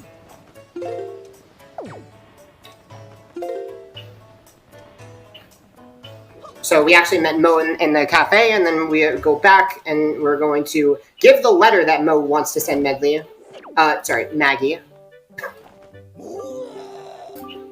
And also, those skull necklaces, very useful to give to his dad. He loves them.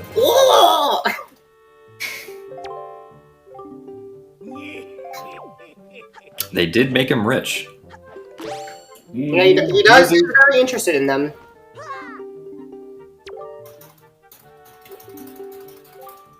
And we're also going to go ahead and give the letter to Maggie while we're here, you know, to knock out 2 birds with 1 stone. And she's overly joyful over the letter you just sent her. In fact, she's so joyful that she's going to give us a piece of her heart.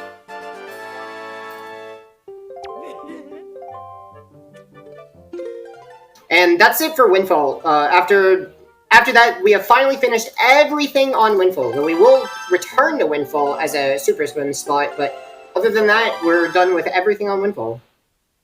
Yay! Just continue doing cleanup. And it's also faster to save warp out from Maggie's house than to, like, get out there normally. Which is why that save warp occurred. So this is Thorn Ferry. This is, Now I could clip into the fountain, but you clip as you saw earlier is actually really difficult. So since I have the skull hammer, I can actually open up the fountain the normal way and go in and get the quiver upgrade. So this is the last quiver upgrade. We're still gonna have to upgrade the bombs twice. But we are getting closer to all of our upgrades, and then we've got one other thing we got to do at Thorn Ferry, and then we can leave the island. So really, this last part of the category is really going island to island. We go to almost every single island. I think the only island we don't go to, correct me if I'm wrong, is the boating course. I think it's the only one we don't go to. I think we go to every single other one. Yep, that sounds correct. Yep.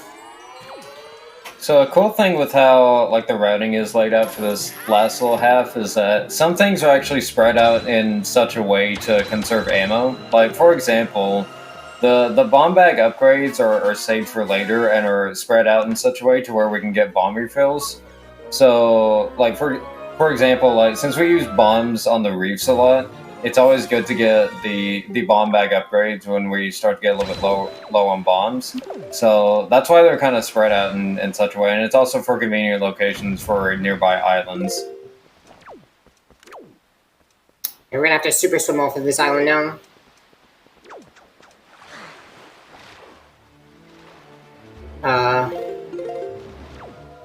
Where am I? Okay. I'm a little bit lost, but we found it. You know where we're going. Yeah, this is the one ferry island you can super swim off of because of that little island to the side there that you can item slide against, and the water can just pick you up and you can go with that. Okay, we really don't want rats to hit us here because they can take a lot of rupees. So just really gotta hope that they just don't mess with us. Because yeah, I do need these rupees. I do have extra, so this route actually is really nice. It has extra, and if I do get hit, I can then get backup rupees later. So actually, it's really not that bad to get hit by rats, but again, it's just something to be aware of that they can take rupees. And then we're gonna go ahead and item slide to the island after this. Yeah, the more rupees you have, then the more rupees that rats can steal from you. If you actually have a small amount of rupees, the rats can sometimes steal more rupees than you actually have, which is kind of funny. But that usually only happens with amounts in the 10s, 20s, and 30s. So, trading with this Goron. There's actually a really difficult trick coming up after a trade with this Goron, but if you have one or two donations you want to read, go ahead and get them in. After that, we're going to go into the interior of the island, and there's going to be a really interesting trick coming up. Okay, let me tell you a bit more about what Save the Children does and what they can do with all of your lovely donations. So, with 25,000 dedicated staff all over the world, Save the Children responds to major emergencies, delivering innovative programs and ensuring children's voices are heard through our campaigning to build a better future for and with children. Save the Children also partners with local organizations wherever possible to ensure their responses are locally driven, which allows them to build trust and gain access to hard-to-reach communities. And with $50, Save the Children can pay for the attendance of an entire village school to a country of an entire village school in a country like Uganda, including the cost of teacher training and salary, supplies, and curriculum. So your money really goes a long way here. Here's the trick. The really hard trick, here we go.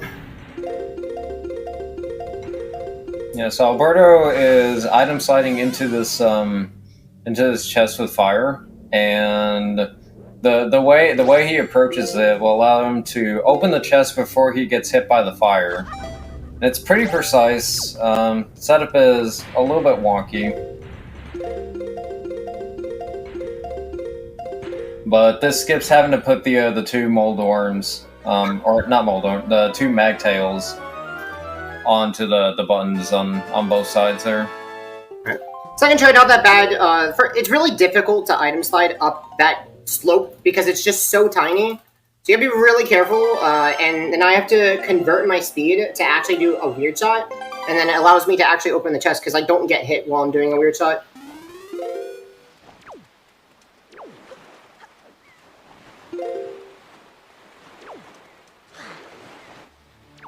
We're gonna go ahead and just item slide away after that.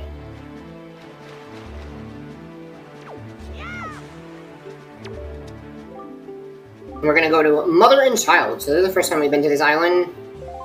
Now, normally you're supposed to warp here, and then, you know, get a cutscene and get the fire and ice arrows. We did not do that, but that's the interior of the island. We also have to do stuff on the exterior of the island, so I'm going to be trading with this Goron, and I'm actually going to come back one more time and trade with this Goron again and do one other thing.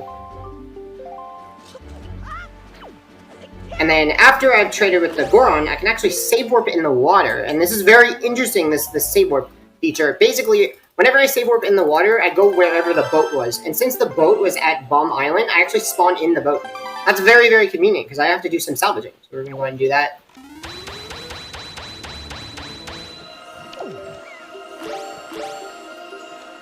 Yeah, it is very fortunate he's able to just save warp back to the island he was before with that island. Because that island, Mother and Child is definitely very out of the way to just sail to compared to like some other convenient islands. So it is good that he's able to just backtrack from there. And again, he can't super swim off that island, so that's why he has to do that. Hookshot once again coming in to save time here by being able to get on the island a lot quicker than you otherwise normally would be able to. Actually only recently figured out that was like a really recent inclusion. Okay, the speed is kind of low, but we should be able to make it.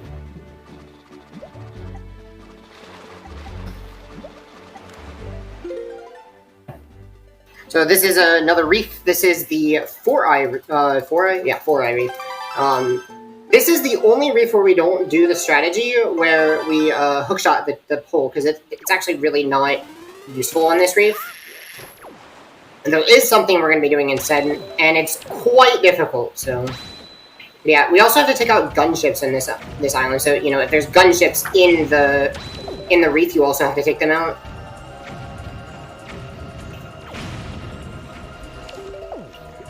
Yeah, thankfully the cannon like trajectory aiming is very nice in this game.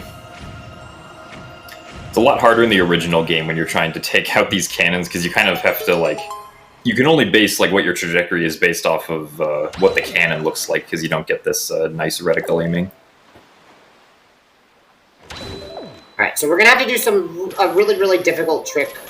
I have to do a lot of leaf pumps, and they're all pretty precise, in order to make it up here, to preserve height.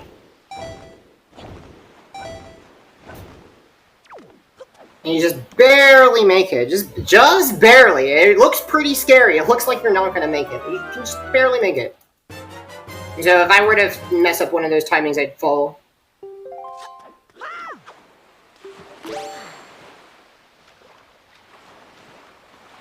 Alright, so we're gonna go ahead and initiate the next kind of sequence. This is one of my favorite parts of 100%, actually.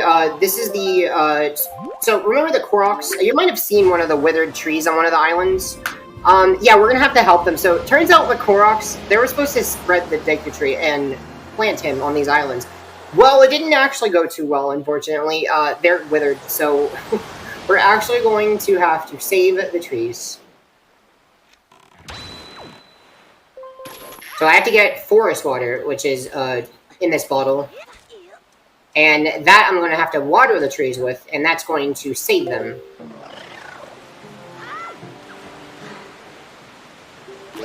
Yeah, unfortunately, like was mentioned before, it was thankfully not 900 of them. There are only 8, I think? 8 or 9? Yeah. 8, yeah. Okay. Can you imagine if you only had 30 minutes to water 900 trees? Oh, jeez. Yeah.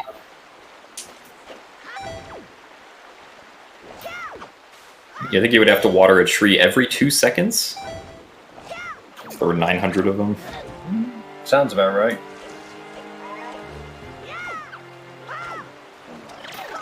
Alright, while we're here, we can go ahead and get this treasure chart over here. There's a treasure chart on this island. You're normally supposed to leaf to it, but, you know, item sliding. Duh, we're gonna item slide to it. Now we're stuck here, so we're gonna save warp after it. Yeah, thankfully this island is like just at the perfect height for an item slide jump to get right up on top of it. From the main forest haven.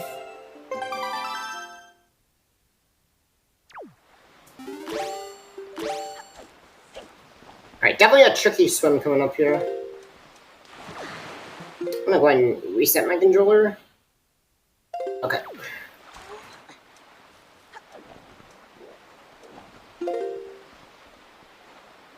Oh, forest spot. Oh, oops. Yeah, so this swim, like, normally, if Beetle wasn't here, you would not be able to super swim off of Forest Haven, but because of the way that you can position Beetle here, you can just position him in such a way to where you can charge up enough speed and be able to just slide off of Beetle and still preserve your speed in the water.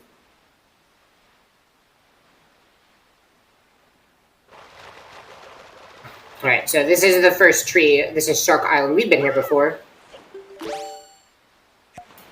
And then, guys, isn't nighttime a little spooky? It is pretty scary, isn't it? Yeah, maybe some ghosts will come out at night. Whoa. Uh-oh. Better watch out, Alberto.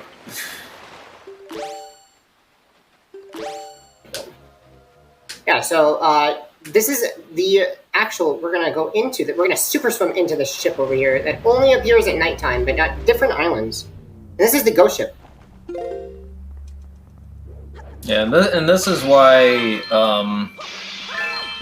like, I was mentioning, like, a lot earlier in the run, like, why we had to be mindful of, like, day and night cycles so that we can have the ghost ship in the spot that we want it to be. And we gotta get some rupees, too. Now, a previous route actually farmed rupees at the ghost ship, but this current route with the auction, the way that it works out, we actually don't need to because the problem with the previous route is that we needed more than 5,000 rupees after Savage, and we couldn't do that. But with this route, because we've already done auction, we don't need those rupees, so we don't need to farm any from Ghost Ship. It works out really nicely. But if I end up having, being short on rupees, I could actually just go ahead and farm Ghost Ship, but it hasn't come up ever in any run. And so this is Spectacle Island. That's where the Ghost Ship was. After we beat Ghost Ship, it's daytime. So now we can play this cool minigame here that doesn't work the way the minigame should. It's like Squishka, but with a real cannon. Whoa. And also, some interesting physics to it. So for this minigame, you can shoot a cannon anywhere from 15 degrees to a 50-degree trajectory. But the interesting thing is that the 50-degree trajectory actually makes the cannon go the farthest, instead of the 45 or 35-degree trajectory. So some interesting physics at play here. Yeah, I think these are both 45. And I think that one's 40. It's hard to tell. You really have to be able to be good at depth perception for this one.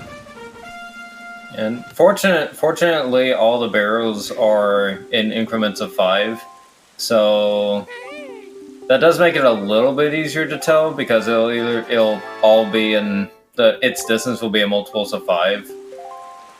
But still, it's still very difficult to kind of judge the distance on it. Right.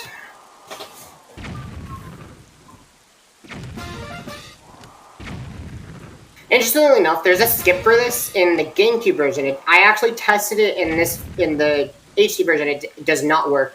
You can actually put the cannon out on the playing field, and then you can just repetitively bomb the boat over and over and over. You want to put the boat on the playing field, and it just skips the entire minigame because you just keep bombing the boat over and over again. Poor boat, but it's really fast. It doesn't work in this game. I don't really know why. I guess they patched it.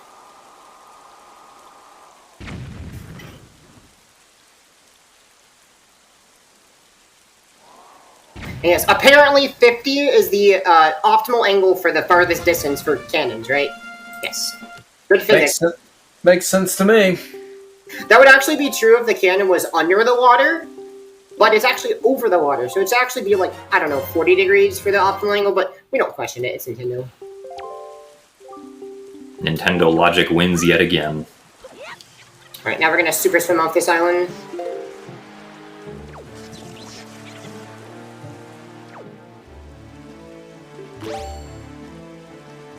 Yeah, this one's kind of a... Oh, go ahead.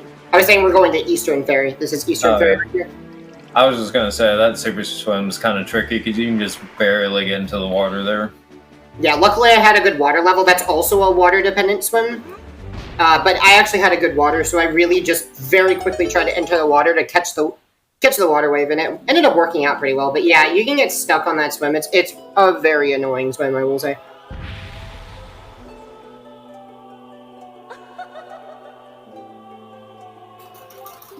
So we're going to go ahead and get the first bomb upgrade. And this also does something important. It refills my magic, because magic, for some reason, ends up being super duper tight at this point in the run. Actually, twice. So from this point on, after I get this full magic meter, I'm actually going to have to be very, very cognizant of how much magic I use.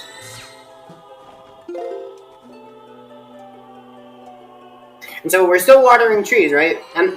Turns out 30 minutes is more than plenty of time. Like, it's funny, you're normally supposed to go from island to island and just very, very barely make it, right? Well, turns out, because of how ridiculous 30 minutes is, it actually, if I do well, it actually won't expire, even, at the end of the run, it still won't have expired. Like, it'll last me all the way to the end of the run, into, the last room, it sometimes expires. Yeah, in comparison, for the original game, they only give you 20 minutes of forest water to water all the trees, and you also don't have the swift sail in the original game, so you have to, just use the regular sail to sail around and water all the trees, so they really made it easy for you to get them all in time in HD. Yeah, it's not really a problem. Oh, this is paw print, by the way. So. I guess they just assume that you won't memorize the locations of them, so you're just kind of sailing around frantically trying to find them. Maybe. I guess. Yeah, Paw Print has quite a few things in here too. So we have a salvage point, and we have 2 different caves in Paw Print that we're gonna go in and get stuff in. There's a lot of things in Paw Print. This one is a wizard cave. It's actually quite annoying. So there's 1, then 2, then 3 that spawn. 3 is the most annoying by far.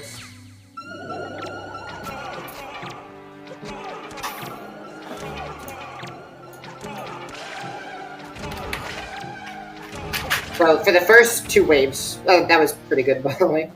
For the first 2 waves, the idea is to light arrow them, but then after that, you can't light arrow because they're all trying to spawn something, and you just don't have time to light arrow all 3, unfortunately.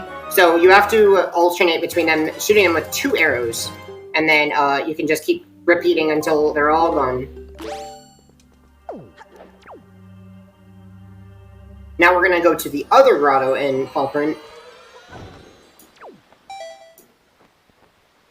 I think this dome is in the shape of, I believe, a chew. There's a face on this, or I can't remember. There's a face on this island, and there are 2 faces.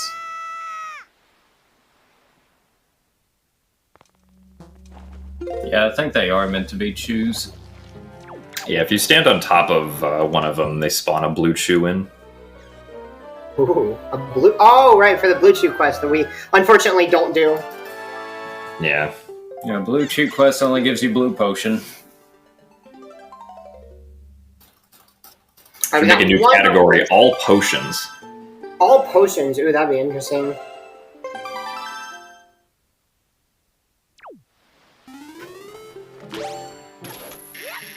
Alright, get ready for the cutest things in the game, I swear. That people. Yeah.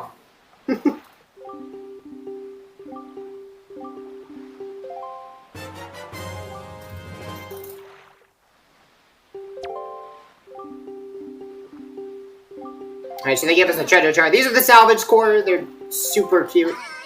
Just sending their family on a trip for fishing. Come on, you can't blame them. Come on, it's so cute. Bye. Bye. Bye. Bye. All right, so we are done with Paw Print. Next stop is Greatfish. And so Greatfish has a tree. And it also has the Goron, and we're going to continue the trading quest. We're really not doing much here, so if you have time for donations, this would be a good time. Wonderful, thank you very much. So, I get it that not everyone has the money to donate, and you still want to help? You can help. Just advertise this stream. Tell your friends, your family about this stream. Ask them to watch. maybe they do want to donate, and that way you also helped. Also, if you want to, help save the children, but you don't want to just donate directly because you don't get anything out of it, well, here's what. You can go to speedrunstore.com, get yourself some wonderful ESA merchandise, and all of the proceeds will go directly to Save the Children. So that's also a way to help them if you do want to get something back from that. And that merchandise really looks good. Thank you. Any more donations? Let me check. I just saw the total go up. I haven't got it on screen yet. But there will be some shortly. So I'm going to get back to you once I've got it. Okay. Alright, get back to me. Yeah, really this is a pretty good time for donations. If you ever want to butt in, there's really not much going on. We're about to do another reef. Just a bunch of sailing going from island to island, so... Gotta get that cleanup going. Yep, a cleanup. So this reef that we're at, I believe this is 3i. Yeah, it should be 3i reef. So every reef has a different amount of eyes, basically, the middle platform. So the general reef structure is the same. It's just the amount of middle platforms, and every reef has a different pattern that you want to follow. So it's really interesting optimizing each reef because every reef has a different strategy. So it's like really important as a 100% runner to learn your reefs. Yeah, exactly. Like same concept, but different approaches to it.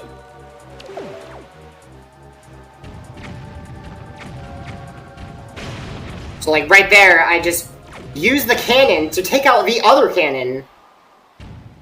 Whoa, betrayal.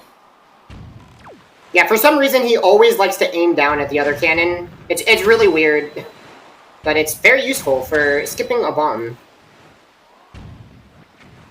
And especially like with what I was mentioning before about the bomb bags, there is going to be a couple of points where Alberto's bomb count is going to be a little bit tight. So every bomb you can save definitely counts. Definitely makes some specific reefs a little bit less stressful. Mm-hmm. Need the water to cooperate here for this one. Yeah, sometimes Okay. if the water level isn't quite going high enough, it can take a little bit longer to get the hook shot to reach up there. Yeah. It's a really precise shot, like, even, not considering the water. It's a pretty precise shot on that one, but it turns out that the trick for that one is just to make sure you're aiming correctly, and it should work with most water levels. Yeah, obviously much faster than, the alternative, which is what you're supposed to do, is go all the way around and then climb all the way around the reef. It's much faster to hookshot up these poles. So again, the hookshot just breaking these reefs.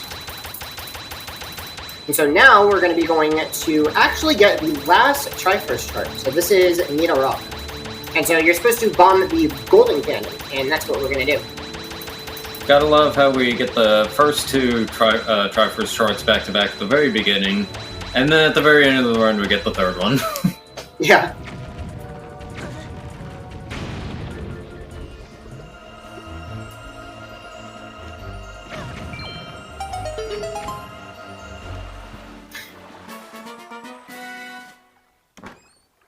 Alright, so this is the final Triforce chart. So now, after I get these, I'm supposed to decipher them. So that will be coming up soon. We'll be deciphering all of our charts at Tingle Island. But first, again, detours. Because this is 100%. We gotta do everything. Alright, there's a really interesting strat to skip this island. We're supposed to open a chest, and there's a cool thing I can do.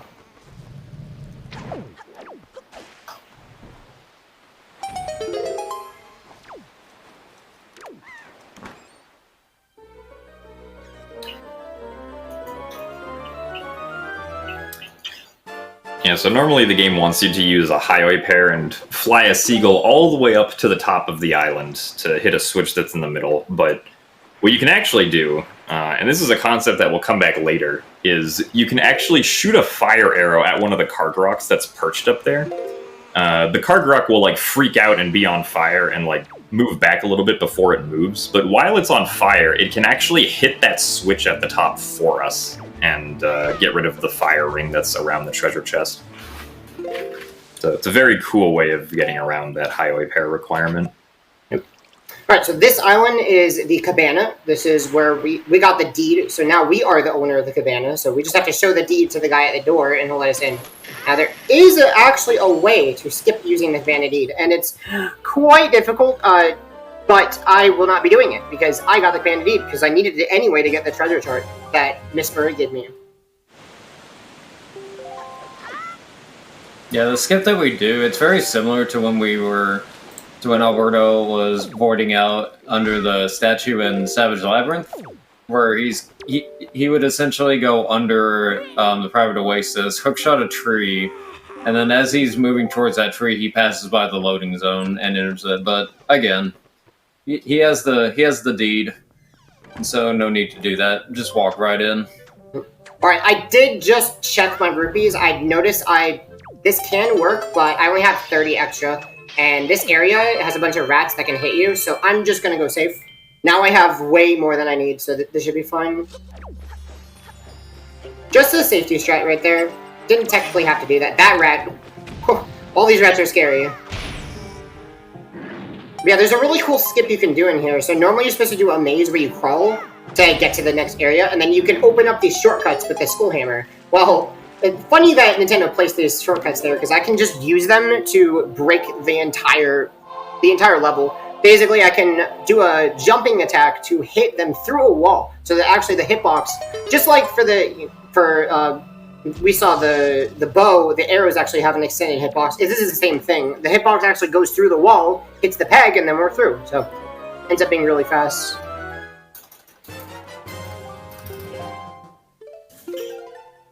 And more cheese. More Doritos.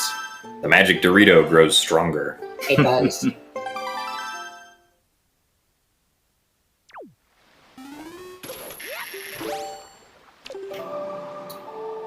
Now, this island I can't swim off of, so we're going to warp, and also we're going to go to a place that we want to warp to anyway. This is a warp point, is Tingle, so we're just going to warp there and go to the island. So these warps are actually really carefully placed to maximize time, because generally super swimming is faster. However, you can warp off of islands that you can't swim off of. So if you can't swim, might as well warp. And also, we need the boat with us anyway most of the time, so... it ends up being faster to just go ahead and sail and warp because of the fact that we do need the boat. So, this is, slower than super swimming, but actually it's not because of the fact that we need the boat anyway. So, spawning the boat would just be too slow. So it's just a lot of sailing at this point.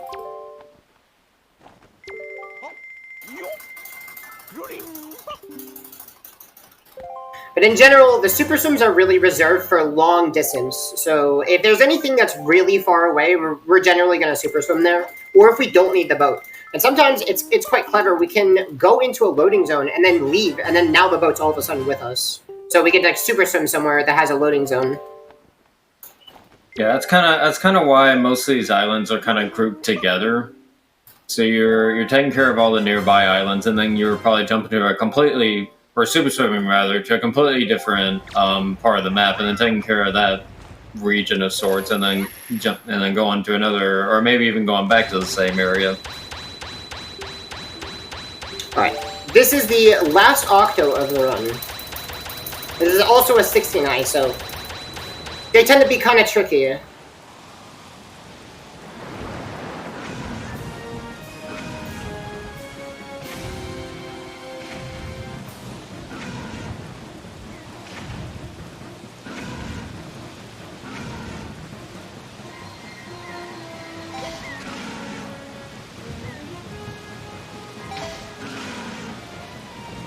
Right.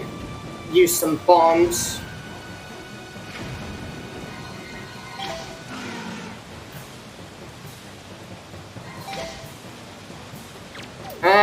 go ahead and bomb this last guy.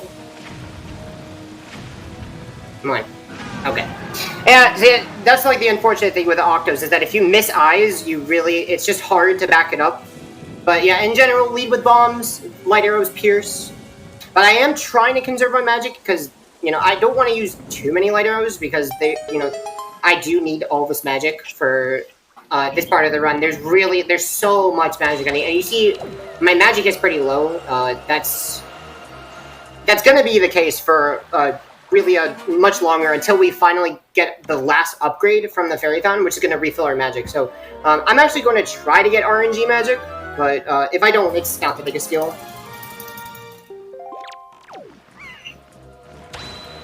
Then after this, we're going to go ahead and sail to the next island, and we're just sailing now. Do you have any donations?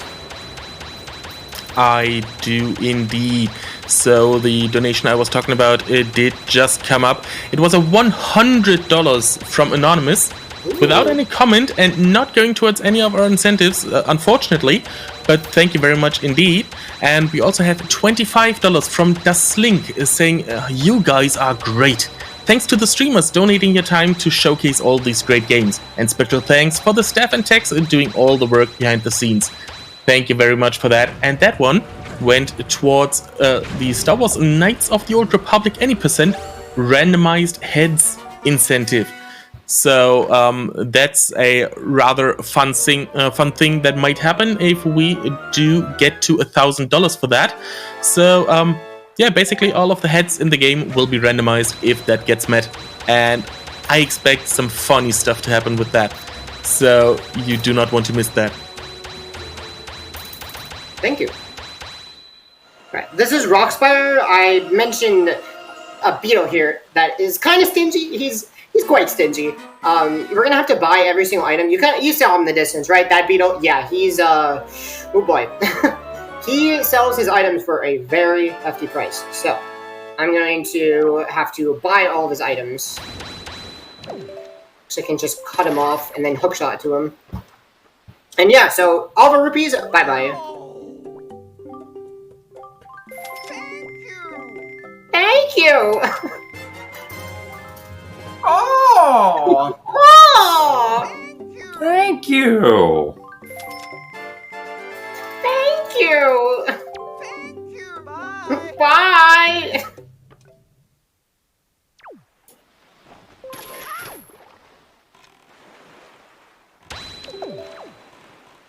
Alright, so after Beetle, we're gonna do the rest of Rockspire. Which, there's a grotto we have to enter, so I have to bomb all of these rocks and then enter the grotto.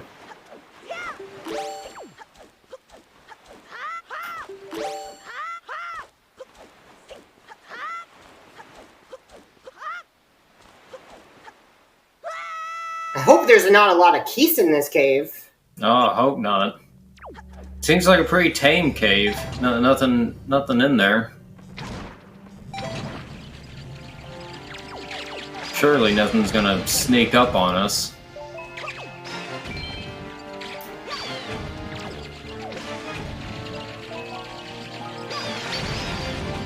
Okay, so I really want to use a combination of arrows and arrows and boomerang for this cave.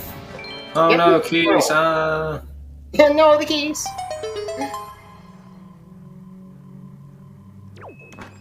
All these green rupees. You're rich.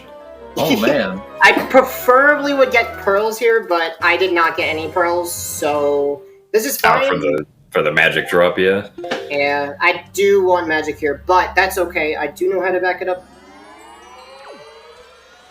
Maybe we can go save Grandma. No, just Grandma to die. I'm sorry for all you grandma lovers. Uh-oh. Yeah, we actually don't need to get the super or anything with Grandma on this run, so unfortunately, we are not completing Save Grandma %. For you guys, we're not going to get to see Grandma. She doesn't give us a bottle. Right, we're back to Mother and Child. Gonna finish up, we gotta water the tree, and water the tree, that's what I just did, yes. And then finish up the quest. and this is another island I can't super swim off of. And last time I save warped in the water. That's exactly what I'm going to do. And now we're going to go back to where the boat is, which is at Rockspire.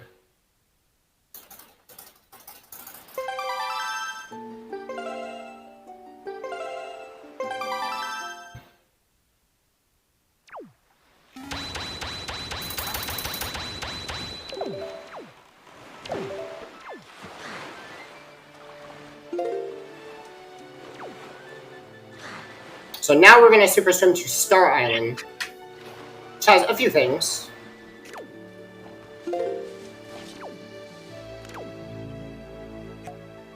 As you may guess, there is another tree there. Whoa. Who would have thought? Alright, I'm going to try to get magic. Alright. Yeah, you can get magic in these grass. Doesn't look like there's going to be any. But... Yeah, I'm pretty sure all the grass here is just blank. I actually have gotten magic from the grass. Did I? Yeah, so I had to do this instead for the mag kills. But it'll work. That's just the backup. I don't get any magic. But yeah, magic is just like surprisingly tight at the end of this run. Even though we have the double magic, it's just we just don't have enough. We're just so short on magic all the time.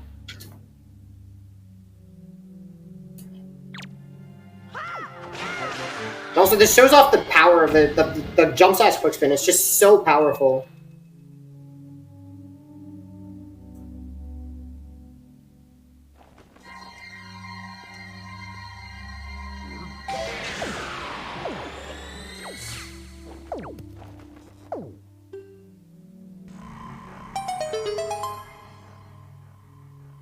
And then there you want to wait for both moblins to fall down so you can get them each with a single snipe.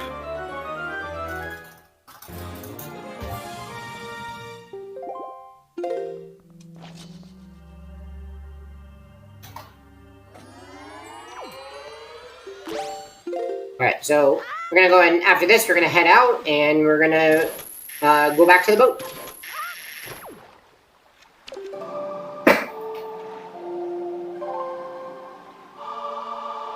Got any more donations? We currently do not, but maybe someone in chat will want to change that if they hear again what wonderful prizes they can win. Because we do have several prizes that you can get your hands on if you donate a certain amount of money towards Save the Children. So you can win a This Is The Run custom ESA-themed Nintendo Switch Pro controller with a $30 minimum bid, which is cumulative with all our prizes. So if you've already donated like $15, another $15 will get you in the running for this controller. We also have 2 ViewSonic monitors for $25 and $35 each. You can view all our prizes at prizes.esamarathon.com to view those monitors because they are really good. We do use ViewSonic Elite monitors when we do on-site events, so we can vouch for that. And also we have our grand prize, the fabled PlayStation 5 bundled with Ratchet & Clank Rift Apart. So with a $50 minimum donation, that can be yours. Back to you guys. Thank you. Alright, there's more cleanup here. We still have to save the trees, but we have plenty of time to do whatever we want, pretty much. I will save the trees, I promise. It's coming up soon. But just more island cleanup, honestly. Some cool movement coming up. That extra 10 minutes on the forest water timer is going to be doing some work.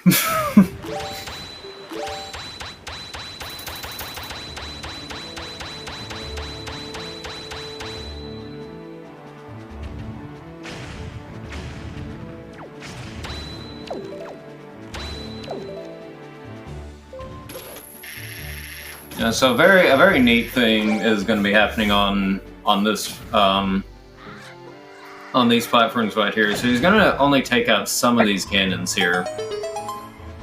And he's going to leave one ready, and he's going to go ahead and go up here. There's no ladder on the platform they need to go to with the chest. But what he's going to do here is he's going to place a bomb right above the cannon, the last cannon, and then he's going to pull Leaf in the air as the chest is spawning.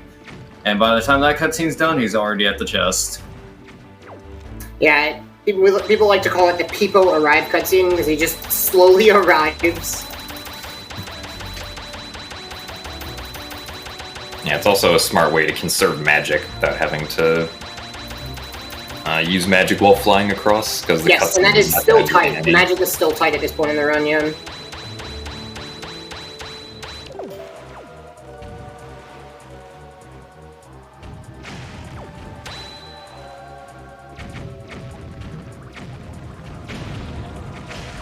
Can I cut in real quick? Sure. Because we just received $50 from Fuzzy saying, no donations, let me fix that problem for you. Thank you very much, Fuzzy, and I guess you do also want to get your hands on that fabled PS5, just like everyone else, because there are none of them. So, thank you for that donation, and good luck on the raffle. Thank you. Alright, another reef. This is, I believe, 2i? Yes, this is 2i. Yeah. A lot of lag happening. Yes, this game has a problem with lag. It's really unfortunate that it's really particle effects. It's just really bad at handling them, and so if you have a bunch of rain, it just lags the game a lot.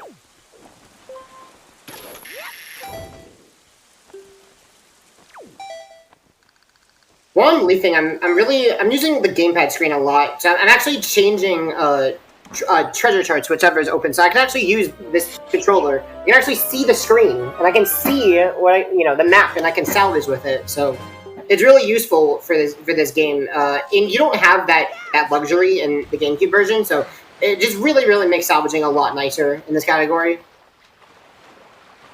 Yeah, and you also have to keep in mind, like, as he's doing all this, like, he actually has to open some of these treasure charts, because the salvage point will actually not appear until he opens the treasure chart.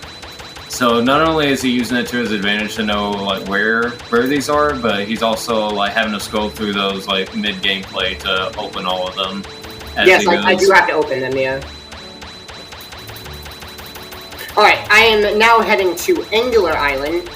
There's 2 heart pieces of this island, and then there's a pretty tricky super swim after. So one of them we're going to salvage, and then there's a chest at the top we gotta get. Now, you're supposed to do a big block puzzle. There's all these blocks on this island. You're supposed to do this block puzzle to get to the treasure chart at the top. But there's a really very tricky, interesting hookshot I can do to skip that.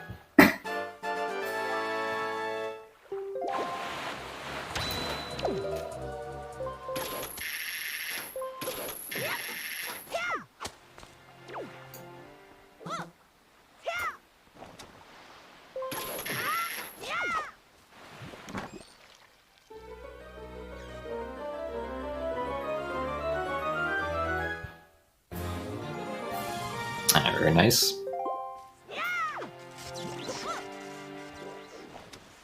Yeah, because they placed the chest just pretty much at the edge of the top part, you can hookshot to it from a bunch of different angles. And then this is the tricky super swim that relies a lot on the water level being nice. Yeah, the water's not really being nice right now. Maybe on the next water wave.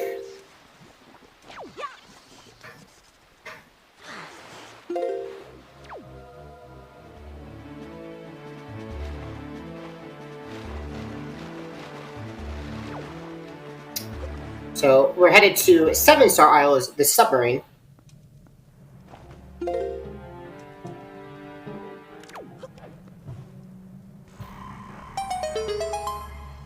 And so this is just, a bunch of cleanup. There is a very interesting trick coming up, though. But we're gonna have to do some sailing first. But we'll get there soon, so.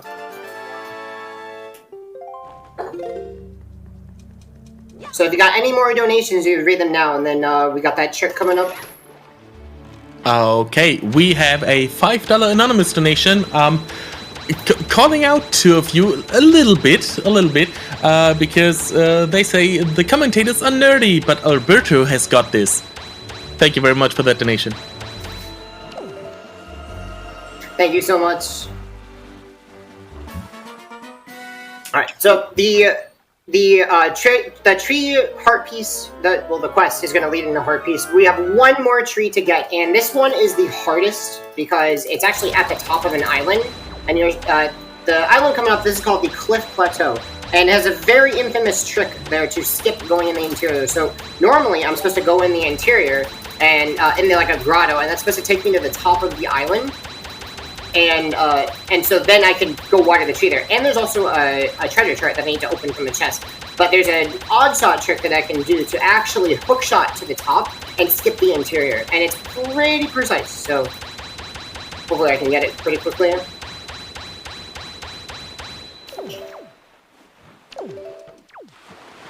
Yeah, so here he's going to item slide against the tree. And then once he builds up just a little bit of speed, he's going to get a setup to where he's going to slide off of the tree, and he's going to hold forward. And when he holds forward, if you remember in some of the previous item slides when he starts like going under the ground, well, when he holds forward here, he's actually going to go above the ground.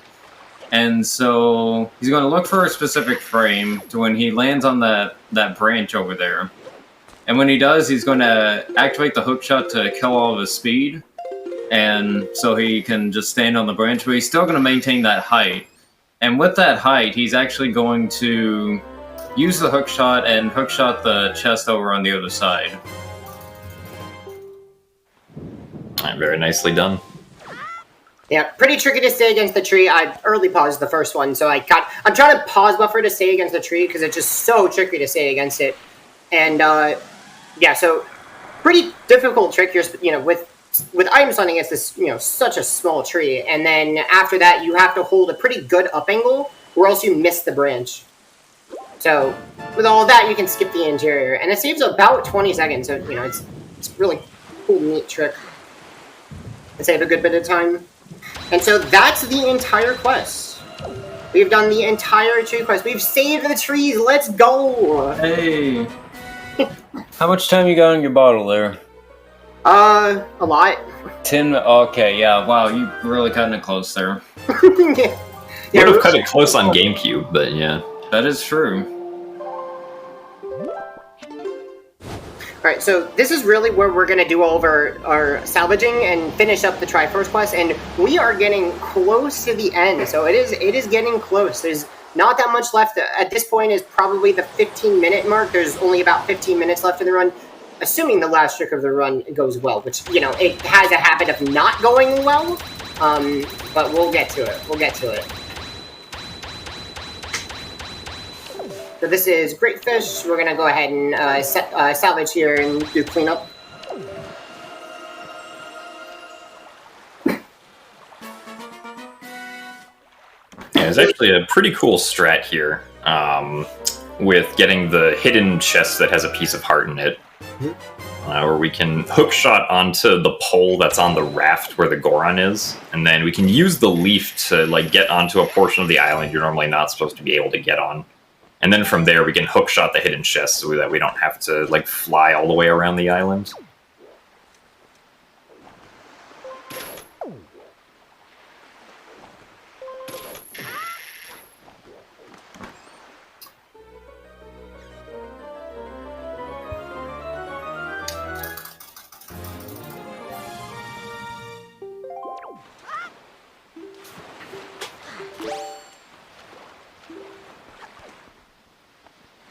Alright, so we're going to go ahead and finish up the trading quest.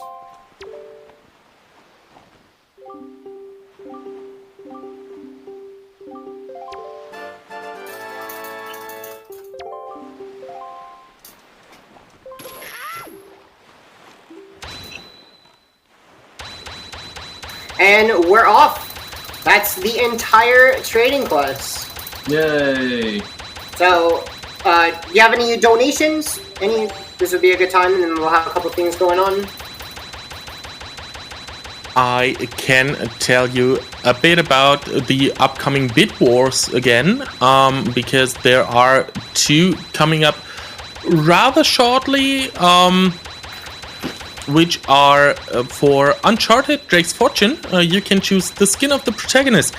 We have Donut Drake in the lead with $141, followed by Victor Sullivan with $51, and in last place, Eleanor Fisher with $20. This run will come up in around 4.5 hours, so if you want to switch that up, now's your time to get your donations in. We also have the blindfold choice for the Super Smash Bros. Melee blindfolded run by Babsia.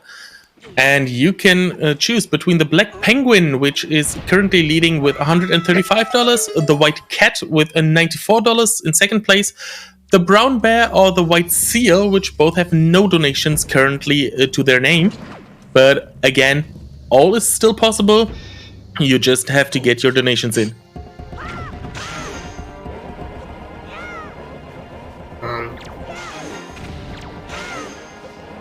Alright, this is the last place we have to go for the Triforce. This is the, what is it called? The Stone Watcher?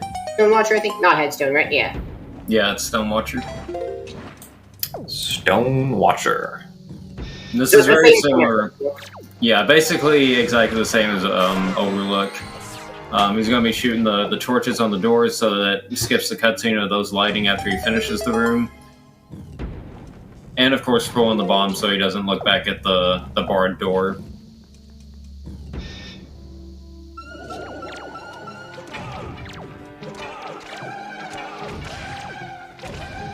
Gonna try to get some magic? Any magic? Nah.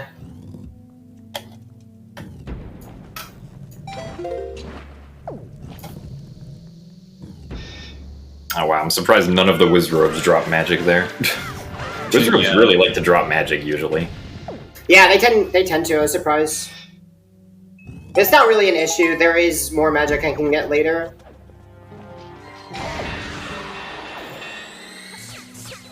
And this time it's only 2 Dark Nuts. Oh, you get to use 1 lighter instead of 2. Yep, just colliding them is pretty useful. Alright, this is the last piece of cheese to complete our Dorito.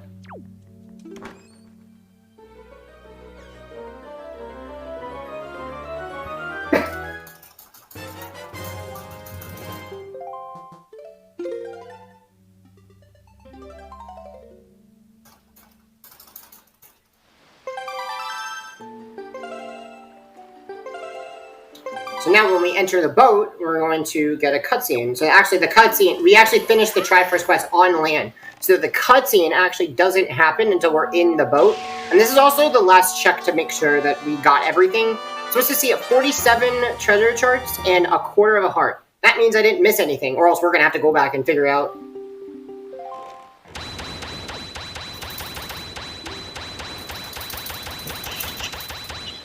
Looks right to me. Looks good to me. Seems good.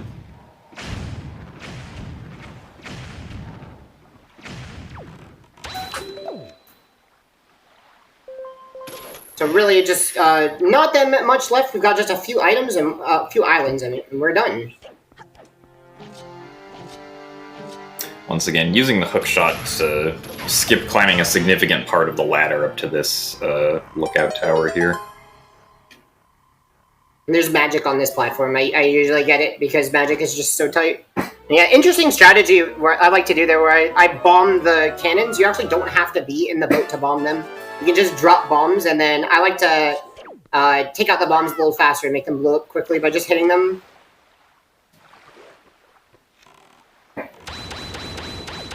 And we've got 2 more reefs, and we are done with the overworld. Yay! So this reef coming up is Cyclops Reef, and so that's Cyclops because it has only 1 eye in the center, and so this reef is really big and requires a lot of magic to get to the center. That's why all this magic is going to go away very quickly. We really blow through it on these reefs.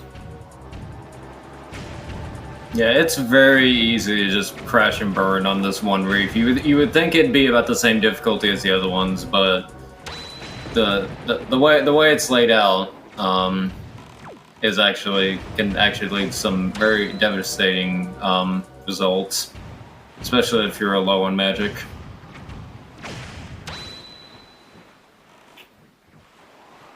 Yeah, I've seen some very sad runs where Josh had a rough time with this reef. I have had some very unfortunate experiences with this reef. Still hurts to this day. Still hurts. Yeah, it was painful watching it.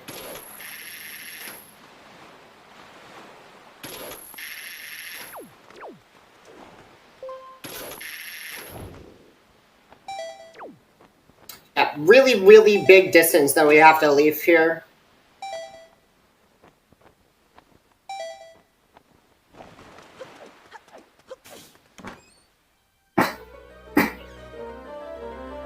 This is the 48th treasure chart. Remember, I need 49.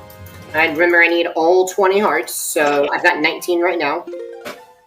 So we're gonna end up finishing off those, and then gonna go beat the game. So Almost there. yeah, we're almost there. last push. Do you have any donations or announcements? We do indeed. We have a $35 donation by Belloween is asking how much to upgrade this to a safe grandma run. I don't know. What do you guys think? You're gonna have to donate pretty quick. So, but we can do it. We can do it. What do you think? I mean, I'm up for everything. Because we're on 5 flat pace, so I have about 15 minutes to spare. How about $100? Let's do that. So how much longer would that take? Just Literally, maybe just a few minutes. There's Yeah. really only like 2 minutes. You don't have much time for that. Okay, so you heard it. And we also have a $5 donation by Ketone saying, amazing job today, Alberto, you're amazing. And thank you for the fantastic commentary from Joash and Jim. So thank you very much for that donation as well. Thank you. Thank you. Thank you. Yeah, I'd say the donation incentive would have to end within the next minute because we're about to be done with Overworld, and that would be the best time to save Grandma. Get that snappy donation in.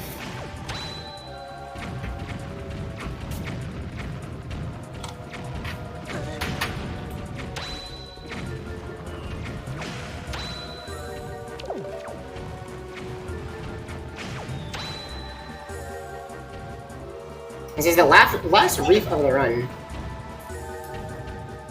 We go from the reef with the least amount of eyes to the one with the most amount of eyes. Yeah. How poetic.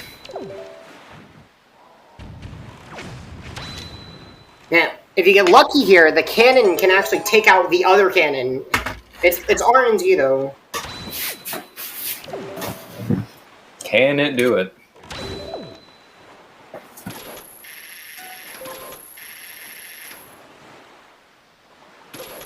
I'd say the donation would have to end within the next 30 seconds. Because we're about to be heading towards the very last part of the game.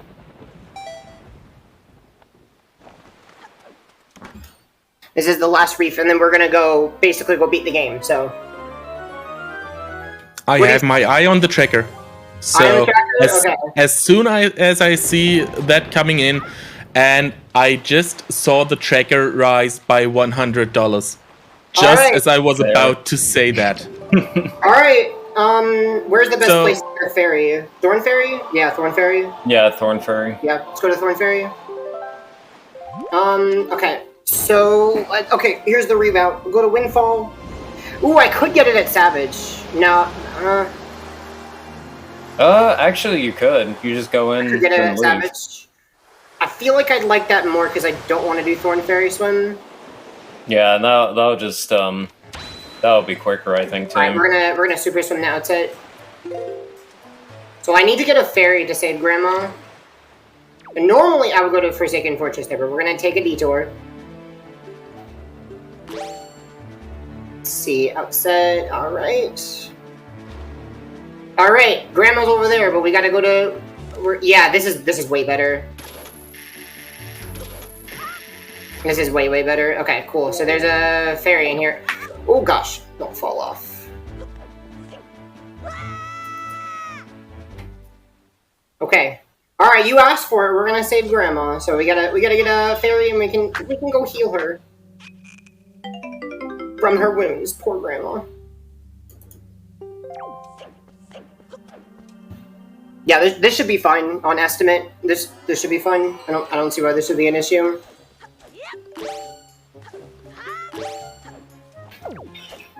Alright, here I come, Grandma! Here I come! Oh boy. Alright, Grandma. Here's your fairy. Bible thumb. And the music is actually correct, unlike the 100% speedrun of the GameCube version. Wait, is it wrong, really? Yeah. Aw, Grandma. So wholesome. Now it's all of a sudden optimal to use... I think it might be optimal to use my soup. I could use soup on Ganondorf. We could do that. At this point, might as well. Alright, we'll use soup on Ganondorf. Just to make Grandma happy. Just go ahead and just get that soup real quick before we go save the world. Okay, now I have to super swim off this island. I'm just gonna go across the island. Alright, so now that we've saved Grandma, we can go beat the game. I mean, you can't possibly beat the game without saving Grandma. There's like no way. All that we did those last 5 hours, it was all set up to save Grandma. It was all for Grandma. It was all for her. All for it. That's the plot twist. So, to Forsaken Fortress is where we go. Can I get some of those donations in that came in? Sure. Wonderful, because we do have $100 from Middle Management Robot saying save Granny. We have another $100 from Louis Wynn saying save Grandma. We have another $100 from Lieutenant Lael saying don't save the Granny. Oh, what? Oh. What? And we have $100 from Grandma saying Link, save me. Thank you for all of your generosity. Alright, thank you so much. So we got 2 leaderboard mods here in my call. Do you agree that this is 100%? Yes, I would agree that this is indeed. You can confirm. 100%. I can. Alright, well, let's go beat the game. You want to go I and don't talk know. about I think I saw a dropped frame in there. I don't know if that's valid anymore. Oh, yeah. Could have been cheating on that one frame there, Al. I did see you press the minus button. I don't know about that. Oh, yeah, that's a good point. I don't know, guys. Okay, well, maybe we'll have to redo the entire thing. Yeah, might have to take this to the mod channel, don't you think? Just to be sure, yeah. Yeah. So, coming up is Pup Again and Skip. This trick is a 38% chance of working. You guys want to go over this trick? Yeah, so this is Pup Again and Skip. So what Alberto is going to be doing is he's going to go out of bounds in this Pup Again room, and he's going to put himself in a very specific spot and aim the bow upwards, and he's going to shoot a fire arrow up there. That fire arrow is going to hit one of those morphs, which is those little enemies with the spikes on them. There are 3 of them near the warp pod up there, and he's going to shoot one of them from under the floor that they're on, and it will still hit the morph. And what he's hoping is going to happen is when the morph is hit with a fire arrow, it's going to light on fire, and if it moves back just enough, then that morph will actually light the wooden pot on top of the, or it'll burn the wooden lid on top of the pot and activate the warp pod, so he could just literally take the warp pod up to the top of the room without having to fight Pup again. And let's see if he gets it. Hey! Hey! So, 1 second. We gotta do a cutscene skip first, and then we'll be safe. Yeah, so he does 2 of those there just to be sure. Wow, perfect auction, perfect Helmrock, and first try Pup-Again and skip. That you don't see every day, boys. Let's go. RNGesus coming through for us today. Yeah, so that's now we can go beat the game. So I save warped. I have to now go back all the way up, and then we can go fight Gengarth. This is it. Also, remember to drink your soup. Yeah. Oh, yes, definitely. Need to remember that. Also, get your camera ready. This is a big moment. Yeah, I've saved a nice surprise for you guys at the end. We're also going to use this camera. There's a tradition that we like to do in the 100% category. At the very, very end, we like... Oh my goodness, do not fall down. There's a tradition at the very end where we like to take a picture with Gengar. So we're going to go ahead and take a selfie with him. But first, we got to drink our soup before we go in. And then, let's go.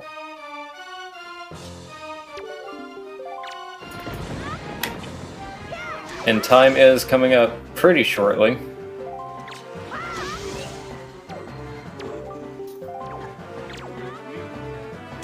Yeah, soup deals a lot of damage. Like, a lot of damage. Yeah, combine that with the jump / quick spins, and yeah, it's broken. Just a free 1 cycle. Don't really have to do much.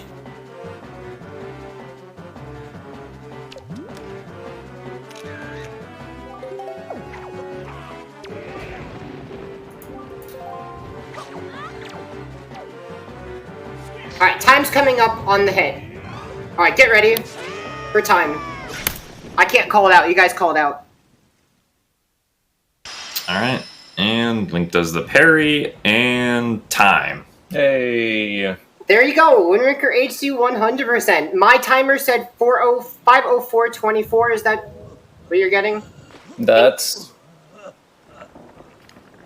Well, on our right. side, it's a 5:04:31, but I mean, those few seconds don't really matter in a run this long. Yeah, So- 5:04. That's a Awesome run. that's a really good run. Well done, It's a Alberto. very Awesome. solid marathon run. Yeah, really awesome run.